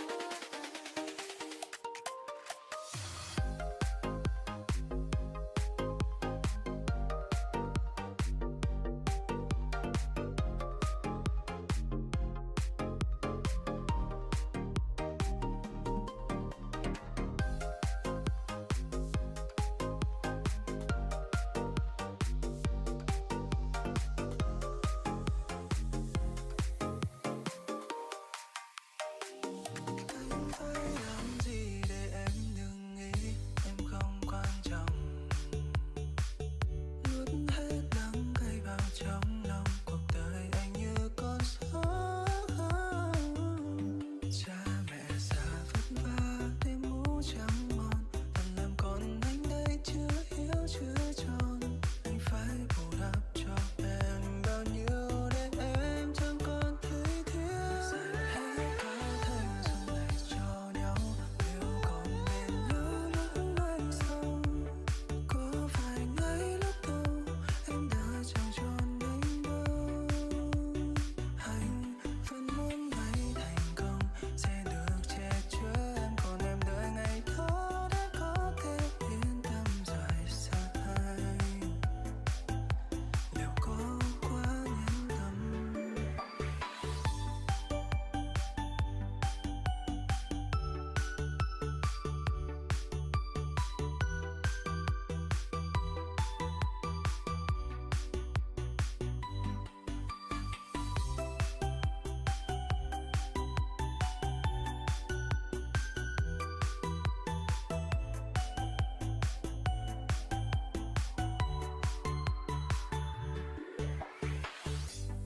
Mọi chuyện buồn mình sẽ vượt qua, phải không em à? Là điều anh muốn nhưng anh chẳng thể nói ra. Anh không muốn mình phải quên mất hết, chẳng muốn mình trôi khỏi ký ức của em. Anh thương cho người con gái cạnh bên anh dẫu chẳng có tương ai. Có những đoạn đường ta buộc phải bước một mình em mà. Có những nỗi niềm anh gửi vào gió chẳng muốn nói ra. Không ai muốn phải chia xa rồi làm bạn với người mình yêu nhất cả. Bên nhau bao lâu vậy mà một vài câu nói em bỗng xa lạ. Anh phải làm gì để em đừng nghĩ em không quan trọng. Nuốt hết đắng cay vào trong lòng, cuộc đời anh như con số không. Cha mẹ già vất vả đêm ngủ trắng ngon, vẫn làm con anh đây chưa hiểu chưa tròn. Anh phải bù đắp cho em bao nhiêu để em chẳng còn thấy tiếc. Dành hết cả thanh xuân này cho nhau, liệu còn bên Like the name Apex, the Apex Predator, our player here from Mongolia was able to pick up a whopping 20 picks in the last map over Miramar. And now as we move towards Sundown, the question now is whether or not he will be able to do the same, but Fixes might not like that. Regardless, Tash Bunny here alongside Fixes, your casters for tonight for the World Esports IESF PUBG Mobile. As we go into the final map, I have a question to ask you, Fixes. What do you want to see in the final map? Absolute carnage, right? And we would love to see that. I'm pretty sure the viewers also. And yeah, I'm pretty sure they're supporting their own regions. We've got quite a lot of fandom coming across, and this is what we love about this event, right? Fans from different countries, everybody sort of cheering for their own nation, and this is where it all boils down to now. We have seen, the upper echelon has already been created. We have the creme de la creme. It is, of course, Mongolia. Then there have been a few of the other nations that are kind of getting closer. But this is one where, by the end of the evening, you would want to go out high with your heads being, held, because at this point, you've got 6 more games to go after this particular game being played. And like I discussed this with RZ, I do not want this to boil down to the final game tomorrow, which is Sandhawk, which gets quite erratic. It's so difficult to kind of figure out what goes on. So in the battle for the top 3, because the top 3 only make it to the LAN, that is where teams have to sort of solidify or cement their position before getting into those final maps tomorrow. Yeah, I think there's a lot of teams that still haven't even encroached the 20-point mark, and then we already have players that's already just so far ahead. I mean, if you look at the first place right now where Mongolia is, I think there's almost about almost a 30-point differential there, because Mongolia has just been really good with getting those, I would say, those picks and eliminations. So they already had in mind what exactly their objectives are going to be. It's eliminations over everything else. But the thing about being so, I would say, aggressive and getting these picks is that you are able to get the resources refreshed over and over and over again as you are able to get those pickups. And I think in this situation for them, they're able to not only get those kills, but also be able to loot at the same time. We haven't seen a situation where they're able to get a pick and they get third party, so they're being stopped from getting that reset. And I would love to see that happen. Me too, personally, because, there have been so many teams that are trying to put in those efforts. But then there are, again, those teams that, like I said, have been quite timid in their approach, right? They kind of see somebody out there in front of them. Let's say, for example, Brunei in those initial few games. Then if you even take a look at the previous matchup, it was Chinese Taipei. Despite having such a nice man advantage, it was a 4v2 situation. They kind of fell down on their knees and they surrendered pretty much at that point. Now, this is one of those maps where, teams that are struggling a lot are kind of not even made it to the 20 plus points. This is one of those games where they can really redeem themselves. And by looking at this flight path does not really matter, but what really comes into play whenever it's a map of Sandhawk is if it is going to be a western circle, because the moment you look at the Camp Alpha Island and if the circle gets situated over there, and that is where the dynamics of approaching Sandhawk completely changes, because then you have to focus on your quick rotations. But if it comes down to the mainlands, then it again comes down to the teams that are placed quite at the center. The teams around the center enjoy that massive advantage, but all they need to know, like you've been pointing that out, Tash,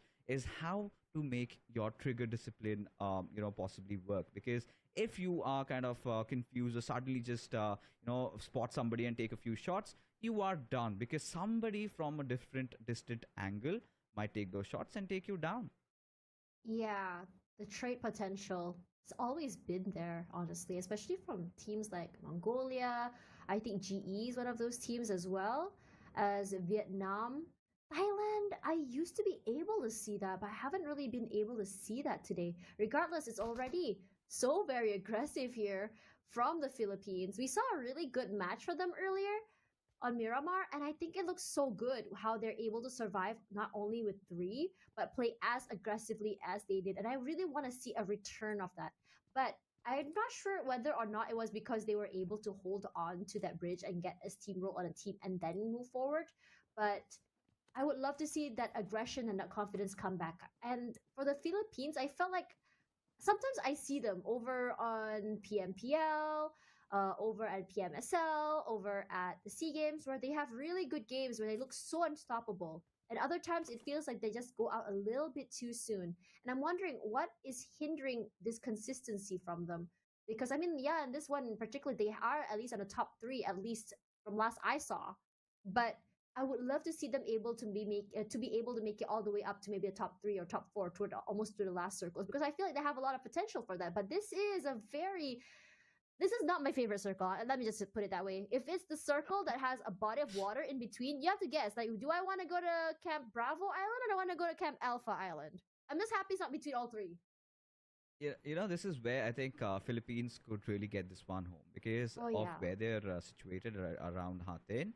They could go for a 2-2 split, right? Send 2 of their players to the other side and just play around those little depths that we have just towards the western side of Tatmok. And we've seen the circle sort of end over there on multiple occasions. Now, there are few other renditions of this zone, where you can see the players of GE position, right? It kind of goes down there sometimes also. But, talking about what's going wrong for Philippines is, I kind of feel that is what initially the players of Mongolia were also facing, right? They see somebody and they really just go head on for the fight. Tunnel vision. I think what they really need to inculcate in this style of play, Tash, would be a little bit of a dash of how the Nepali team DRS has been playing. If they know how to position their players properly and find that proper mixture, I think they're good to go.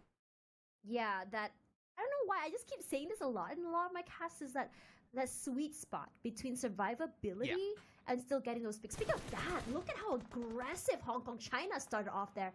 Already with a nice pick there by Tin Shao, but no follow-up quite yet. Newbie's OP, at least, still gets one more. Knockdown.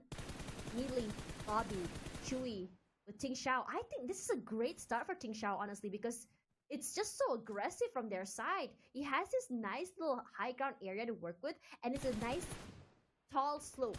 So that means even if the players want to answer, it's so hard to really do that and shoot back, because if anyone was trying to shoot back, they all they have to do is just reposition and just shoot at the same area, and you can't really tell. Now, these smokes for Chewy does give him a little bit of breathing room. He can reset, he can at least heal, but I don't think his teammates are able to assist him at all, given the fact that this terrain does not favor them. It's on the lower ground, and it's quite open as well, so even if they want to try and shoot upwards, it's gonna be very, very hard.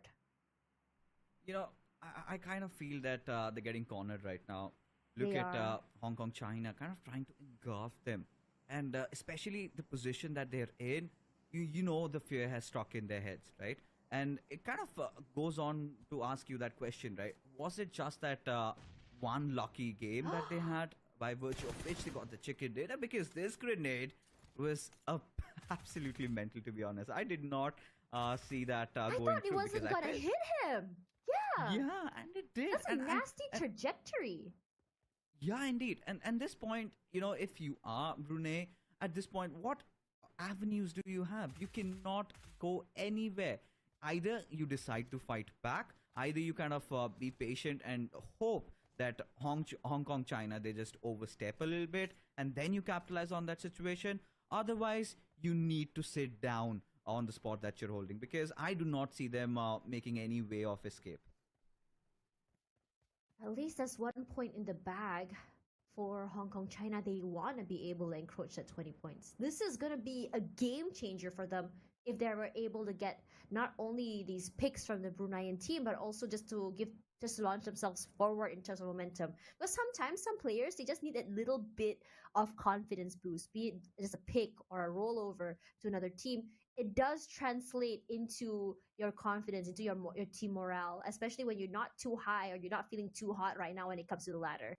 But no movement yet from the other members of Brunei and Hong Kong, China. This feels like a very, very, very long Mexican standoff, as Ting Xiao is going to be like, okay, it's a little bit too long here. Perhaps it's time for us to just leave or reposition. And I think, I'm not sure if the other players of Brunei are able to hear the movement just yet.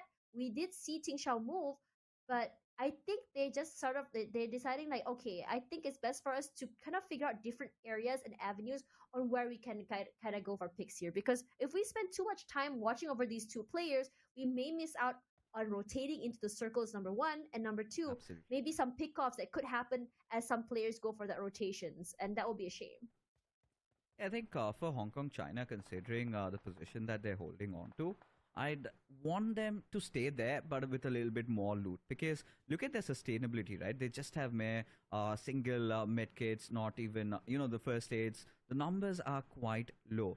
And especially when you're kind of holding down on those high ground situations, you need to make sure you've got your 4x scopes, you've got enough ammunitions to back it up with. And, from my experience so far casting this game, we've seen on multiple occasions, it kind of goes down the hill also. So I think they also need to consider their other contingency plans, where they kind of have two of their players also, or even one of their players stationed down somewhere on the lowlands where he has a house to his name. The moment the circle goes out of their control, they can at least come in. But we see a little bit of a fight breaking out. I think it's Cambodia taking on the Mongolians, whereas East has again fallen prey. And as a result of which, he still did manage to take a knock though. But can Mongolia capitalize? That's a big question over here. That's actually quite surprising. The other East is down. The firepower definitely going to be knocked down at least a notch. But exit as well. Not sure if they're going to be able to go for that push out and go for that revive as well, because look at Apex as well as teammate. He's been holding down that area, trying to see if anyone will be rotating to him. So this might be a situation where I'm sorry, buddy. I don't think I'm going to be able to revive you. You're on your own. Split out. Regardless, on the other side of the map, rank it. Whoa. Quick on the ball for that one. That's a knock, immediately a headshot as well. East already out of the game. But while it does kind of like, I would say, lower down the firepower from Mongolia, we did see Mongolia take a 4v2 just now and survive till the end. So at this situation, I wouldn't really be celebrating quite yet. Sri Lanka, one player knocked down already. Teammates not able to go for the pickup quite yet. We did see some other players there from Vietnam move around. And I think they have to be really quiet, very silent on how exactly they want to approach this. Because in this situation, a team as aggressive as Vietnam, if they know that you're down by one number, they're going to just go for that push. Speaking of push, Rimon probably trying to go for his redemption arc, given the fact that in the previous round, his team were able to get that chicken dinner. He wasn't present in 90% of the time in that game. I think, at this point, when you're looking at a team like Sri Lanka, what has been their underlying problem is the lack of firepower in their roster. What I love about Sri Lanka otherwise is how they've been positioning their players always in the right spot. You kind of find them in the center, but where they really lose out on, or you kind of feel that spark is missing, is how they engage in their fights. Now, they find their players a little outside, sometimes in the open. They do not have those trades secured. You always need to have somebody watching over you, right? Even if you're going out in the open, overcommitting a little bit, there has to be somebody like what Top does for Action from Starwood. Like, you need to have those sort of plays if you want to play like that. Now, when you're playing around the center, like Sri Lanka were doing in this particular situation, they should have ideally just sat in their compounds, not go out, because you have to expect somebody just to spot you out, and that sort of has been the wolf's pain for them. And at this point, this is where they kind of go spiraling down, because Philippines, I think, Tash, we did have this discussion. This could be their game. This is one of those games where they get that chicken dinner and have a really good spot secured for themselves at the end of the evening. I don't know if you saw on the kill feed just now. Hong Kong, China, they had like a long standoff with Brunei, and finally we saw Chewy come online, and Chewy was able to get him down. I'm not sure how long he actually held that down. Guys, coming back to our screen here, it's Rankit, one of the top performers for the Filipino team. He throws that nade, he closes the door and says, surprise, little present for you. You're not going to be able to answer. He throws another one, it's a molly, now a nade, just to really add into that mix of food. But no movement quite yet. We saw a DBS in his hand. He was getting ready and prepped, so he has to be able to at least shut them out, or at least chase them away from the area to make them run toward him. Regardless, look at the damage he's already putting inside. He does pass by one player. He realizes that Razor is so very low. Does get zoned out by the molly. Another molly just to really hold down the line, and he sprays, but doesn't really matter when rank is that close to you. A DBS to the face is basically a death sentence. And just like that, Sri Lanka unfortunately not able to get a single point in this match. But as the blue zone comes through, we already see a defeat from the Bruneian team. They came in with only 3 players, and with newbies already out, not the best situation for them to be in. And we did see a chicken dinner for Brunei earlier. I'm not sure if they're able to replicate it with only 4 players, because when we saw them be able to make it out toward the end, they were still up with 4. Now, as the circle pulls toward the middle with this body of water here, this is where things get really interesting. Is Hong Kong going to swim forward, and is GE going to fish them out of the water, is the question.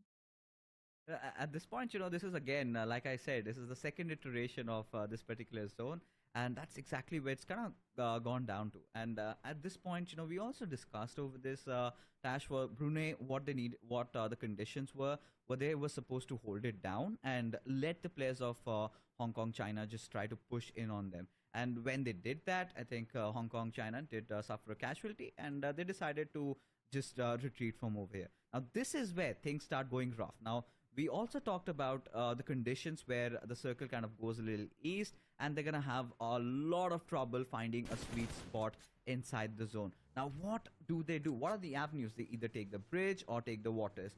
Either ways, they have a team guarding those areas, and I really do not know how they're gonna get inside the circle right now. Look at Smile just holding the side of the circle. He has a scope as well. That means it's more precise in terms of how exactly he wants to land those bullets. Zai on one side. Now, this is a nice area they've held on to, because not only is it right beside the water, it has a bridge to catch anyone crossing over. And I think another thing is that they don't have to worry too much about shifting if that circle were to move around, because it's not necessarily the area that you have to cross really, really far, where there's a lot of compounds or even a body of water they have to worry about. Now, Demigod, he's playing underneath the circle. What he's trying to do here is try to cross through. And by doing this, they do keep out of detection from Myanmar, but they still have to cross in front of them regardless. And the question now is whether or not they want to be able to get real lucky with those first shots, or they want to be able to take this fight. And that's not going to be happening, as Monboy already knocked down and out. His teammate is able to at least answer back in this situation, but for Vietnam, they are the team that likes to hear the sound of guns. They were exactly trying to third party this, but Rankit was already holding this down. He wasn't trying to let them even go even close to the area. And I'm liking the fact that even though they're not even in the circle for the Philippines, they're very proactive in marking their enemies and taking these fights. At this point, it all kind of comes down to how GR are going to be playing this one, because they kind of have those sweet covers, and Philippines, they will have to be the aggressors. And for them to really go in for the push, they need to find at least a knock or 2. But if they go without that, then I do not know how they're going to approach this one. Of course, under the bridge, as Myanmar raining some death and destruction out there. One of the players, chairperson, is already knocked down, and he is gone for good. as Myanmar try to, fight against the forces of nature over here. Vietnam is a quite a tricky team to deal against, but feels like they know exactly where Chuan was, destroying and flushing him out as he's burning. The lava is trying to engulf him, and Chuan has given away his position as Master Ichi decides to go in, but gets slapped back. But nice trades coming in from Smile over there as Vikoi trying to fight back does redeem his team over there as Myanmar now go on a little bit of a back foot. But look at that, Philippines, this is exactly the moment that we were waiting for, Tash. Right in the moment they found that both these teams are vulnerable. This is the spot. Iron is hot. Let's strike. You know, this is like a well, how the turntables moment, because it was Philippines that was outside the circle. They weren't able to get inside at all. They were the one in trouble and cornered. And because Myanmar decided to take this fight against Vietnam, Vietnam was in trouble, and all Philippines had to do was just clean up the house. Speaking of cleaning up the house, it's Rimon that will be watching this area, become the gatekeeper, not allowing Hong Kong to even move into the circle. Jia, what are you gonna do here? You wanna go pick up your teammate, but you can't even cross. The beach is such an open area. Yes, there are cover of trees, but when you have a team of like a player like Rimon who's just so aggressive with those sprays, nearly gets taken down there. He didn't realize that Hong Kong would be answering at the very least. But at the same time, if you look at the other side of the map, you're seeing some small skirmishes come through, those pickoffs from other teams, but not really a 4-on-4 fight. But for the Philippines, they're very happy to be here. The circle is pulling downwards, but if you're able to gatekeep, if you're able to stop people from getting into the circle, that's not too much of a loss, in my opinion. Because yes, you may be getting to circle a bit late, but if you get some value out of it, maybe some pickoffs, some points into your pocket, it still launches you forward in terms of your consistency, in terms of getting points to move into the next map. And I think that right now, as they are in team number 7, they're going to say, okay, we already have placement points in the bag. Let's try and get some eliminations. And that's exactly what they're trying to do as Monboy gets a pick onto Starboy just like that. Dabs is close by, and he can't even cross to go for that revive. I mean, look at how absurd the circle's going on as right now Philippines decide to charge in on the Vietnamese. Ouch! As one of their lonesome players survives. It's Vikoi as Ranked gets picked off from elsewhere. Of course, they would want to trigger that revive, but Raimon just surviving with a sliver of HP will patch himself up first before going in with that push, and I think they might have figured out a way around that, as now the players of Mongolia, they decide to charge in and now are in a battle against the Nepali Kings, DRS, who also have their players lying down on their knees but still have a lot of fight remaining. And now you can see Mongolia, clearly they're taking fights on 2 different fronts. And at this point, this kind of looks a little bit concerning for me because they've got just that one player surviving. I do not know. He's being shot from every possible direction, but that one grenade could do a lot of wonders. But the blue zone definitely will impart the hurt, but it is going to be rules. Towards the end, does manage to hammer down the final nail in the coffin. And out goes the Mongolians. Oh man, just as you predicted. But this might be the Philippines coming out on top this time with 9 eliminations in the bag. Now, I'm not sure if you saw just now that Vietnam, 2 of the players, I think he was trying to throw a nade out, but he accidentally blew 2 of them together out of the way. And I was just like, wait, what happened there? Not too sure. So that might be the reason why Vietnam got knocked out. Regardless, a win is still a win for that team who managed to clean up the house. Now, for the Philippines here, they're going to be so very happy because look at where GLX are. They're on this little island, and crossing it is going to be a pain in the butt because not only does the Philippines have a high ground, they also have a compound, and to get to the circle, they have to cross that area, and it's also a body of water. Yeah, to swim, you can just swim downwards into the water, but at what risk? In this situation, Tiger with the sprays, they do find Ranked. He sprays out. He takes it out. No more in the game. There's one less firepower or one less person to worry about for the Filipino team. And this is where I'm really excited to see Thailand perhaps thrive. Sea Sky only takes a bit of damage. There is some answers from the Philippines, but in this situation, the high ground doesn't help them because look at DRS. He puts in the damage to Raymond. He takes that pick out of the way, but look who steals it. It's gonna be Sea Sky only. Thank you very much for taking him down. I will take that point, put it in my pocket, and now for Monboy, what are you gonna do? DRS says, you know what? You stole mine. I'll steal it back from you.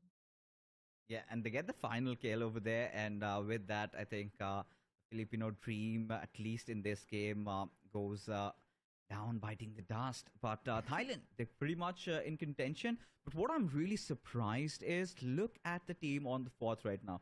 Brunei, they're still alive with 3 defeat points to their name. Now, that is really impressive considering how much in a bad condition they were during the start of the game to where they are right now. Sanhok can surely be unpredictable. And let's not forget, Tash, for a moment, that Brunei was one of those teams that did manage to secure that chicken dinner in Sanhok. But look at Gyante. The moment Thailand decide to push in at his direction, Gyante responds back in fashion. But eventually it hurts me to see him get eliminated from the wrath of the circle. Now, this is quite unbelievable for what we are witnessing. In the meanwhile, White amidst everything that's going on, well, the Indonesians, they're pretty much chilling, right? They've got the beat suits on. They sort of have their margaritas already. What is this circle, man? Yeah. This is... What is this circle? Oh, man, this circle is so... I have never thought in my life I would see a tiny island circle, but here we are. And it pulls straight there as well. Now, Indonesia predicted this so very well. A nade out into the water as the Bruneians, they don't really eat that damage. Tiger, given a little bit of space to go for that reset at the very least, he's down to his last one, if you think about it. He's all alone. Can still go for those placement points. But honestly, I have to say, because the Indonesian players have full control of that island, this might just be their chicken dinner. Unless the circle decides to go straight in the water, and I guess it's going to be a very anticlimactic ending. But let's see if they actually kill each other first. And it's going to be Shaco who will be caught off guard here, where Shaco has been slowed down by the water, and all Tiger has to do is just spray and pray. Beautifully done. Takes another point into the bag. Chewy behind that rock. He heals up here. It's a one-shot situation as Chewy takes it back. Beautifully done with the ADS. Still alone, despite only having 3 players here. Brunei doing so very well on this map. As Starboy rushes forward, he wants to answer this. He has all the control of the area. All Chewy has is just a rock. So either you come out and eat our bullets, or you face our wrath. He does get flashed here, but no follow-up by Chewy. A nice little crossfire or V-shape has been set up here by the members of Indonesia. Chewy, what can you do? You run out of your bullets, of your supplies, and winner, chicken dinner gonna go to Indonesia. While I was questioning why on earth you would go for that little island, I have to eat it back, and I have to swallow it, because they came up on top for this. Yeah, they did take a gamble, and well, it did pay off for them, and did earn them those crucial 15 points. Exactly what Indonesia needed, considering the rich legacy, the heritage they have in this particular game, as they need to be the flag bearers and they need to move on ahead. I think this is the perfect ending for Indonesia in this evening right now with that chicken dinner. But kudos, man, to Brunei, the way they survived, and the last player was literally stuck between a rock and a hard place with nowhere to go. And you know, you kind of we've seen circles like this in the past, but there are such rare occurrences, right? And I was quite surprised to see all these teams actually make it there. I mean, the biggest one for me, of course, had to be Brunei, but follow-ups would be, the names would be Thailand for sure, because Thailand, we did talk about it. This was supposed to be one of their redemption games where they kind of come back into the top 3, and I feel they might have done enough. But when you're talking about the teams that were consistent again, really can't rule out Nepal, can you? No, you can't. They are a team that consistently is up there, top 5. They are a team that consistently does get some picks, and this is what makes them so great, because I would say the tagline, no chicken, no problem, applies to them very, very well. They do it so very gracefully and very smoothly. They're not too eager when it comes to fights, but in a way it benefits them. But I don't know, man. I feel like this circle is just one of the most complicated. The other day I was complaining about a circle being in between 3 islands and how it's going to be so hard. But if it does eventually pull to to an area, it's okay. But in this situation, Indonesia was already on mainland. What can you do? Either you can take away that space, but it was so hard because there were so many teams from so many different areas trying to fight for that small little land, and crossing over means that you have to swim. And you saw Shaco try to do that. He thought he could catch the Indonesian player off guard by swinging out, but because the water slows you down in terms of movement, it was so easy for him to get sprayed down. It's just so very unfortunate. But in this situation, I mean, we talked about unorthodox circles bringing out unorthodox teams to the top. This is definitely one of those situations.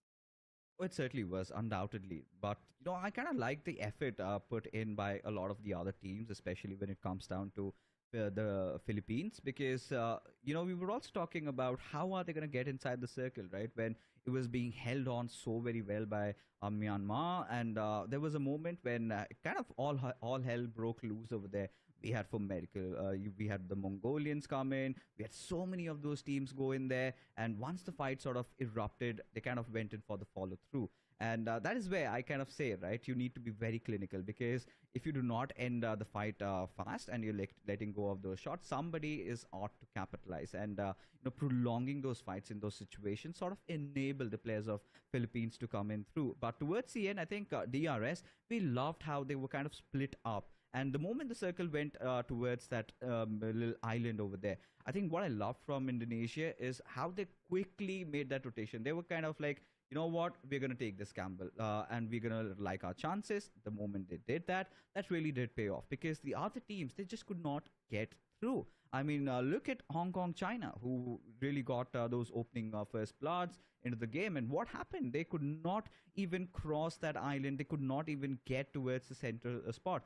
Whereas the team that they were pressing in on, Brunei, still did manage to secure a second spot with a respectable amount of eliminations to their name.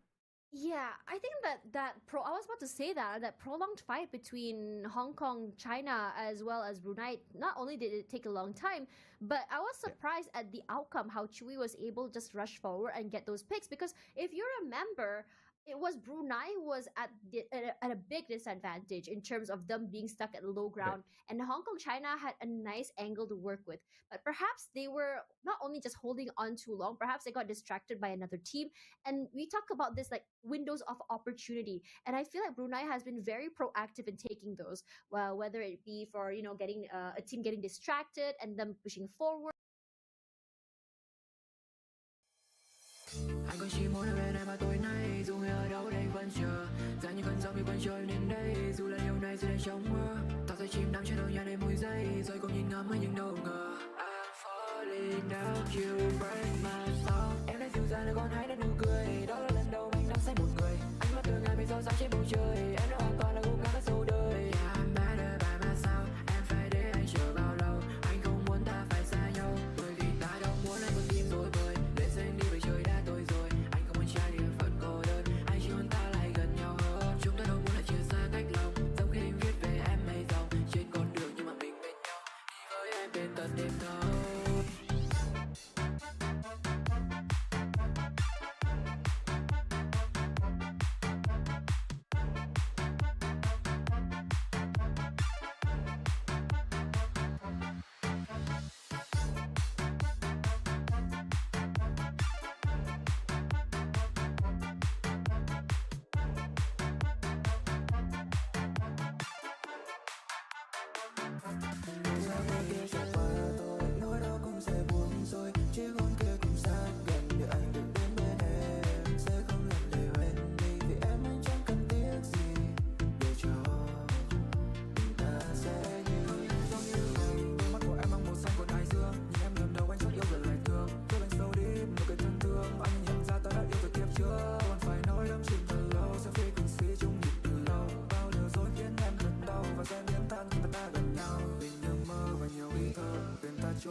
Trời đã tối rồi, anh không muốn em trên con đường cô đơn. Anh chỉ muốn ta lại gần nhau hơn. Chúng ta đâu muốn phải chia xa cách lòng. Giống khi anh viết về em mây dòng trên con đường mà mình bên nhau.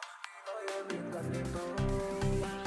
Em đã dịu dàng để con hãy đã nụ cười. Đó là lần đầu mình đang say một người. Ánh mắt từ ngày bị gió sáng trên bầu trời. Em đã hoàn toàn là gục ngã cả sâu đời. Yeah, I'm better by myself. Em phải để anh chờ bao lâu. Anh không muốn ta phải xa nhau. Bởi vì ta đâu muốn anh con tim rồi bời. Lên xanh đi về trời đã tối rồi. Trải địa phận cô đơn anh chỉ muốn ta lại gần nhau hơn chúng ta đâu muốn lại chia xa cách lòng giống khi anh viết về em mây dòng trên con đường nhưng mà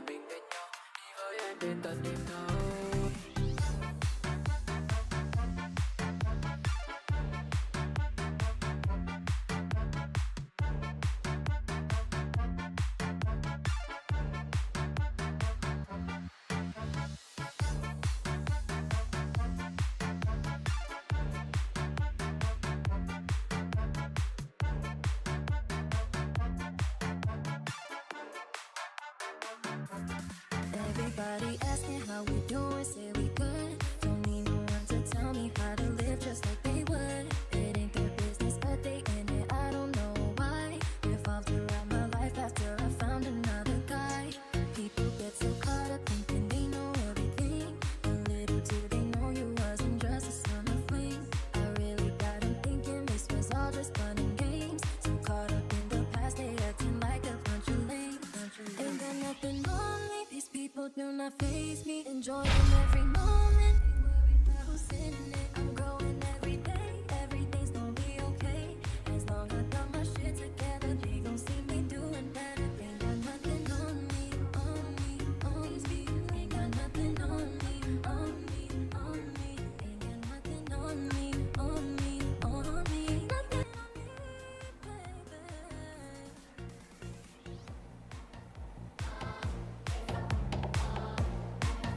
Lại sang đây à? Hello anh em. Chào tất cả anh em nhá. Chào tất cả các bạn. Tuần tới chúc anh em buổi tối vui vẻ. Nghe công nghiệp đéo chịu được thôi các bạn ơi.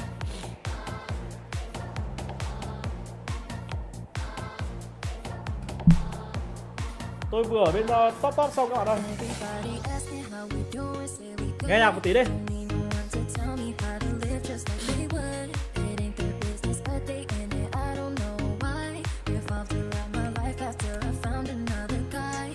People get so caught up thinking they know everything. A little do they know you wasn't just a summer fling. Đây rồi à? Hello mình Phú Vinh lên nhá. Hello các bạn. So caught up in the past, they acting like a bunch of lame. Ain't got nothing on.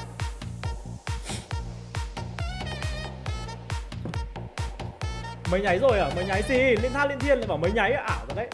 Nay về 3 nháy ăn cả xiên.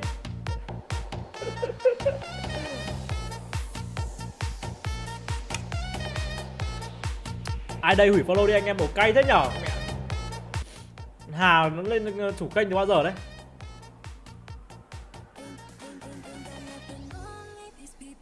Nhạc hay thế nhở? Nhạc như nhạc luôn các bạn.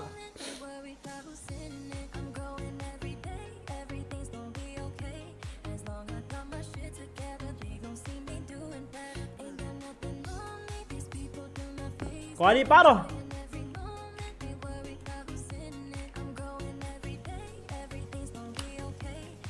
Các bạn đợi tôi tí nhá. Chết rồi, trôi quá. Cứu.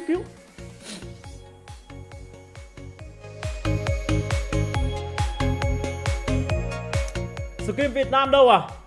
Anh em bình tĩnh. Hà Nội không gọi được đâu. Các bạn phải bình tĩnh đâu.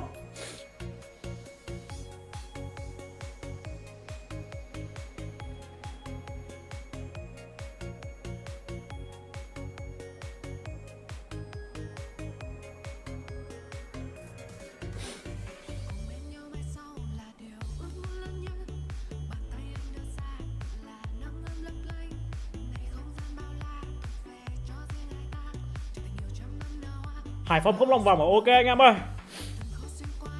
Hôm nay lại có chuyên không em? Khả năng cao là có anh ơi. Nên có like cớt không vậy à? Có vẫn like thì mình mới có ở đây chứ không thì tôi ọp lâu rồi các bạn ơi.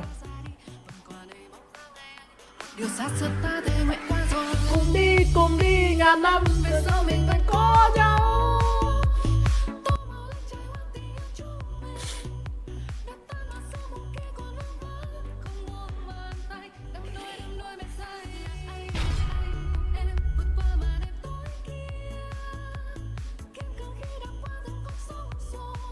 Tí bản quyền bay kênh à? Không bay được.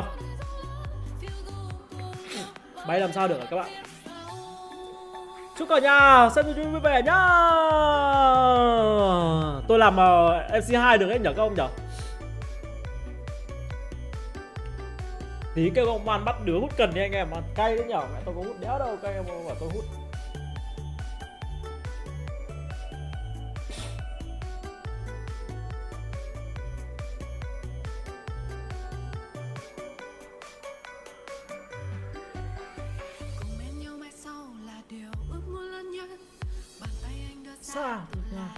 Câu có muốn nghe hát một bài không? Chiều nay tôi vừa hát một bài anh khạc hay em khạc thì bây giờ tôi sẽ hát một bài anh khạc hay em khạc. Không, tôi sẽ hát một bài của Tuấn Hưng nhá.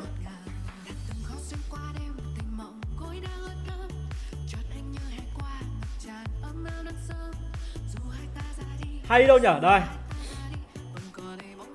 Tôi đứng cạnh thằng Lạnh luôn. Cùng đi, ngàn năm.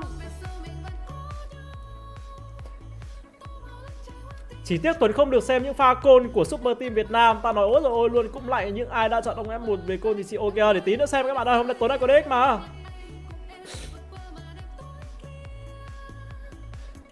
Anh em chụp lại tôi kiểu ảnh phát. Tôi vào 2i rồi đấy các bạn.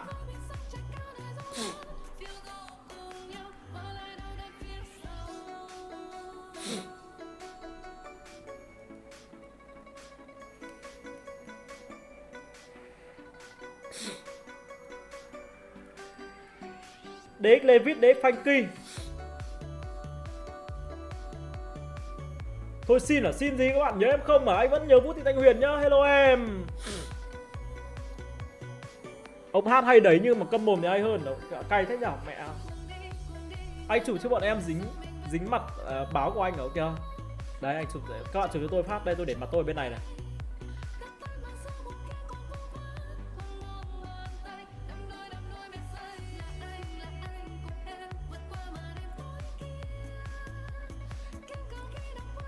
Ok nhá các bạn nhá.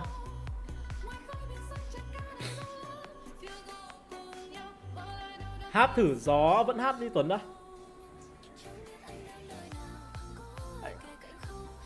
Ôi nhạc hay thế, nhạc như nhạc luôn.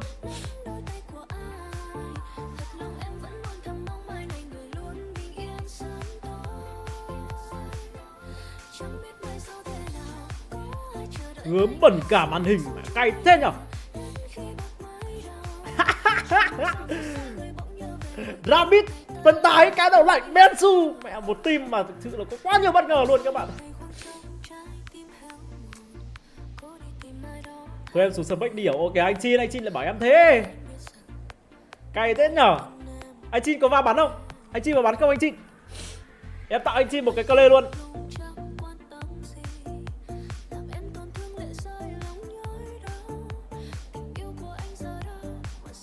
Năm nay vô địch à? Năm nay hay vô địch luôn các bạn.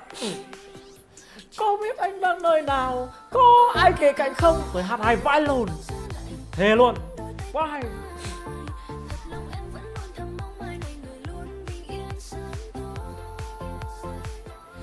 Không mùa nào mà Tuấn nó chịu tha team tôi à? Chị làm sao anh nhở? Em ngồi ở 2i là cái gì vinh dự đấy các bạn. Là rõ à? Xin em đừng dự đoán mà. Em ngồi luôn trong team chị luôn. Đoán hay không?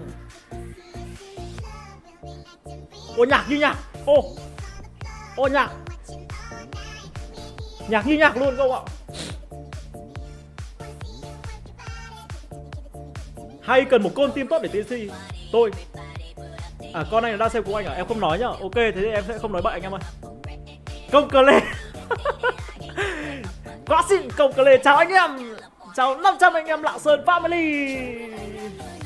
Ui, lại vào nhạc luôn các bạn, hợp thế nhở? Hợp, quá hợp. Bốc phét từ TikTok, giờ qua YouTube à? Không các bạn, bốc phét là bốc phét nào. 2i, hai người con team, vậy sao ngồi dự bị nhở? Tôi chịu các bạn ơi. Các bạn hỏi tôi làm gì biết trả lời cứ này. Anh Công này không lên livestream mà anh Công ơi. Ghét đế rồi anh em, sao lại các bạn lại ghét thì các bạn bực cười ấy nhỉ? Xin em phe thêm ít nhạc đi anh, phe không cho đâu. Phe nhạc nó còn mang đi bán, tôi làm sao mà tôi xin được các bạn. Với cả mình xin nhiều cũng ngại chứ đúng không? Mình biết ngại, mình biết xấu hổ chứ. Em phe mà có xem được thì em phe, thực sự là tình anh em mình cũng đang đi lên. Có gì phe tạo điều kiện cho anh cái. Anh chuẩn bị lên như thế em đang bốc phép vào ngồi tí. Ok anh Công nhá. Em ra một cái quyết định rồi anh Công ạ. Là mùa sau, tức là ngày mai, sau 9 giờ ngày mai em sẽ bắt đầu vào công cuộc là em sẽ cày Chí Tôn. Mùa sau mục tiêu là bao nhiêu chấm? Bao nhiêu chấm ạ? Chúng ta sẽ được có 5 chấm. Tối thiểu 5 chấm cho player Villa tuần tái 2k3. Xem chúa trời đi đâu rồi ạ? Chúa trời tôi chịu các bạn này, bên bóc các bạn. Trường xin Gosu Quangji với thiên 2k không có chúa trời nha các bạn.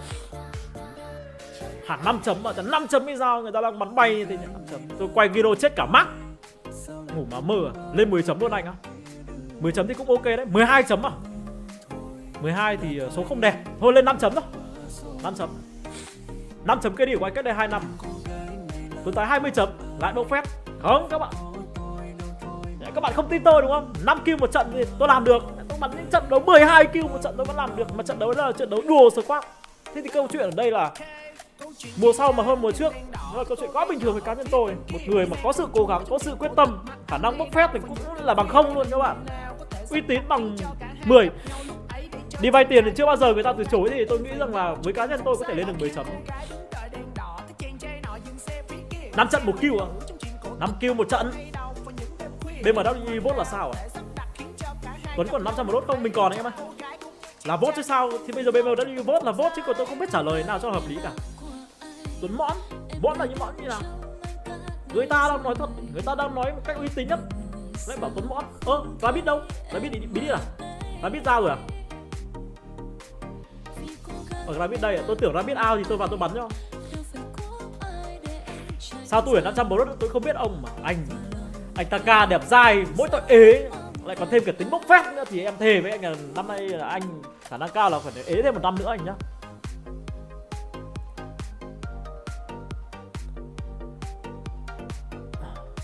Hai 6 vote trong game anh em nhớ vote cho 2i à? À thế à?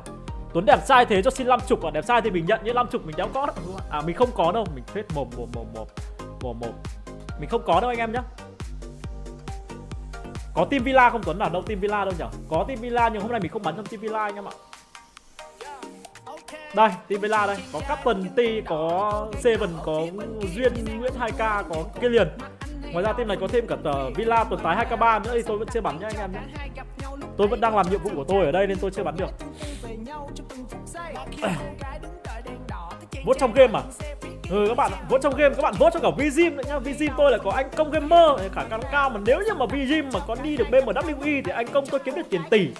Mà anh Công của tôi là một người sống rất tình cảm, người Bắc Giang sống rất tình cảm các bạn ạ. Nếu mà anh tôi mà kiếm được tiền tỷ về là sẽ cho tôi vay 5 triệu. Nên là các bạn là vote cho cả Vgym nữa nhá, vote cho cả 2i, cả DX nhá các bạn nhá. Đấy, có gì thì các bạn tạo điều kiện giúp tôi, các bạn xem giải là ngày hôm đấy là tôi cũng sẽ lên tôi vote các bạn. Lúc đó anh sẽ không quen ai trên Tuần Tái à? Anh thì anh thế là khờ dở đâu.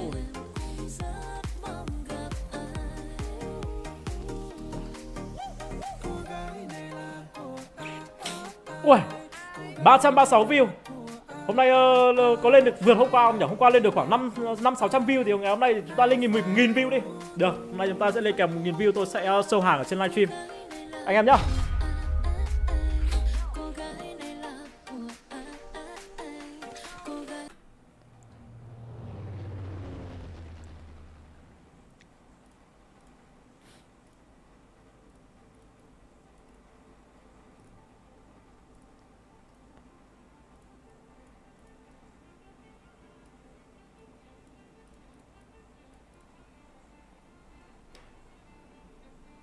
Ok các bạn ơi, chúng ta sẽ đến với cả trận đấu đầu tiên của ngày thi đấu hôm nay.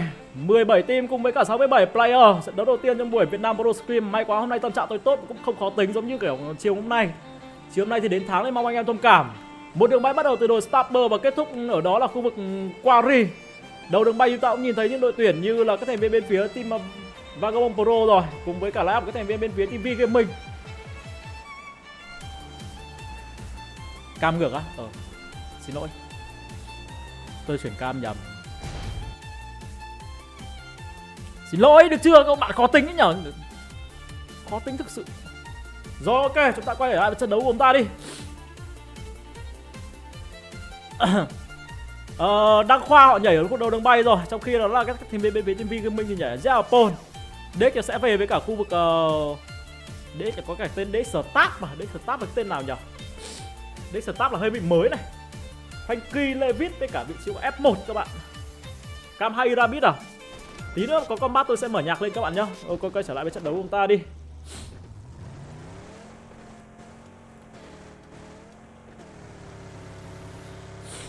Vị trí của F1 lấy xe. Bo đầu tiên của chúng ta là một vòng bo vào khu vực Jat anh em nhá. Vgym thì vị trí của Rohok. Eagle Esports thì đang ở trường học.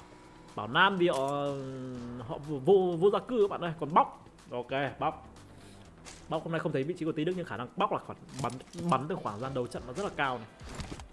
Lại còn Stap là ai vậy? Tôi chịu các bạn ơi. Bây giờ các bạn hỏi tôi làm sao tôi biết được. Đúng không? Stap là Tuần Tái nha các bạn nhé. Được chưa? Nó lại là bó, các bạn buồn cười ấy nhỉ.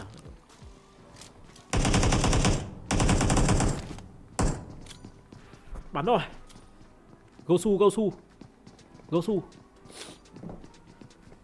Nhìn thao tác là biết ngay à? Ok anh em nhá. Bắn hết trượt rồi nhá. Giáp chưa có Su ơi. Giáp chưa có đã đẩy luôn rồi à? Zenius vừa mất một người rồi các bạn. Ôi sao? Ôi rồi tôi sao? Tôi mới quay cả bác. Ôi giời, còn bên này người đấy chết là thế đéo nào nhỉ? Còn một người nữa. Ui giời đi, mẹ mình tôi xong luôn các bạn ơi, quá toàn luôn. Anh trừ gì này?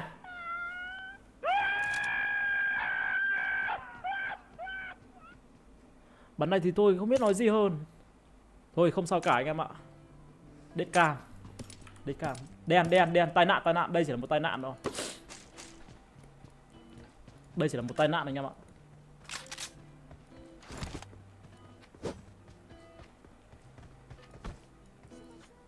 Thôi bấm vào 2i đi. 2i thành Rabbit. Một cái tên làm mưa làm gió cộng đồng mạng. Hỏi vay tiền thì đéo cho. Bensu, Ferry và cả vị trước cái đầu lạnh. Tai nạn thôi à? Tai nạn thôi. Tất cả tại Tuấn Tái. Tại cái gì anh em? Chưa lòng tay anh em đợi hiệp sau. Thế vừa quay đến thôi các bạn ơi. Không phải lỗi tôi, chịu. Không phải lỗi tôi nha các bạn nhá. Line này chắc Huy Gà dự bị dài. Không, chưa chắc Huy Gà đã dự bị đâu. Nói chung là vào trong giải chính rồi biết anh em. Huy Gà hôm nay nó bận thì sao, nhỡ đi đá bóng các bạn. Dạo này Huy Gà đá bóng hay lắm. Tôi nhìn thấy Huy Gà đá như Rolando béo luôn các bạn. RK1 thì xuất phát là God, thế nên là họ sẽ nhảy ở God cao rồi. Hôm nay không thấy Phonic nhỉ? Hôm nay không có Phonic, thế là video King không bắn. Đây à, thể hiện skill ấy. Thể hiện skill cá nhân đến từ vị trí của thành Rabbit.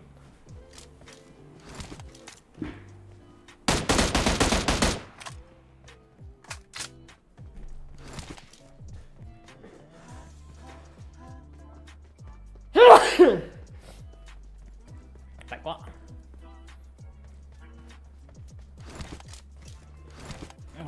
Tên bóc xui à? Xui là xui thế nào các bạn?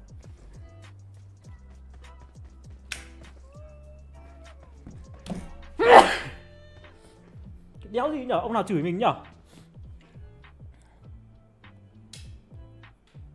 Huy Gà Messi đâu Tuấn à? À Huy Gà Messi à? Ok chị nhá.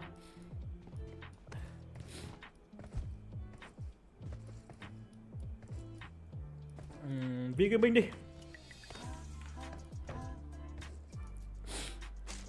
Ủa 429. 420 anh em lên xem. Thôi anh like đây em ơi, em với mọi người like vui vẻ. Em cảm ơn anh Chin nhá. Chúc anh Chin like vui vẻ. Này, anh Chin hôm nay rảnh quá, anh Chin lại ghé qua kênh mình một tí anh em ạ.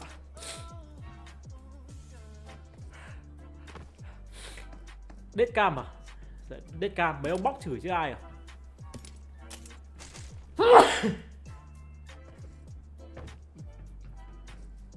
Ok em hiểu, em yêu anh dai.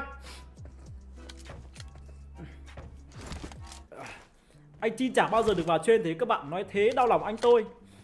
Anh tôi thực sự là bây giờ anh tôi còn rất nhiều việc. Trên hay không là để hôm khác các bạn. Thằng nào chửi anh tao dữ vậy? Các bạn chửi quá dữ luôn các bạn.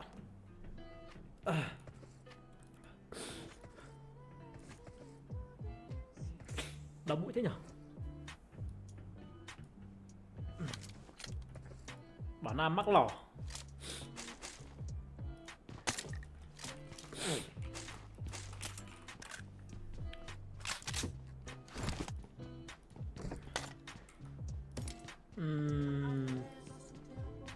Định bắt đầu ra đồ khoai tây này. Hay trận này không biết có lấy đồ khoai tây không. Ngày hôm qua là hai team này đụng nhau ở đồ khoai tây rồi.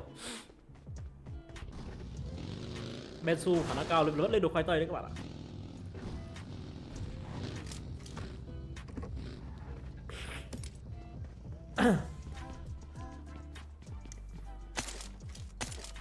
Khả năng cao là vẫn lên đồ khoai tây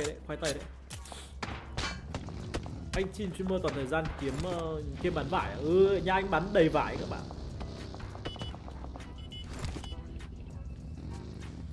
Lại đau bụng.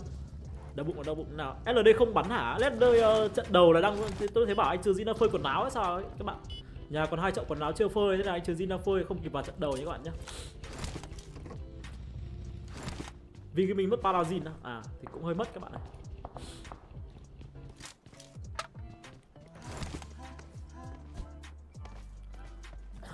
Stream này thì tôi để từ chiều nay rồi.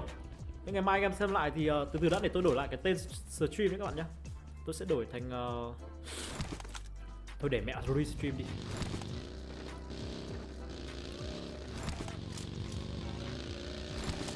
Tuấn mặt lồn. Mẹ mày bố mày ban mày.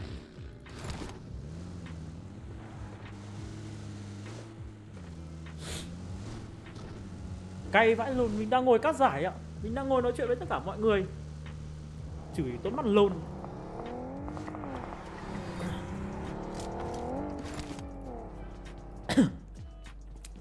Anh em dạo gần đây anh em kiểu bị toxic nhở. Cứ lên livestream vui vẻ, đang ngồi nói chuyện với anh em, đang chúc Tết, nào lại các bạn lại chửi tôi Tuấn mặt lồn.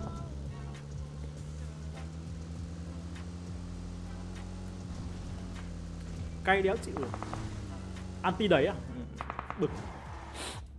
Mà tôi thì tính bành các bạn. Ngân Hà đâu tồn tại à? Ngân Hà đi đau bụng đi vệ sinh các bạn này.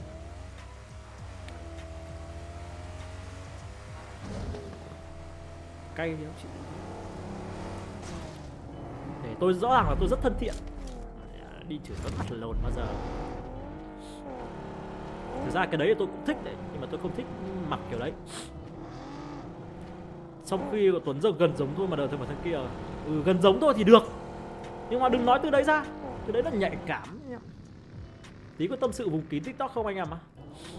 Có thì anh em có. Nếu mà rảnh tí khỏe tí thì lên. Không thì thôi anh em ạ. Vãi, Tuấn Tái cũng có anti. Ai anti Tuấn Tái nhận tôi một lạy. Tôi rất là hiền anh em ạ. Tôi không chửi ai bao giờ. Để các bạn lại đi chửi tôi. Mà ngày hôm nay tôi đang bị khó tính nữa thì chết. Giá như ngày nào mà tôi vui vẻ thì không sao anh em ạ. Ngày hôm nay tôi lại khó tính nữa thì thôi. Ok, STP đi các bạn ơi.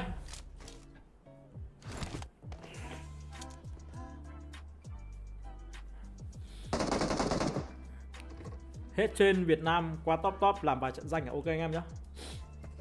Cam bóc đi à? Tôi bảo rồi anh Trường Jin còn 2 trận quần áo chưa phơi. Anh Trường Jin đang đi phơi quần áo không vào trận đầu. Anh em cứ hỏi cam bóc thì tôi không biết trả lời như thế nào. Khó cho tôi quá. Vì khi mình mất người này.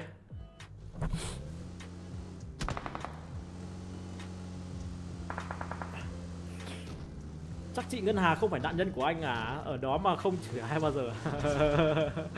Ngân Hà là một phạm trù khác các bạn.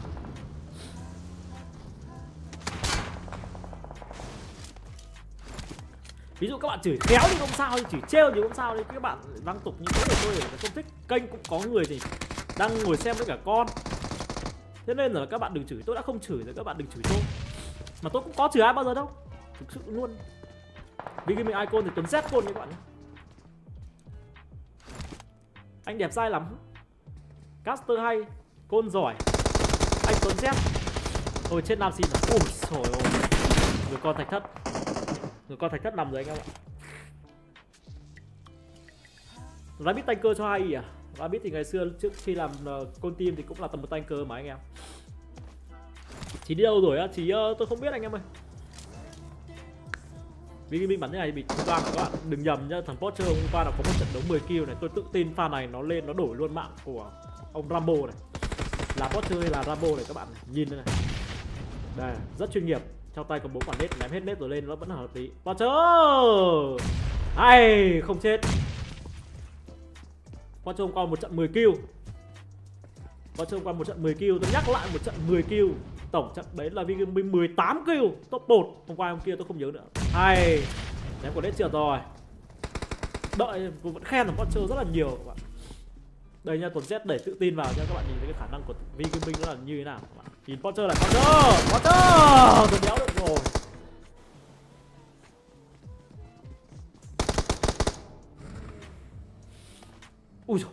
chết cả tuần Z nữa. Thôi buồn lắm. Tôi quá buồn anh em ạ. Đấy rồi, hay. Và đây là hay, đây là áp cái bên ai kêu Bensu và Rabbit đang đánh cơ Rabbit không, đó là Ferry.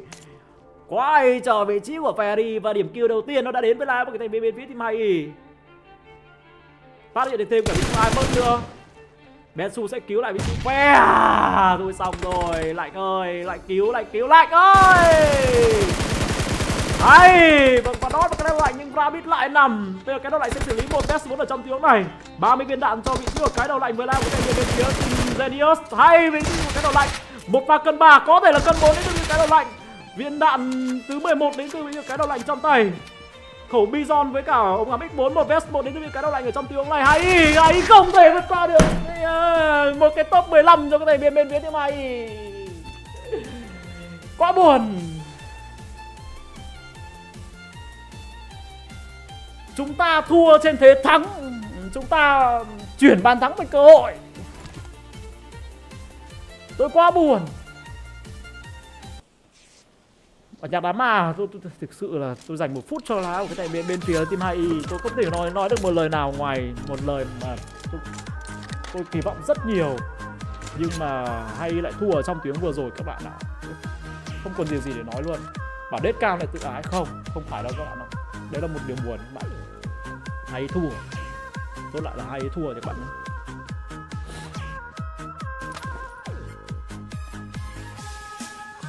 Thôi xong rồi.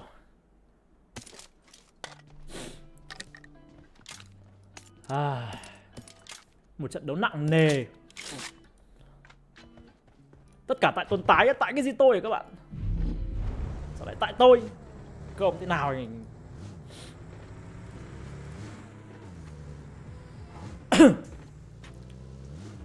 Tôi đã bật nhạc các thứ rồi. Nhạc nổi lên là sức mạnh tình bạn tăng các bạn.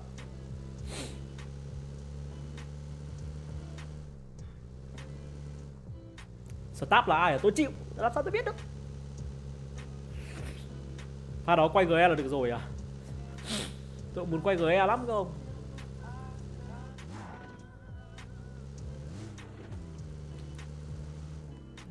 Đèn thế, thằng Lạnh cân 2 vào đấy rồi. Thực ra thằng Lạnh làm 3 đấy chứ. À làm 2 thôi. Mẹ mày tí thì nó cân 3 nhưng mà Lạnh ơi là Lạnh. Bạn có cần tuyển tanker Tuần Tái về không? Tôi hỏi thật đấy Lạnh ơi.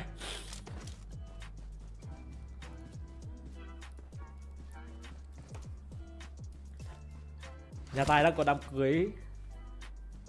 Đó đờm mà nhạc. Ok anh em nhá. Khi nào hay cần thì Rabbit mới vô, hay vẫn like cũ à? Ok anh em nhá. Cái đầu lạnh tanh cứng mà bắn được, nhưng mà bây giờ thì kiểu cho làm 2 thôi thì ok, bắn yếu một người thứ 3 thôi thì cũng được. Nhưng bây giờ bảo mình nó cân 3 thì nhiều lúc hơi khó khi mà với cái trình độ mặt bằng chung tất cả các team đang như này rồi anh em ạ.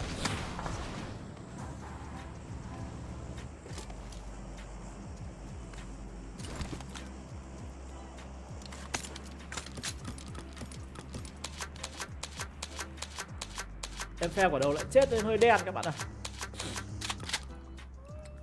Bắn lên Severin này các bạn. Sang Villa đi. Đấy tìm. Ui ôi. Sao lại Villa còn một người. Tôi không ổn rồi. Cái này phải cần đến cái tên Tuần Tái Villa. Villa Tuần Tái 2k3 là hợp lý đấy các bạn. Villa còn một người này thì chết dở.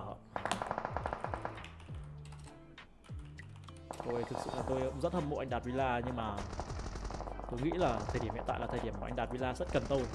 Tanker số 1 Việt Nam quay Giro chết cả map. Không ổn. Sang bảo Nam đi.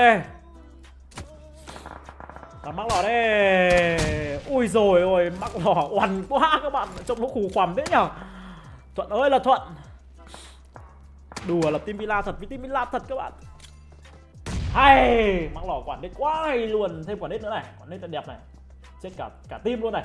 Hay, cân 2 rồi. Cân 2 rồi, đến từ vị trí của mắc lò bây giờ còn một người nữa mà thôi. Thêm một quả nết nữa. Hay. Đéo được rồi các bạn ơi, từ từ đã. Mắc ơi, mắc phải di chuyển vào trong thôi. Còn một quả nết cuối cùng. Một quả nết cuối cùng cho vị trí của mắc LV. Không được rồi, mắc đang đẩy vào. Mắc lò làm 2 rồi, có thể làm được. Đừng như Lạnh là được. Đừng như Lạnh. Đừng như lạnh nha Mắc nha. Bây giờ sẽ là đẩy đến những Mắc nhỏ. Nằm luôn. Sớm kinh rất giống tôi. Mày Mắc ơi, tôi đéo rồi, nó giống lạnh thế nhở. Mẹ kịch bản đéo khác gì cả. Mắc thua rồi các bạn ơi. Sao lại thế nhở?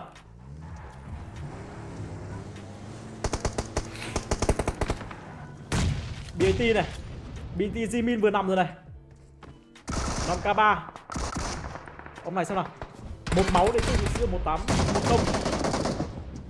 Xeo Minh yếu, từ từ đã. Minh em thôi xong rồi. Ui rồi ơi, clear luôn. Đây là tin yêu đâu nhỉ? Tôi đến lạy luôn đấy.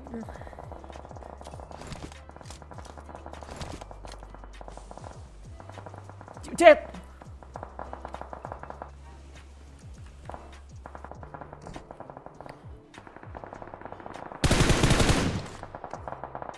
Đi được con tâm bò, không có combat. Sang DX đây, DX trận này bắn ok này.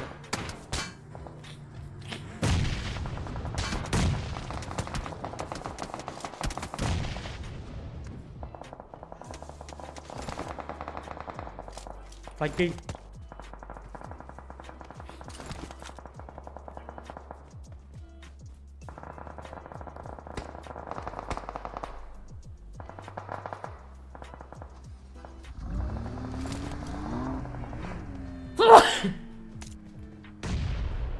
Mẹ. Xỉ lắm thế.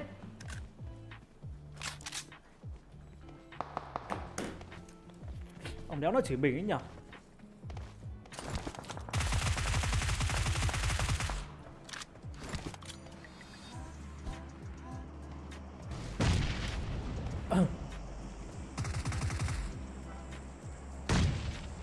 Vẫn phải quay DX thôi. Hay. Trời ơi, được rồi. Chí chết, không sao cả, vẫn sống.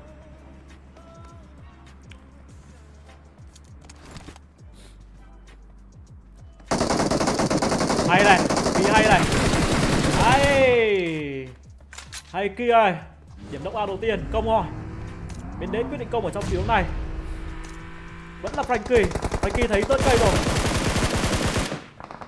Hay Kỳ ơi, thôi xong, Kỳ chết rồi các bạn ơi. Coi vẫn sống nhá.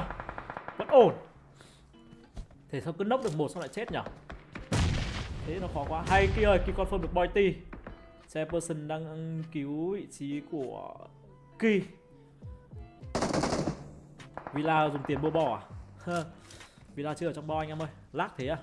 Tại đang combat nhiều quá với cả nhiều smoke quá thì nó lag anh em. Đây rồi, công rồi. Hay coi ơi.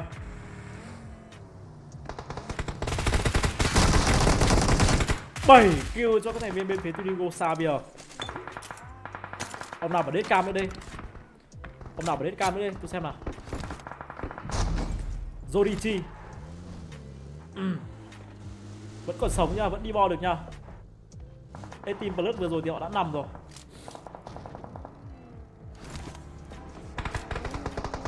Ui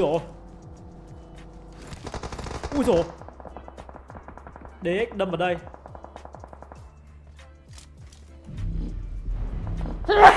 Ông đéo nào cứ chửi tôi ấy nhở. Xì lắm thế.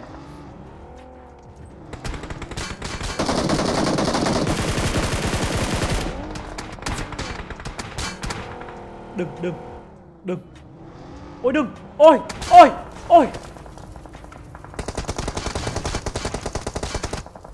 Hay, sống này. GK sống này.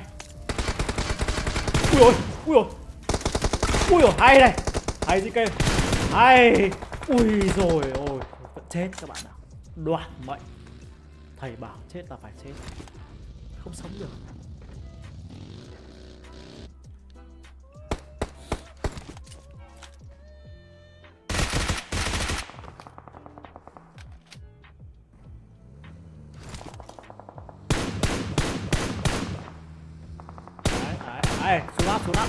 Xuống nắp. Sai.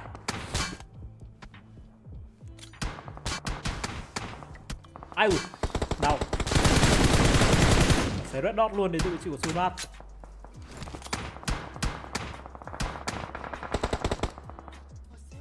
Ôi thôi xong rồi. À không, Không tới. Tôi cứ tưởng quả nét này tới cơ.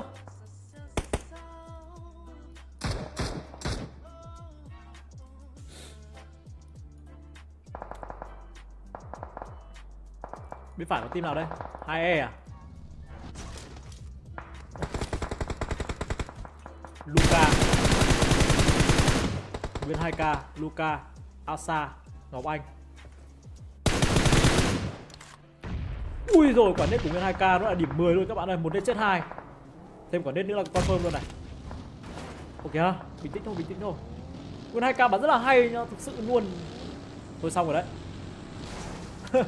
Dễ quá, dễ rồi cho vị trí Nguyên 2K, một tiếng làm 3.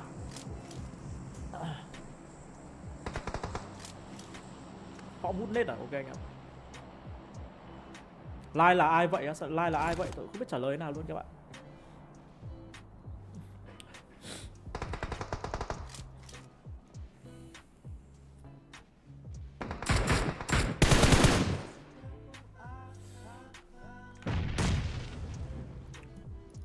$418 anh em đang theo dõi. Anh em cho mình xin một like được không? Bây giờ mình đang được 130 like rồi. Cho mình xin lên 20 like. Thực sự luôn. Con tin nằm. Ôi thôi xong. Vừa quay đến Unicorn xong.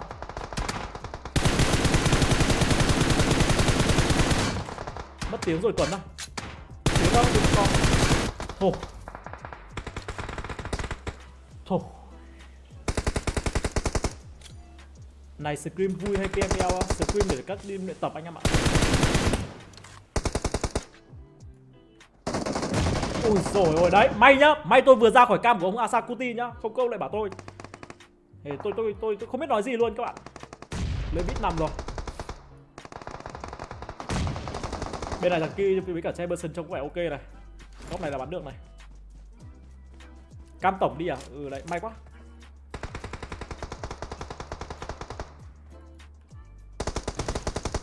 Đây thôi tôi lên cam tổng. Nhưng mà góc này em buộc bắn được, góc này highlight, ấy.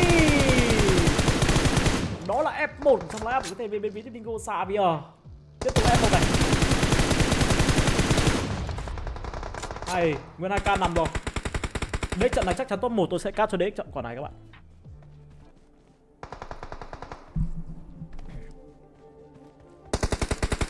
Vâng, và trên màn hình của các bạn đang là live bên phía Dingo Xavier và họ đang có trong tay mình đó là 12 kill ở trận đấu này. Đối mặt với việc nó sẽ mang về cho mình cái top 1 ở trong map đấu này với một đội tuyển HSH. Đội tuyển này là đội tuyển mà chúng ta không biết tới nhiều ở trong những giải đấu gần đây của PUBG Mobile. Những cái tên như là Frankie, như là F1 và như là Levitt thì đều là những mặt hàng mà tôi nói thật với các bạn là mặt hàng quá chất lượng, giá trị cao. Cùng với đó là những player có giá tiền chuyển nhượng là hàng đầu của PUBG Mobile. Xem Levitt sẽ làm gì đây khi mà trong tay đang có một khẩu M4 cùng với đó là một khẩu DBS, giáp thì bay rồi. Nhưng đối mặt với David sẽ là vị trí của Sapau và cả vị trí của Kelly. Có ai nằm xuống hay không nào? Chưa có ai cả. Vị trí của Frankie thì sao đây? Frankie có cho mình được một cái giáp 2, mũ thì chưa có nha. Hai team cùng với đó 6 player, một trận đấu quá căng thẳng cho cả hai đội tuyển. Vị trí của Chamberson đang cầm trong tay một khẩu M4 với 37 viên đạn cùng với đó là một khẩu AK. Ông ngắm X3 thì cũng khá là ok này. HSH chắc chắn là hết nét rồi. Kelly đang xử lý như nào? Kelly đang nhảy check và F1 đã nhìn thấy một điều gì đó ở phía đối diện. Frankie thì sao? Bò rất gần rồi đến từ Frankie nhưng liệu có ai chú ý đến cái tên YG hay không đây? Levitt. Coi ơi bên trái kìa coi ơi. Liệu coi có thể làm được hay không đây? Tôi đang rất lo lắng cho vị trí của Vicoi, cho vị trí của Levitt ở trong tiếng này khi mà YG đang ở ngay khu vực cánh trái của Coi. Ôi giời ơi, trận này top 1 phải dành cho DX cơ mà. Trận này phải là top 1 cho DX cơ. Không chịu đâu. Vị trí của Frankie đã nằm rồi. Vicoi lộ, Vicoi sẽ chết trong tình huống này. Tôi xong. YG chưa đứng dậy. Vicoi vẫn tiếp tục giấy và bây giờ sẽ là một tiếng bye bye. Jefferson là thành viên cuối cùng trong live của bên phía Dingo Xavier. Top 2 Dingo Xavier và top 1 dành cho các thành viên bên phía team HSH. Sẽ oan nghiệt đi. Chịu rồi.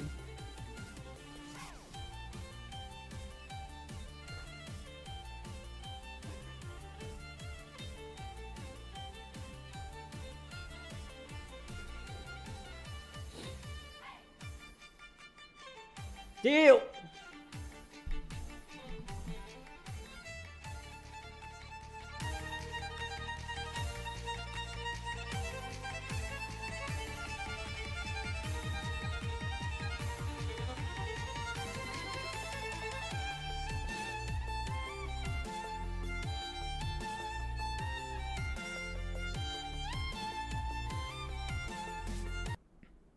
Tôi quá buồn.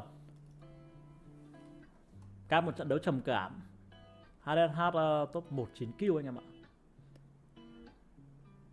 Đấy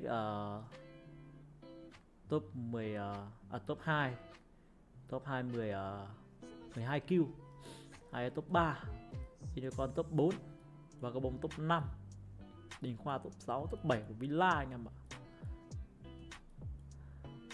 Vizim, Genius Esports, BT top 11 hay top 15 các bạn này. Vì cái mình top 16 và bóc cái mình top 17. Bóc cái mình là tôi mà team mà tôi đang thấy là kiểu combat với cả là Vagabond Pro và bóc cái mình chết. Vì cái mình là quả của tôi cắt của thằng Potter hay là tôi cắt quả của thằng cái đầu lạnh. Cái đồ lạnh các bạn. Villa, Đăng Khoa. Ôi lại còn DX nữa thì một trận đấu này. Tai nạn.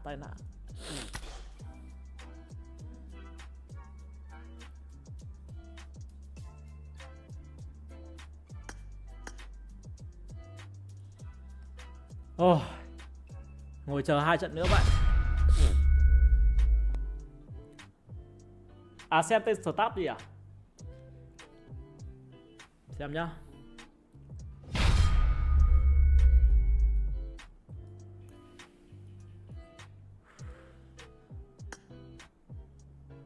Bốn chấm. Xong rồi, lộ lịch sử đấu rồi. Kéo từ dưới kéo lên này. Chuột 3 tuổi. Vẫn là chuột 3 tuổi.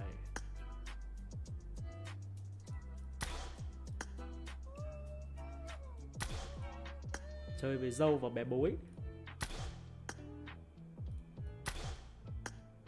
Ếch không tạ.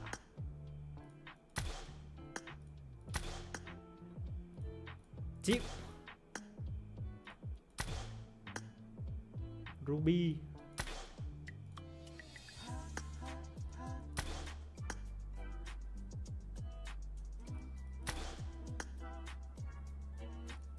Chịu rồi.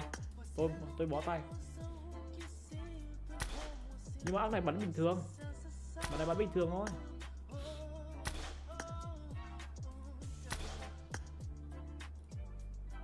Đây là từ trận này đổ lên này, bắt đầu nhiều top 1 hơn này.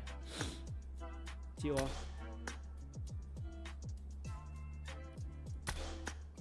Không biết anh em ơi.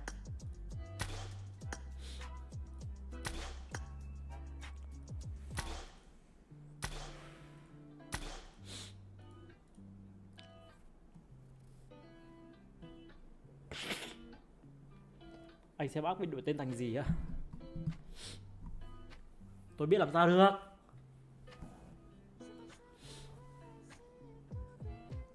Che là ai vậy? Anh Che là F1 chứ còn là ai các bạn?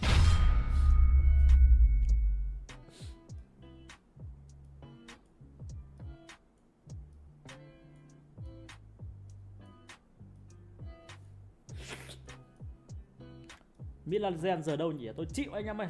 Hỏi thế rồi chịu. Xem thử đây là xem ai. Che là bò mà. Che là một trong mấy anh em bên DX thôi. Chứ tôi làm sao mà tôi biết được.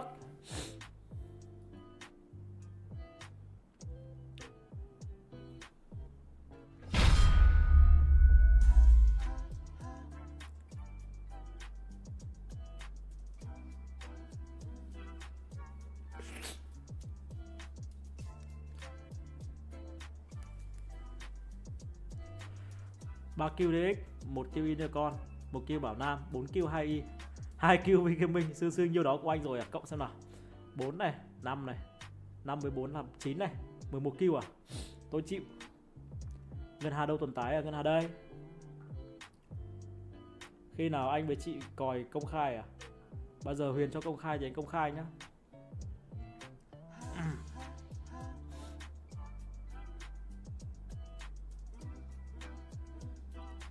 Cho mình vào bắn được không? Không anh em ơi, đây là Scream người ta đăng ký trước rồi, chứ không bắn được đâu anh em ạ. Làm sao vào bắn được? Cay thế nhở, cắp một trận game trầm cảm luôn đấy các ông ạ.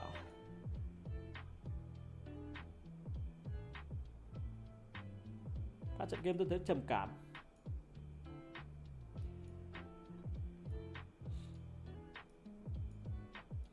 Villa Team. À, giáo sư Louis. Nhìn thấy rồi nhá. Trận này Roy có giáo sư Louis à? KPI 11 kill rõ ràng. Một trận 11 kill mà các bạn. Coi Boy T đi Tuấn nào. Tôi nhìn thấy giáo sư Louis này các bạn này.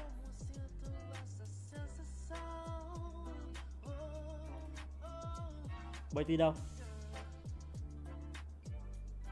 Đây à? Thằng Boy thì có gì đâu mà phải xem anh em. Boy T đây.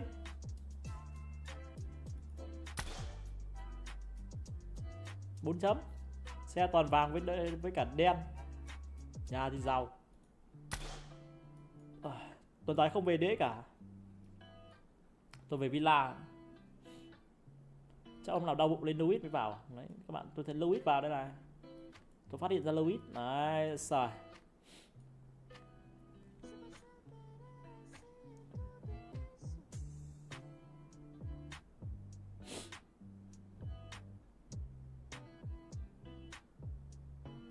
Team nào cũng đòi về à? Ok, thì bây giờ tanker số 1 một trận 11 kill. Các bạn nhìn ở trong trận vừa rồi có team nào được 11 kill ngoài tôi không? Tôi được 11 kill, tôi bắn hay như thế, các ông trả tiền tôi. Có Louis mà không có Taka. Taka giờ già rồi, Taka giờ đi lùa gà rồi.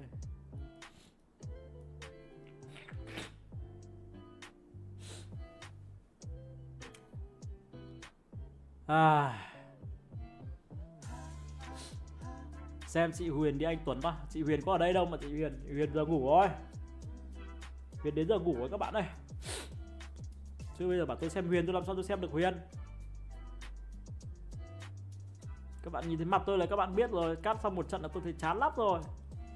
Không có động lực cắt trận tiếp theo luôn.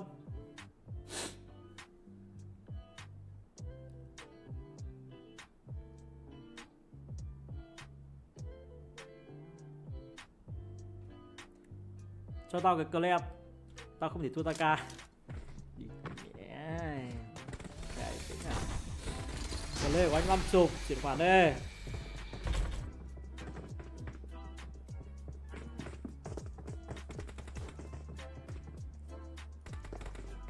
Tuấn không 90 yêu Ngân Hà. Không các bạn ơi, các bạn nhầm.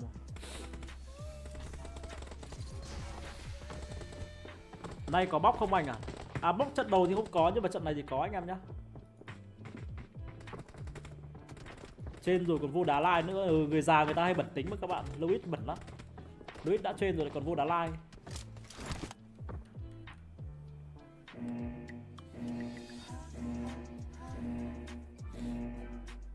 Rabbit chưa vào tuần tới ơi, ao đi à?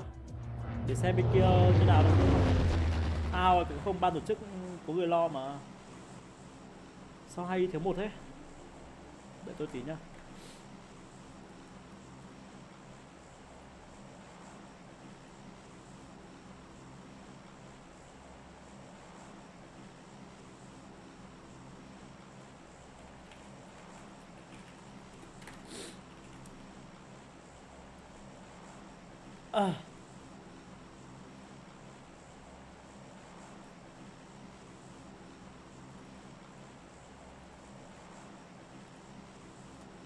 Anh Thỏ reset điện thoại à?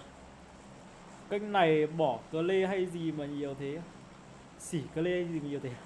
Có vài cái rồi mà mấy anh em tuyển thủ mà.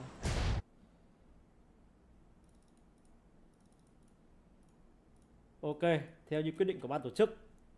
Ban tổ chức thông báo là vào trễ nhưng mà không thông báo. Thế nên rằng là bay một trận để lần sau anh em ý thức hơn.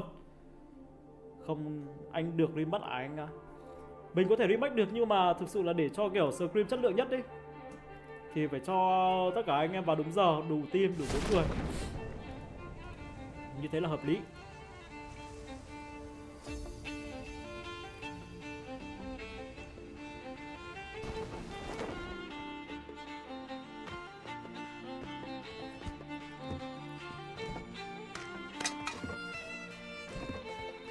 À có cam giáo sư à?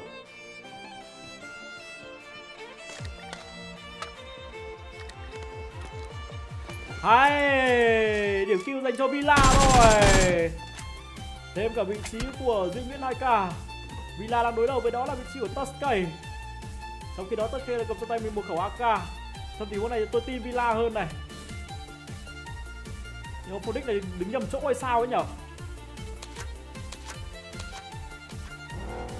Villa Kilian. Captain nhạc lớn quá. Lớn tắt luôn.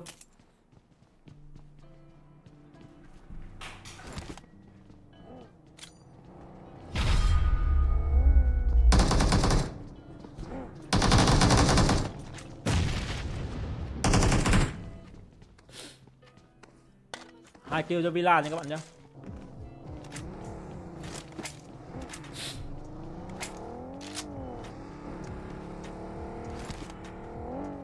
Cam giáo sư đâu? Đây giáo sư đây, giáo sư à chảy ở đây.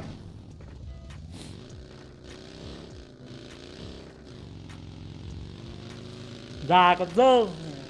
Đang bắn trên nhưng mà vẫn lên để xem livestream, đá sơ stream. Chán anh Hiếu lắm. Tuy mất đi thiếu thỏ 2K thì cái đấy là thông báo của ban tổ chức anh em ơi. Tôi không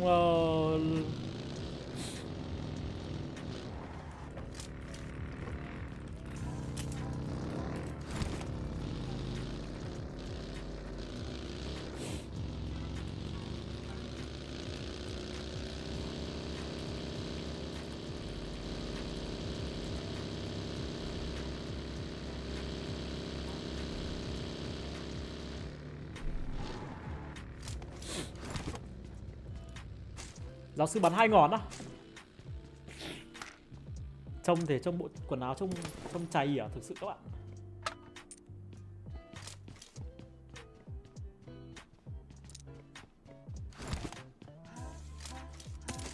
Trông có ra dáng bàn anh không? Trông có ra dáng một người mà 3 lần vô địch không? 3 lần nâng cúp. Trông cái thao tác thì trông ngước cả mắt.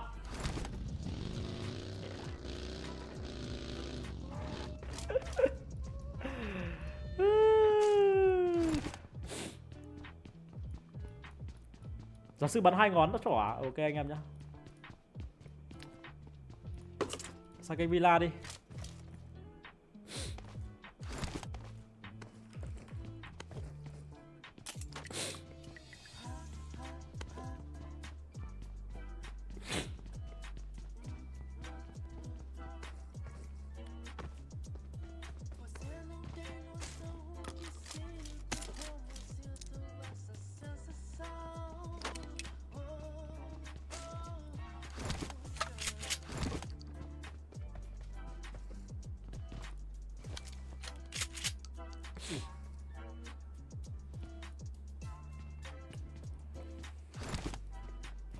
Game mấy rồi anh ở game này game 2 anh em ơi.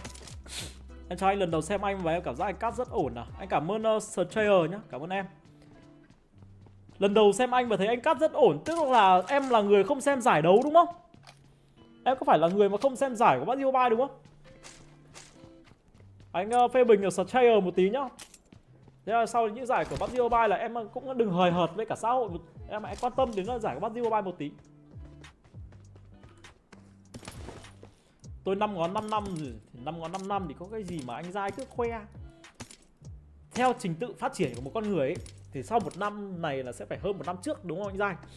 Thế thì 5 năm anh bắn 5 ngón, đáng ra thì sau 5 năm anh phải nâng cấp thêm 5 ngón nữa là thành 10 ngón chứ nhỉ? Riêng Tuấn chấp 15 xác à? Ok anh em nhá.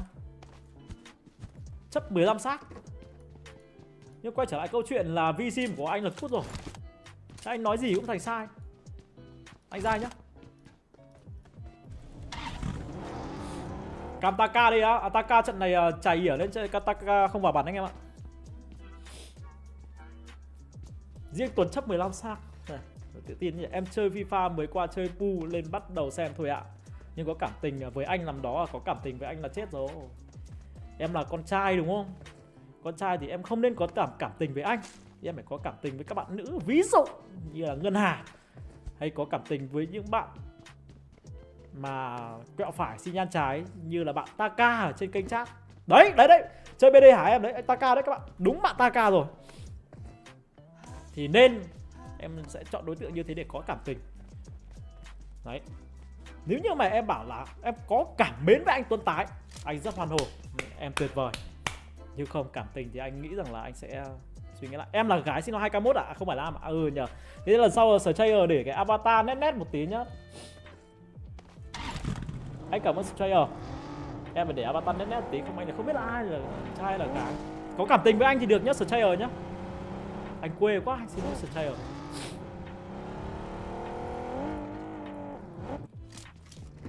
Rồi nhà của tôi nha, nhà của bạn thì bị cướp rồi bạn ơi.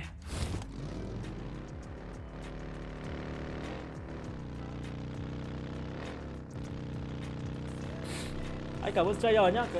Bắt đầu hết cảm tình ạ. Thôi em cứ có cảm tình đi, anh có cảm tình với em rồi đấy. Em cứ comment nhiều lên là anh bắt đầu có cảm tình với em. Đấy là Strayer ạ. Tắt bình luận hiện ở TV được không anh em đang xem TV à? Tắt được anh em ạ. Tắt được mà nhỉ, mình nhớ không nhầm cái đấy tắt được chứ. 4 năm vẫn 2 ngón nhỉ à? 2 ngón là sao em phải nâng cấp sau 4 năm và em lên 6 ngón rồi, 2 ngón là em vẫn ấy. Hai ngón là em vẫn đang là dậm chân tại chỗ đấy, đúng không? Theo trình tự phát triển của con người là năm sau sẽ phải hơn năm trước một bậc. Nên em phải cố gắng lên khoảng 3-4 ngón mà nhá.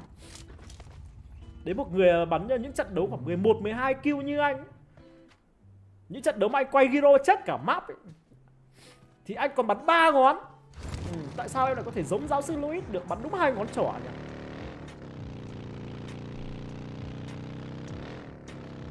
Cam Ngân Hà đi à? Tôi làm gì có Cam Ngân Hà các bạn.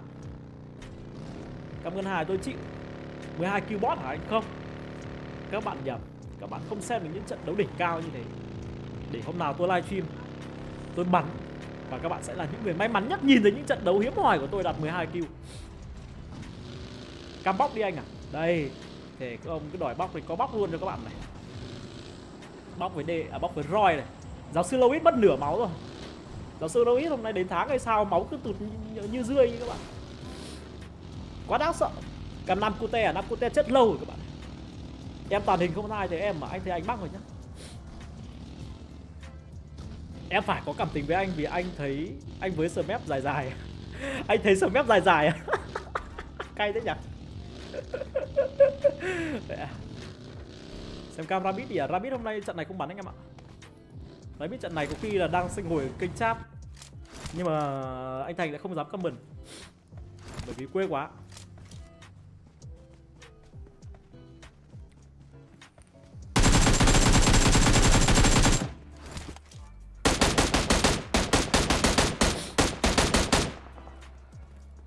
Louis nghe Louis buồn đó kìa.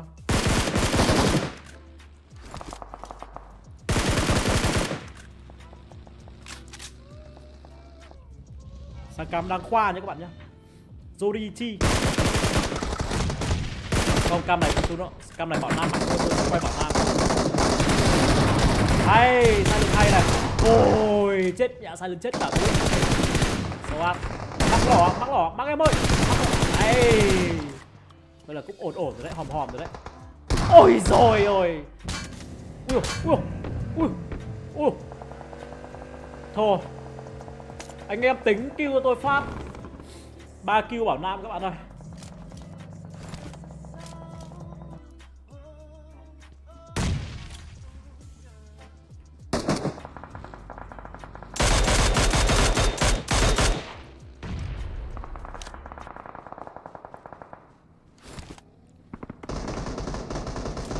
Anh Hiếu này các bạn ơi. Anh Hiếu này. Các bạn xem anh Hiếu này. Đổ xăng à, bình tĩnh đấy nhờ. Anh chưa có người yêu nhưng đừng anh già mà không lên nết. Đấy, anh Hiếu là thế đấy. Em chơi game với sơ mép mà anh toàn ném bom à? Thế à? Ok em nhá. À, em người quen của Taka à?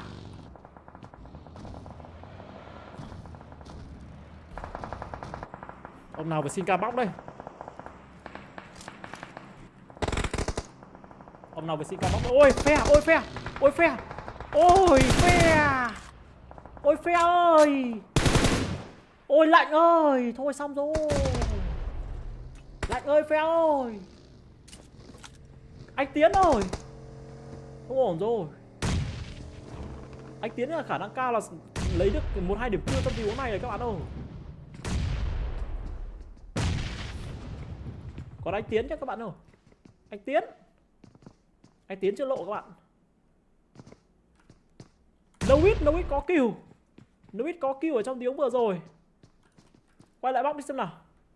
Ủa kìa, sao anh Trường Jin vừa bị knock xong 2 tiếng sau tôi quay lại tôi vẫn thấy anh Trường Jin knock là sao nhỉ? Vẫn là bóc. Hay 4 kill dành cho cái này bên phía team box gaming các bạn ơi.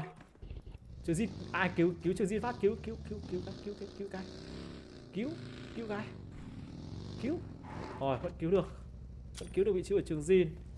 Trong khi đó ở dưới này thì Bensu vẫn đang đối đầu với tận 2 player nữa bên phía team đăng khoa. Bensu có kill không? Bensu chưa có kill các bạn ơi.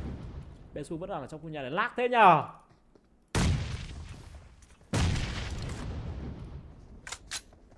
Giáo sư đóng hòm rồi á? Ok. Các bạn không bảo tôi sớm thì tôi quay đến giáo sư phát. Tôi đã chuẩn bị nhạc cho giáo sư rồi. Anh quay cam hay Boyti của em à? Boyti chết lâu rồi. Em ạ.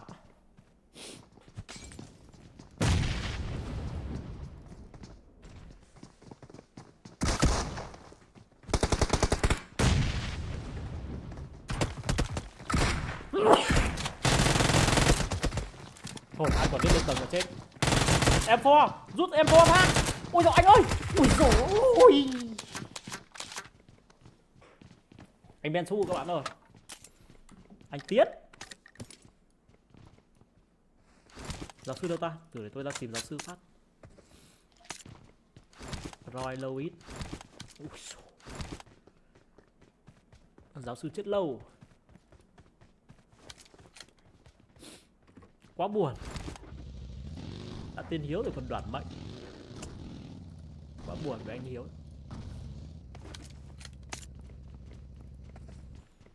Giáo sư ra comment rồi à? À thế à, cố hết sức rồi à? Em bảo rồi anh bắn 2 ngón thì còn lâu mới được 11-12 kill như em. Anh phải bắn 5 ngón vào. Bắn 2 ngón thì còn khướt nha anh em nhá. Leo bắn này.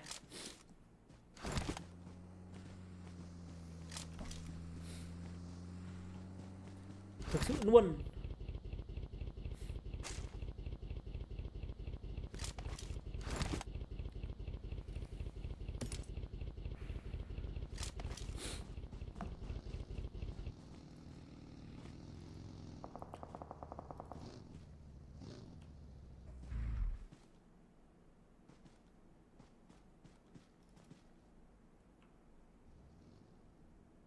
Im thế nhở? Cho tí nhạc đi.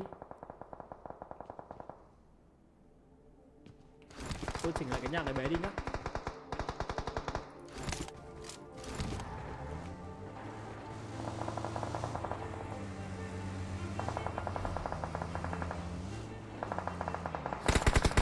Đấy, cho tí nhạc để sôi nổi hơn à. Đây rồi, vì cái mình đây rồi. Bắt. 75. Nam Xin đâu? Tôi cần cam của Nam Xin. Nam ơi, không được rồi. Butcher 10 kill. Butcher 10 kill. Không ổn. Món này bỏ vào, vì cái mình phải chạy. Góc vì cái mình là đẹp hơn. Không, thực ra cũng không đẹp lắm. Thêm một quả nét.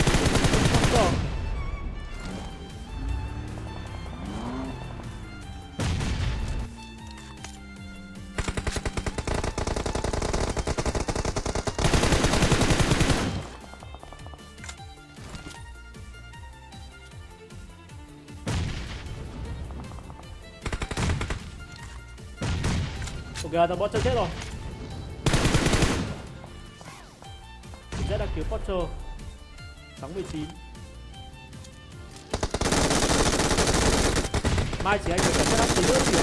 Ui dồi ôi. Ui dồi. Ui dồi ôi, cứu. Ui dồi.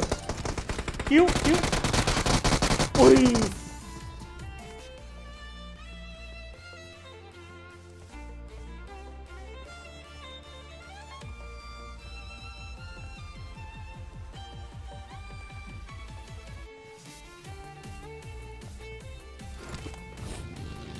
Tôi quá buồn.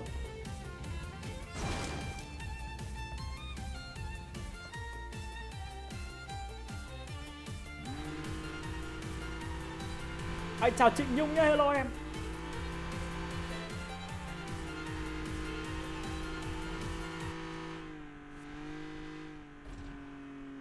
Tôi không còn lời gì để nói với Vi Gaming.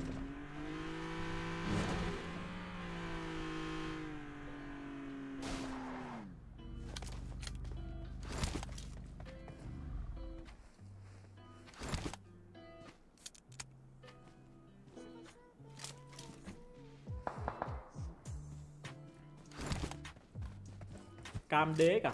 Đếch đâu nhỉ? Đếch đây.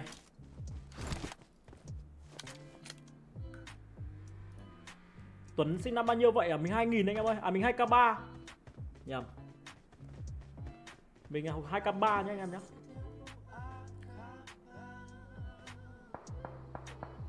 Bên phải cái kia này. Đúng rồi. Cái nhờn này, nhờn này, nhờn này. Nhờn. Ôi kìa, có sai.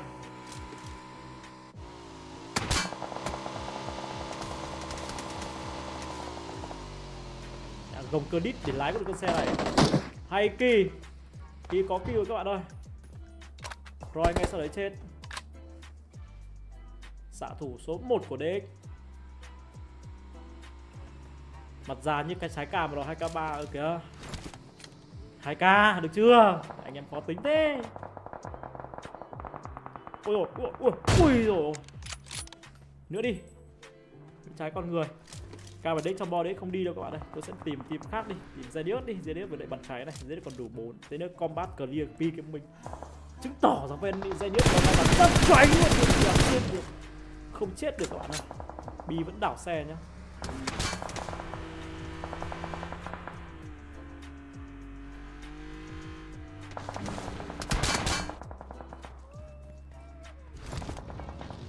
Bo về nhà của 2E, chỗ của Jimin nữa. Dexter này không, đấy tôi nghĩ đấy sẽ không công trường học đâu. Họ sẽ vào chỗ nhà của 2E thôi.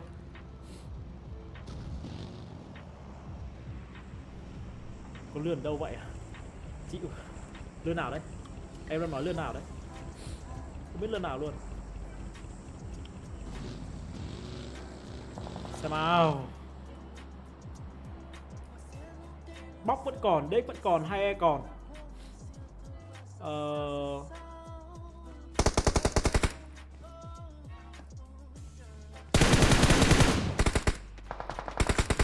Chào Nhung đẹp gái, ok nhiều bạn chào Nhung thế.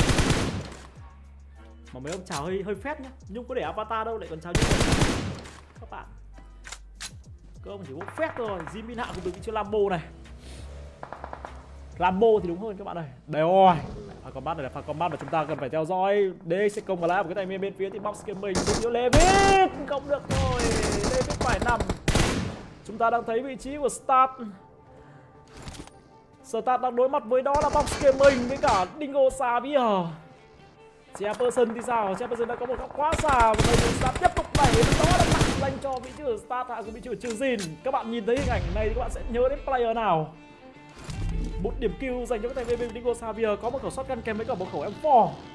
Bo đang vào. Box Gaming mất thêm cả vị trí của Frankie, vị trí của Stab làm gì đây? Stab đang cố gắng di chuyển, trong khi đó thì Jefferson không thể di chuyển được. Ui ôi, thôi, đi rồi, cụ đi. Không, vẫn sống. Stab vẫn sống như các bạn nha. Frankie phải nằm. Box Gaming 2 vs 2 với các tay bên phía Dingo Xavier. Jefferson biết chứ chưa biết. Stab vẫn đang cố gắng cường lên Thiên ơi. Thiên nằm rồi. Đấy, cho đó cứ confirm Stab lại đi bắn. Ồ, đi rồi. Một cái map nữa so vị trí của Jefferson. Tình huống này là tình huống phải clear được box. Nếu không, tôi sẽ mất uy tín. Jefferson còn cắn máu được. Có xe để đi đến từ vị trí của Jefferson vào được bo. Vào bo.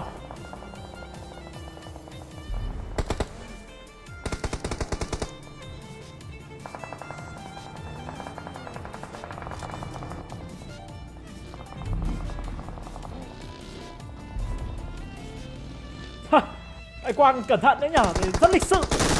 Đi công nhà nhưng đỗ xe đúng vào gara luôn. Thôi xong rồi, chết luôn. Đi công nhà đỗ xe đúng vào gara để xe. Rất lịch sự luôn đến từ Quang Gì. Ok, chúng ta cùng sang với cả player khác đi. Để luôn 2i này, 2e này. 2e có xe, đủ góc để chơi. BAT mất rồi.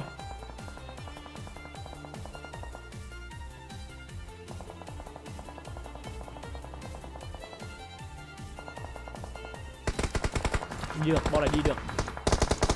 Bò này vẫn đi được nha. Dali với cả những người đồng đội vẫn có xe.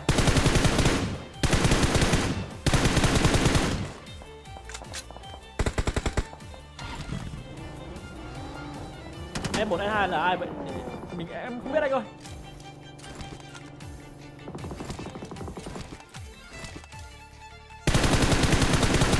Thấy rồi. Thế còn Luca thì sao đây? Luca và cả vị trí nguyên 2k. Còn đấy đi công nhà luôn. Hay trận này là một trận mà hay bắn rất tự tin vào bản lĩnh. Đã có một tiếng vòng phải và công thẳng vào nhà của Jimin. Công đi, công đi. Chắc chắn là phải công rồi. Nhà tâm bò quá đẹp dành cho cái này bên phía team Hai. Hay chưa mất ai cả, Dali đang đẩy. Trong khi đó thì Zenius Esports bắt đầu đẩy ở phía bên ngoài. Nguyên 2k đã bị bắn yếu. Căn nhà này căn nhà quá đẹp này, cái này bên phía team Hai. Trận này chắc chắn hay top 1. Chắc chắn hay top 1 trận này. Ôi thề với các bạn luôn. Nhà đẹp, vị trí đẹp, có tủ đồ, có xe để chơi. Không chết được.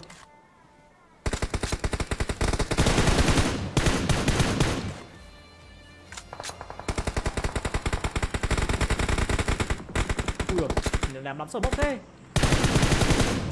Vị trí của Luca. Ghe top 1 à? Chắc gì Ghe top 1 các bạn. Hay đã có nhà đẹp như này mà Ghe top 1 thì các bạn buồn cười thế nhỉ. Các bạn phải có một nhãn quan chiến thuật để bên như một cái. Đầy máu luôn. Eagle Sport vẫn đang xả đạn. Nó lại còn Sunat đã dính một viên rồi. Dính một viên vào chân. Conti vừa rồi đã phải nằm. Leo T sẽ là player before curse vào. Ui Sunat. Ui rồi ôi. Luca nằm các bạn ơi. Luca đã nằm rồi. Bây giờ thì nguyên 2k. Luca hạ vị trí của Sunat. 3 vs 4 ở trong khoảng gian tiếp theo. Luca được cứu. Chắc chắn luôn Luca sẽ được cứu. Tôi sang vị trí của nguyên 2k đi.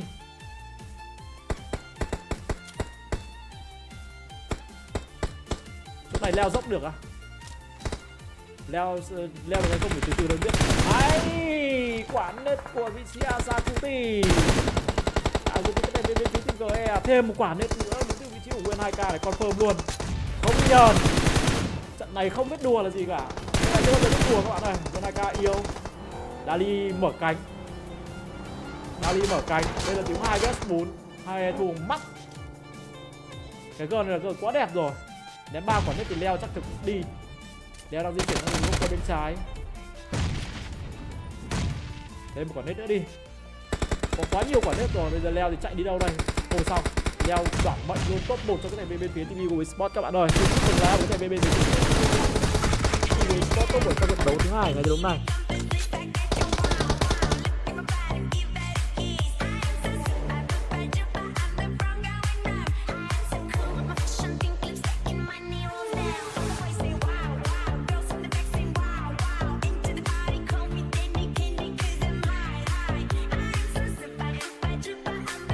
Được chưa? Nói gì đi?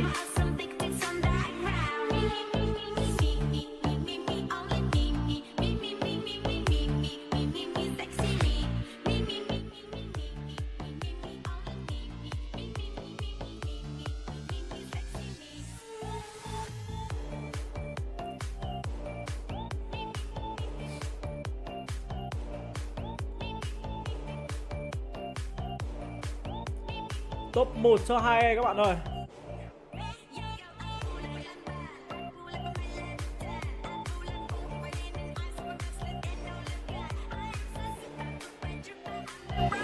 Hay đâu anh à? Hay chết lâu rồi các bạn. Eagle Esports trận vừa rồi họ có cho mình được một cái top 1 7 kill. Zenius Esports là một cái top 2 6 kill. Nhưng còn là top 3. BAT top 4 anh em ạ. BAT vào rất tốt, rất là cao. Box là top 6, Dex top 7. HTP 9, VGaming 10, 2 11 nhé anh em nhé. Bảo Nam 16, VGM 17. Xin giới thiệu các bạn, VGM là những người em của Taka. Ngày hôm nay VGM đang hơi xuống phong độ. Chí môn này có bắn PMPL không? Không. À có. Nhưng mà theo lời đồn thì Chí vào Villa hay sao ấy.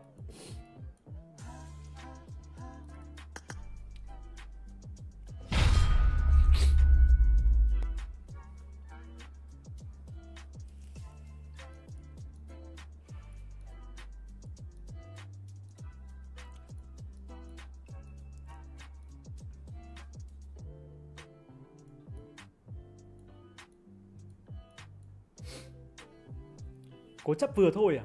Cố chấp là cố chấp như thế nào? Chí vào nơi lạnh lẽo nhất của lòng người à? Tôi vào 2Y thì đứng ở vị trí của 2Y là được rồi còn gì nữa. Taka vào bắn với anh Hiếu đi cho hoài niệm. Ok anh em nhé.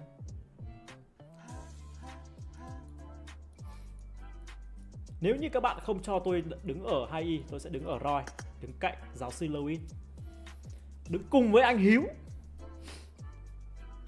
Nói nghe ở đã uy tín là một trận tôi bắn 11, 12 kill cơ mà. Thế nên là tôi nghĩ rằng là tôi đứng ở Roy là hợp lý. Nếu như còn điều đó mà không thể thì tôi sẽ lựa chọn một cái tên khác các bạn ạ. Một cái tên nào phù hợp nhỉ? Xuống đứng với em Kỳ đi. Đứng với em Kỳ đi. Từ chối Hiếu. Bóc kìa. Đâu nhỉ? Bóc đủ rồi, bóc full rồi anh ạ.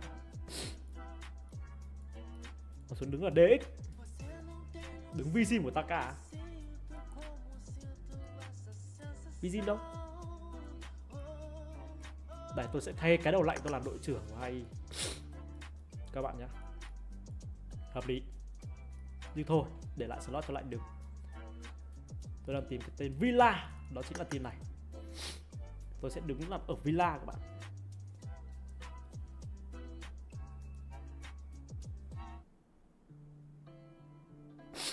Đúng con đàn bà tham vọng. Anh bảo em thế. Đấy có hai người tên lạ với anh em à? Anh Tuấn team nào cũng là nhà chả thế hay sao? Tôi đứng ở Villa team. Tại sao Villa team không có ai nhỉ? Anh em Villa đâu hết rồi?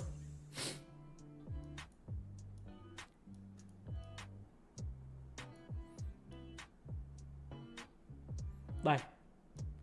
Có vị trí ở kia liền. Rồi. Được chưa? Cho mic to lên đi anh ạ. Mic mình là to rồi mà. Mic to. Villa Tuấn Cùi. Villa Tuấn 2K3. Nghe hợp lý này.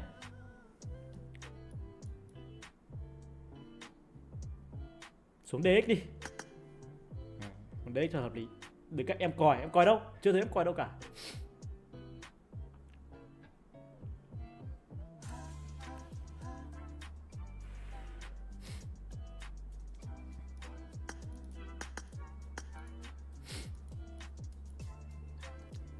Villa Đoàn Kiếm. Đoàn Kiếm là Đoàn Kiếm thế nào anh em? Sao lại Đoàn Kiếm? Đoàn Kiếm nó không ổn đâu nha các ông nha.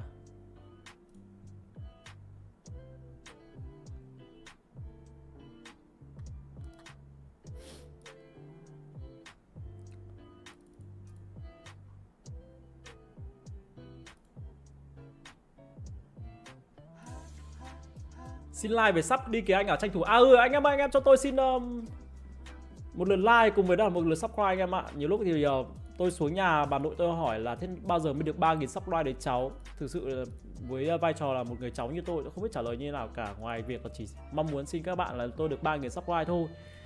Khi mà hiện tại thì kênh của tôi cũng được là 2.768 subscribe rồi. Thì tôi chỉ xin đúng 32 subscribe nữa thôi để tôi ít nhất thì tôi thì bảo 2.800 cho bà tôi vui lòng các bạn ạ. Các bạn có gì cho tôi xin đúng 32 subscribe nhé anh em nhé. Khổ thân tôi. Đấy là kỳ vọng của bà tôi anh em ạ. Anh em có gì ở bà tôi bảo không lấy được vợ thì cũng phải cố được 3.000 subscribe. Anh em có gì anh em tạo điều kiện cho tôi phát.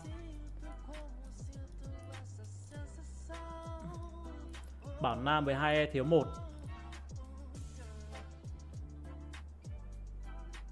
Hai đủ. Thiếu Bảo Nam.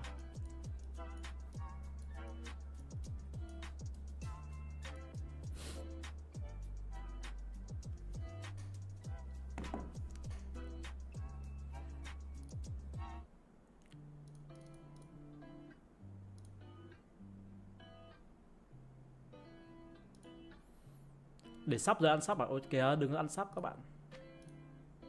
Cho tôi xin một sắp đi. Cho tôi xin một sắp thôi. Hiện tại đang là 2768 rồi. Để tôi cập nhật tình hình sắp trực tiếp nhá anh em nhé.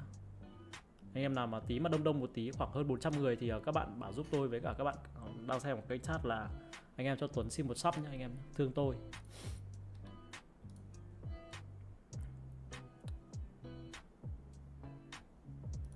Đâu nhỉ, để tôi cập nhật sub trực tiếp.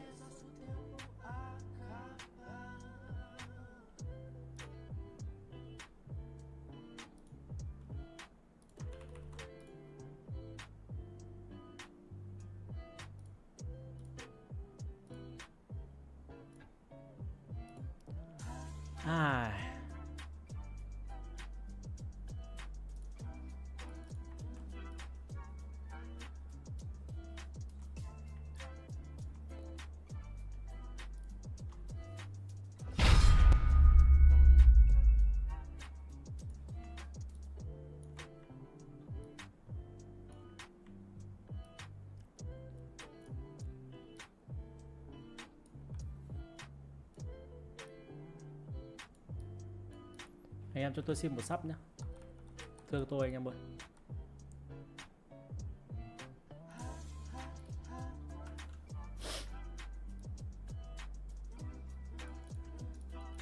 $2.772 rồi anh em ạ. Tôi chỉ thấy đúng 28 sub nữa thôi là hôm nay tôi mang xuống tôi khoe bà nội tôi được không? Tôi cắt được 2 trận tôi buồn lắm. Tôi chưa cắt được team nào. Team người ta bắn top 1 cả. Ồ kìa, xin lên sắp mà anh em, tôi có xin xuống đâu. Taka với Luis thân nhau. Thấy team Taka thiếu người, anh Luis bảo vệ sang liền à?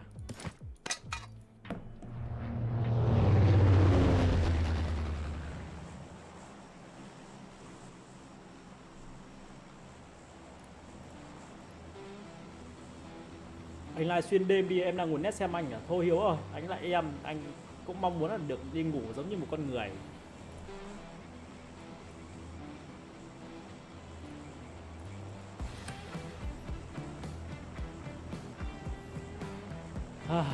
Ok, chúng ta sẽ đến với trận đấu thứ 3 anh em ơi. Nghe bảo mùa này có anh Martin bắn lại, không biết anh Quang ở team nào á? Để tí tôi hỏi anh Quang.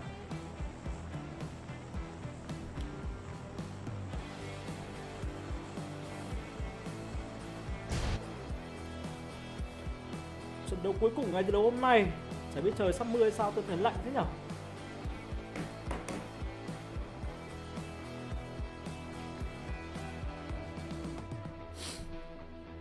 Một đường bay từ khu vực El Pozo và kết thúc ở Puerto Vallarta các bạn ạ.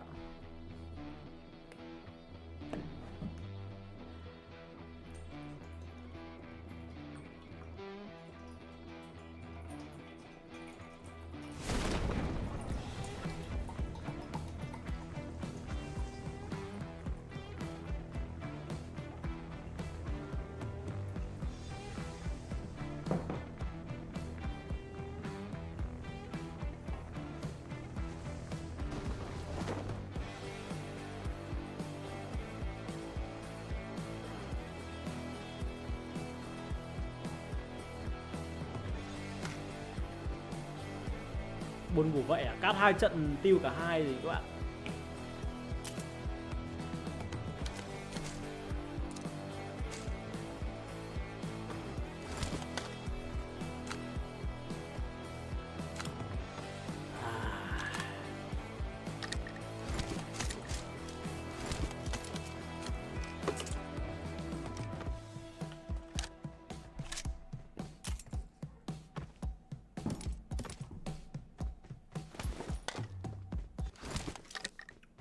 Nhạc to à? Đây tôi nhảy nhạc nhỏ ở đây.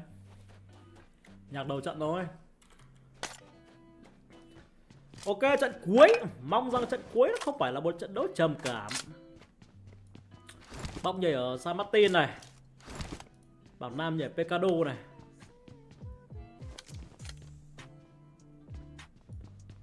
RK1 là team God thì họ nhảy dưới lốt lâu rồi.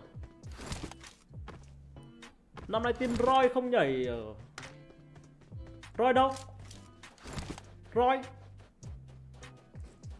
Roy đây.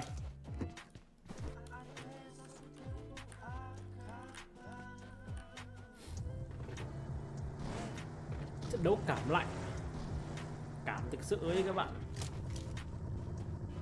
Trận đấu cay đắng luôn như các bạn.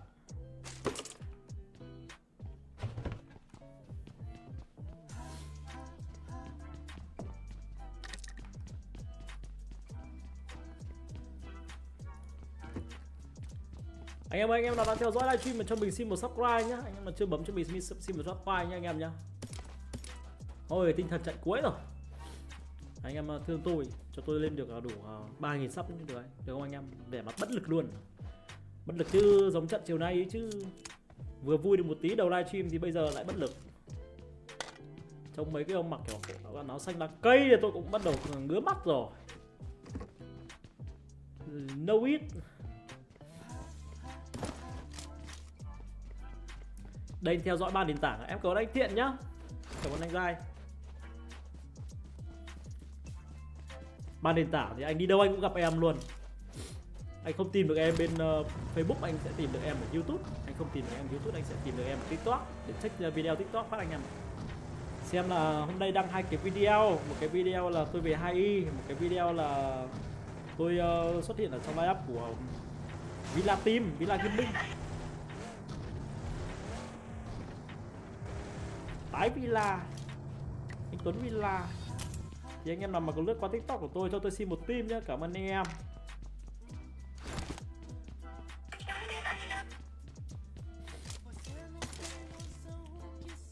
Video không lên xu hướng là quá buồn.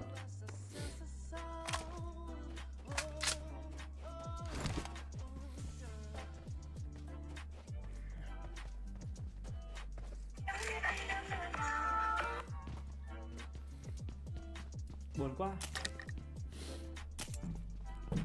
Em là thằng chưa bấm tim mỏi tay, anh cảm ơn Thiện nhá.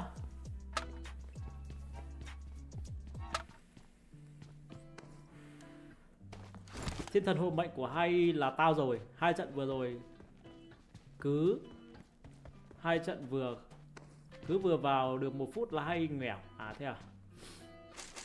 Để cho hay bắn tốt hơn thì mình xin phép mình ban bạn nhá. Cảm ơn danh phạm đã đến với livestream. Đùa đấy.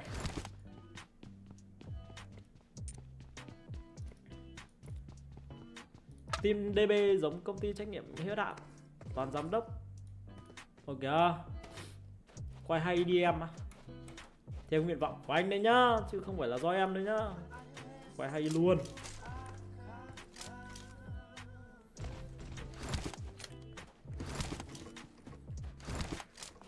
Nam Cutel đi anh, từ từ đã, mình một quay mỗi team khoảng 2 phút đã rồi sau đó mình đến 5 Cutel sao các bạn bình tĩnh.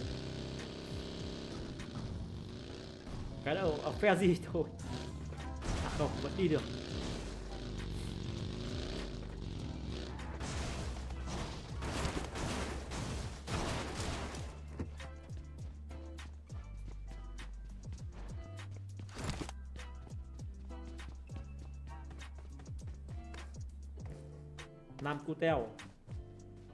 Nam Cutel của Vizim.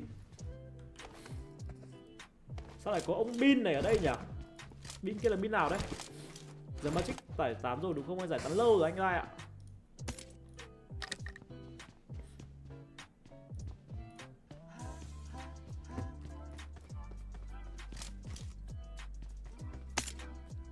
Mai đăng ký slot trên đêm cho ô giáp được không Tuấn? Nguyễn Viết Long. Nguyễn Viết Long là thằng subscribe. Đăng ký trên đêm cho ô giáp thì thực ra cũng được thôi. Nhưng câu chuyện đây là thằng subscribe. Đợi tôi tí. PMPL năm 2023.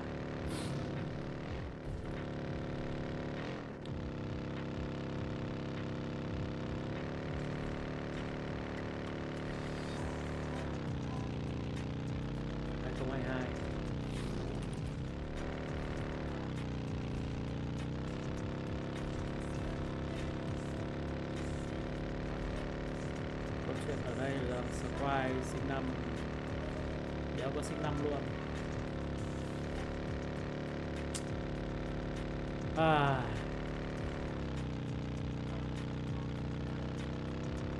Chắc là cũng không phải nó sinh năm 99 đâu.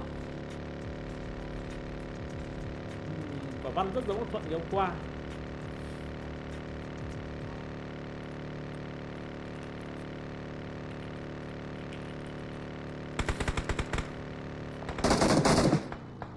Quay video đấy. Ông nào bảo quay video đấy hả các bạn? Tôi hỏi ông nào bảo quay video đấy. Ông nào vừa order team Vizim bước ra đây, thằng Boy team nó chết rồi. Thằng Boy team nó chết rồi cơ ông ơi. Tôi toang rồi. Tôi thấy điểm ở đấy.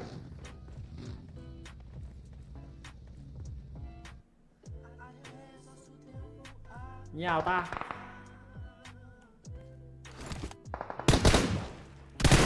Thế là anh hãy chào TKV Gamer đi rồi em. Nam Kinh cân 4. Đấy, thấy chưa, điểm đấy tao bảo rồi.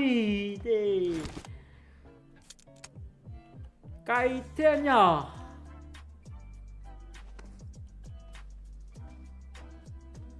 Thôi cứ tin thằng Nam Cute làm được đi. Cứ tin là thằng Tất Cây làm được đi, đúng không nhở? Tội gì. Chả thấy ông Công TV bắn củng gì nhỉ? Ông Công TV ông là streamer chứ có phải player đâu anh em. Vào lau ghế dự bị. Ông anh tôi đi lau ghế dự bị thôi. Quá buồn.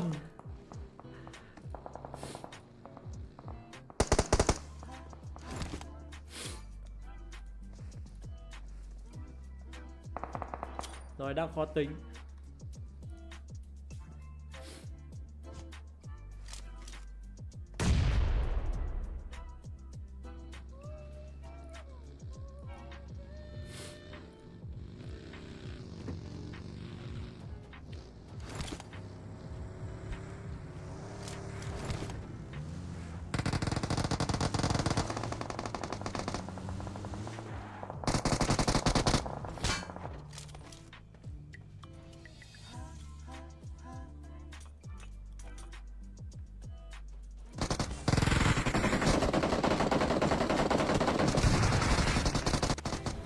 Đích mất 3. Đích mất 3 rồi, toang rồi. Kèo này toang rồi.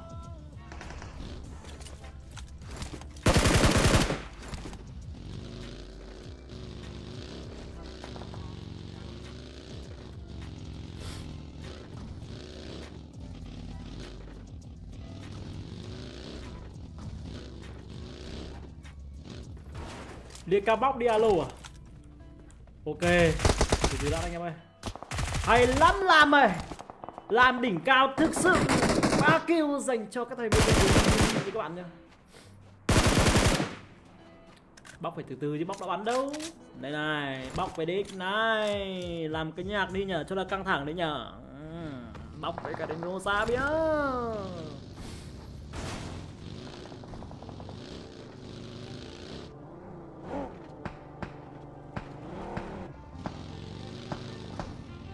Còn bóc với BAT.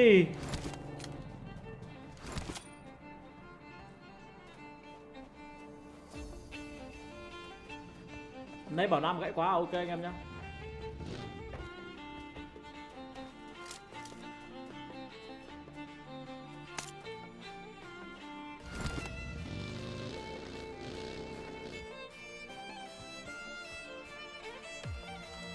Villa team. Kylian đang công rồi. Không có combat các bạn ơi, nên tôi chuyển sang một team khác, đó là trên bên phía thì Villa team. Đây là một cái sự thiếu sót khi không có cái tên Tuấn Tái khai ca bảo trong áo của tên bên phía team Villa. Vị trí của Duyên Nguyễn 2K C vẫn có cho mình được, đó là một điểm động ảo. Trong khi đó thì vị trí của Kylian, người mà đang mở sang khu vực cánh trái ở trong lá của cái tên bên phía team Zenelli Sport.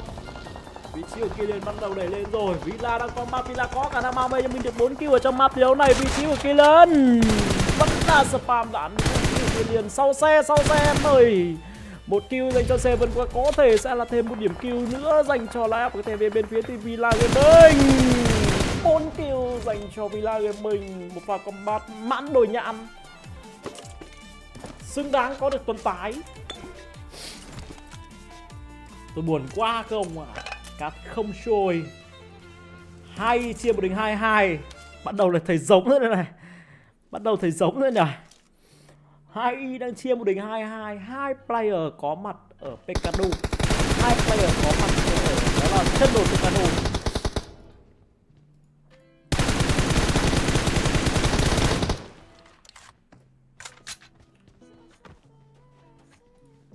Thấy ngáo quá, ok sẽ lại ngáo, anh em lại bảo tôi thế không? Không bảo tôi ngáo thì tôi cũng không biết nói gì không ạ. Thì bây giờ thực sự phải chia sẻ với tất cả anh em thật là lúc nãy bà tôi cũng vừa hét lên. Mặc dù là tôi cái mic thì không bắt được nhưng mà mong là các bạn nghe thấy là bà tôi bảo là thế đã được 3.000 sub chưa? Đấy, thế mới là khó chứ. Mà bây giờ mới được 2.783 thì thôi, anh em nào mà đang theo dõi livestream mà có 17 anh em chưa sub qua thì cho tôi xin một sub cho lên đủ 2.800 nhé anh em. Bà Ngân Hảo kìa. Bà của tôi.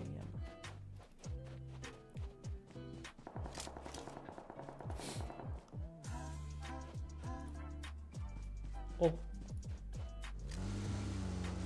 bóc lại combat với cả Villa Team mà anh em.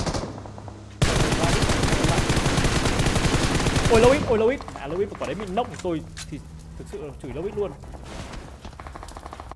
Quay trở lại với Rabbit đi. Rabbit cầm M16A4 cùng với cả vị trí của cái đầu lạnh đang đi cùng một nhà với nhau. Trong khi đó thì Villa Team mất 2 rồi. Ôi góc này nhìn được quang gì này.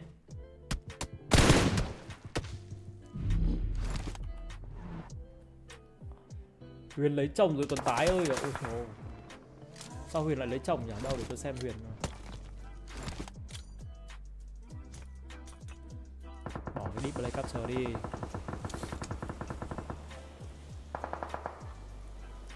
Huyền ơi, sao Huyền lại lấy chồng? Huyền ơi.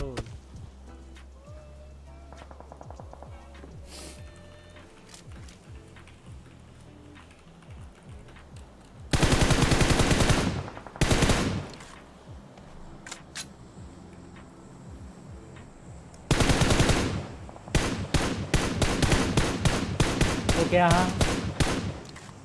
Bóc mất thêm cả một player nữa rồi các bạn ạ. Chỗ này cái liền xấu. Hết đồ để hồi phục. Cái liền sẽ chết nha các bạn nhé. Đi bo thôi anh Giai. Đi bo thôi anh Giai. Anh Giai chờ đợi điều gì? Chờ đợi gì mà không đi bo nữa.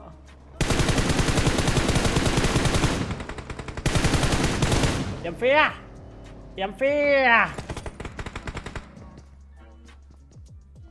Em phe rất tỉnh này. Đớp. Không đớp được. Ông ấy chết bo rồi. Bo này Bảo Nam với Vizim lại combat với nhau. Quay sang Bảo Nam đi. Silent là thành viên.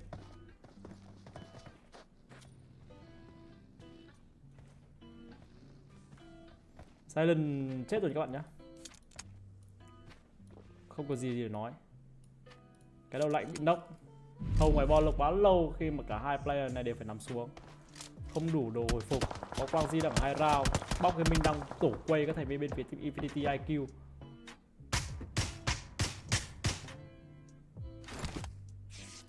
$10 điểm cho tuần tái à? Ok.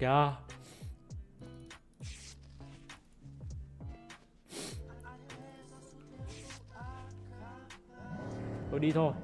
Tôi bỏ lại Rabbit bên lạnh thôi các bạn ơi. Rabbit bên lạnh chết rồi.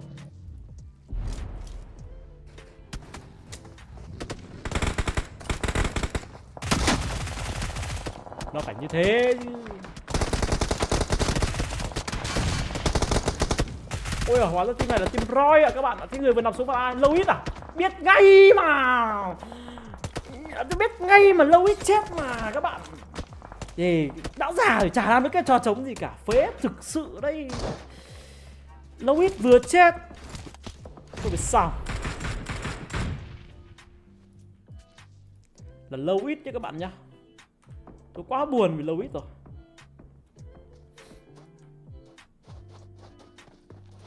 $8 kill rồi đó à? Ok.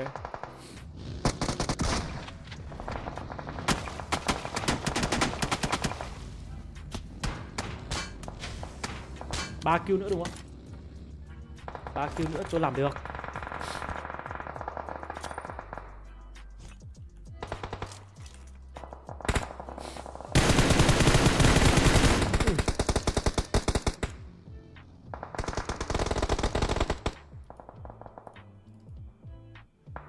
Sao start lại chết quả đấy nhỉ? Desu nằm rồi, hay còn một. Em phe à?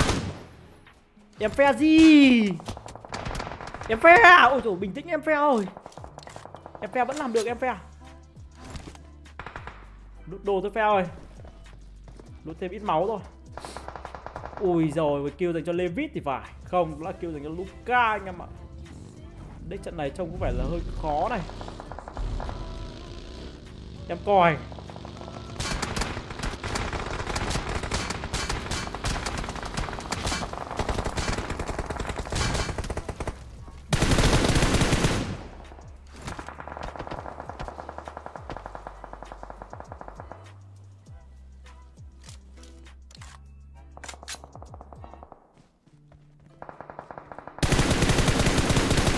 Kìa, không dính viên nào.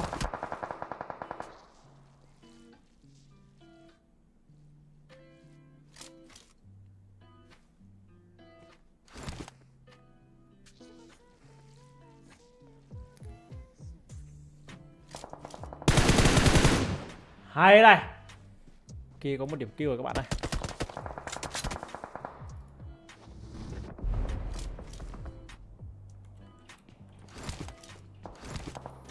Tôi quá chán.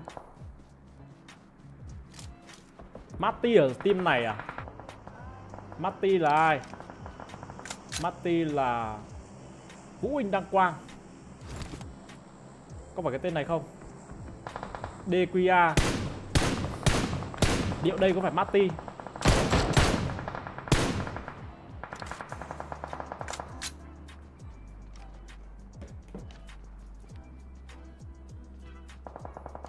Liệu đây có phải Matty không ta?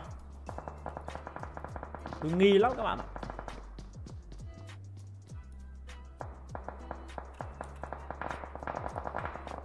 Vigaming hay lắm Vigaming ơi. Nhưng chẳng chết rồi. Còn Tuấn Z, Vigaming 2 lần trận tôi đặt niềm tin là trận này cũng sẽ là một trận đấu mà bắn bay. Poacher 3 kill rồi anh em.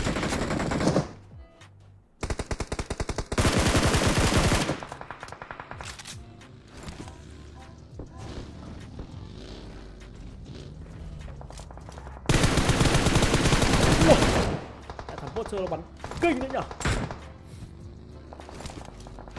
Matty là QDA đó Tuấn à? Tôi cảm giác vừa giống mà. Nhưng tôi mới bấm vào ông đấy. Vũ Huỳnh Đăng Quang DQA nghe là giống lắm. Tí nữa mà hỏi anh có phải ông này không, anh chối bay chối biến thì thôi chắc tôi block Matty.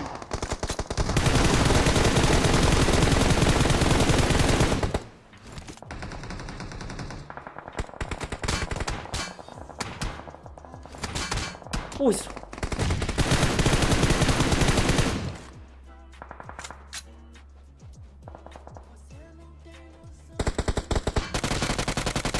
Hay. Thằng Potter nó có một cái cảm game rất là kinh nha các bạn nhá. 9 kill dành cho cái này BBTV Gaming. Đẹp dai, bắn hay. Từ vị trí của Potter. STP đi. Anh em ơi, 400 anh em cho tôi xin một follow đi anh em ơi. Anh em mà chưa follow cho tôi xin một follow nhá anh em nhá. Tôi chỉ thiếu đúng 16 follow nữa thôi, tôi đủ 2.800 rồi. Không ạ. Cho Tuấn Tái xin một follow đi anh em tiếc Tuấn Tái một cái follow à? Dạ, hỏi thấy xong nhiều ông lại bảo tiếc. 100% à? Ok đi nhá. Ok, Phi Paris Gaming nhá. Ok bạn.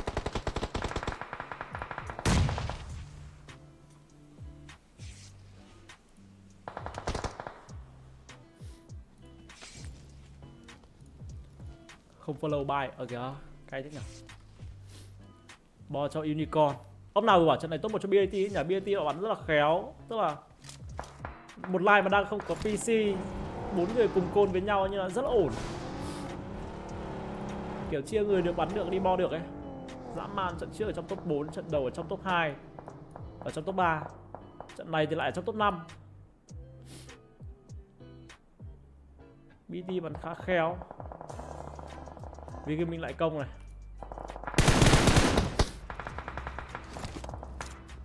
Hai ông nào unfollow à? Ok. Anh sắp ngất đến nơi rồi thì phải à? Ừ đúng rồi em ơi. Tôi sắp ngất rồi.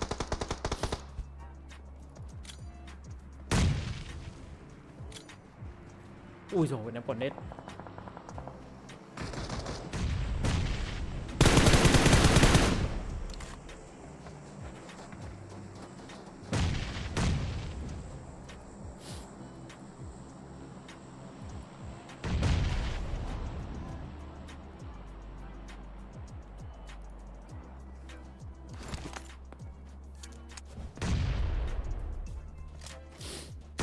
Mới vô cho mình hỏi còn game nào không mà? Không anh em ơi, hết rồi. Hết ra game rồi. Hết thật rồi.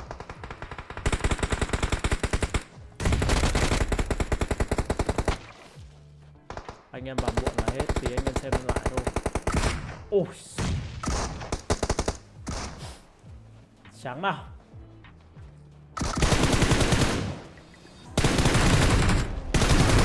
Ai, vì cái mình bắn bay quá rồi bạn.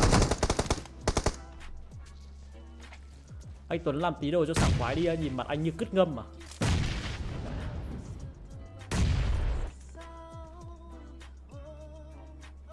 Ok.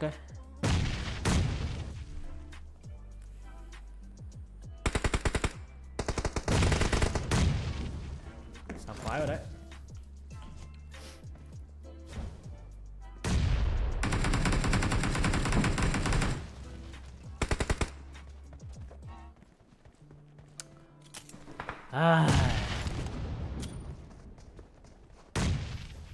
Vì cái mình chắc chắn trận này top 1 luôn. Porsche đã bắn quá bay, thêm một điểm kill nữa dành cho mình Porsche. 15 kill cho các thành viên bên phía team B Gaming. Một trận đấu mà chúng ta đang nhìn thấy sự comeback quay trở lại sau hai trận đấu top 16 và top 17 của các thành viên bên phía team B Gaming. Thì đây là một tiếng 4 vs này. Tuấn Jet 2K. Vị trí của trắng 19, Nam Sin đang rất vào tay. Nam Sin vẫn là Porsche, cùng với đó là vị trí của Nam Sin. 6 kill dành cho vị trí của Nam Sin và top 1 cho cái thành viên bên phía team B Gaming với tổng số kill mang về là 17 kill ở trong trận đấu cuối cùng của ngày thi đấu hôm nay. Nói gì đi? Porsche bắn quá kinh.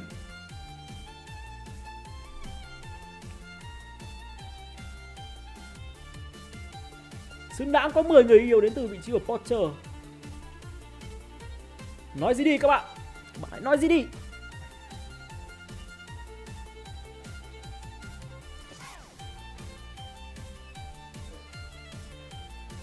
Tôi xin chúc mừng các thành viên bên phía team B Gaming đã mang về cho mình cái top 1 ở trong trận đấu vừa rồi. Kèo, quá kèo luôn.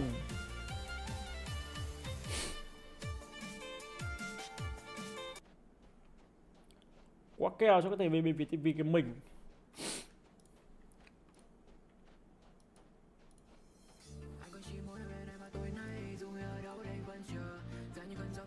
Ok, trận đấu cuối cùng top 1 cho B Gaming anh em ơi. BAT top 3.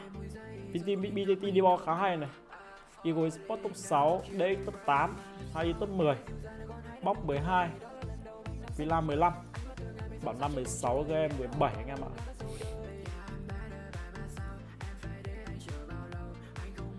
Thôi nghỉ không, tuần tái ngất giờ à?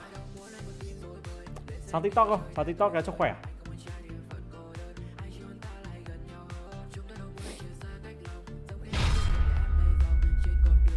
YG chứ không phải YZ, đúng rồi là YG anh em ạ.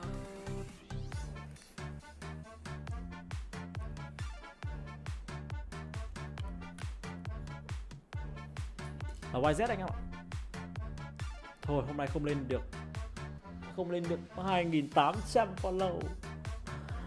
Tôi quá buồn.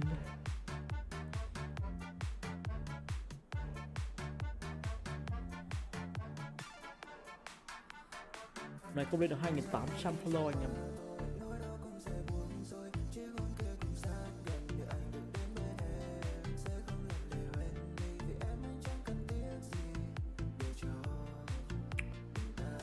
Lên giờ kìa em. Lên rồi kìa em. Lên 2.800 mà đã lên đâu.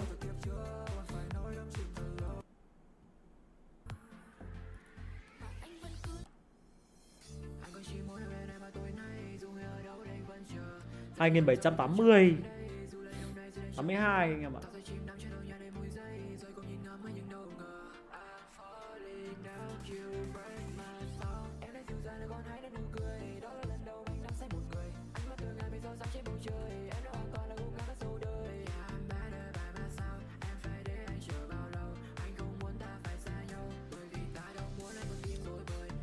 Anh xem anh vẫn chưa follow à? Ok, anh em bình luận là follow rồi đấy. Rẻ tôi anh em. Mấy ông ăn follow ác à? Ác dã man. Quá ác với nhau. Thôi tôi lên livestream TikTok đây anh em ơi. Link kênh TikTok của Tuấn là Tuấn Tái 2K3. Lên đấy một tí rồi ngủ các bạn nhá. Mệt quá. Chuyển sới. Chuyển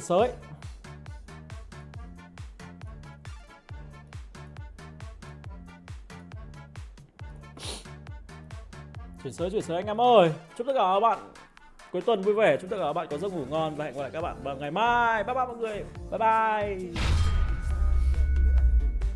Em sẽ không làm để quên đi vì em anh chẳng cần tiếc gì để cho ta sẽ như giống như đôi mắt của em mang màu xanh của đại dương. Nhìn em lần đầu anh chót yêu rồi lại thương. Tôi anh sâu đi một cái thân thương. Anh nhận ra ta đã yêu từ kiếp trước. Còn phải nói đắm chìm thật lâu. Sẽ phi kinh sĩ chung nhịp từ lâu. Bao lừa dối khiến em thật đau và sẽ biến tan khi ta gần nhau. Tình như mơ và nhiều ý thơ. Bên ta trôi về nơi xa bờ. Được bên em vào từng phút giây làm con tim này thêm dây dứt. Nhiều anh cũng ngã vô linh đau nên trái tim hơi quặn đau. Men rượu khiến anh chẳng tỉnh táo.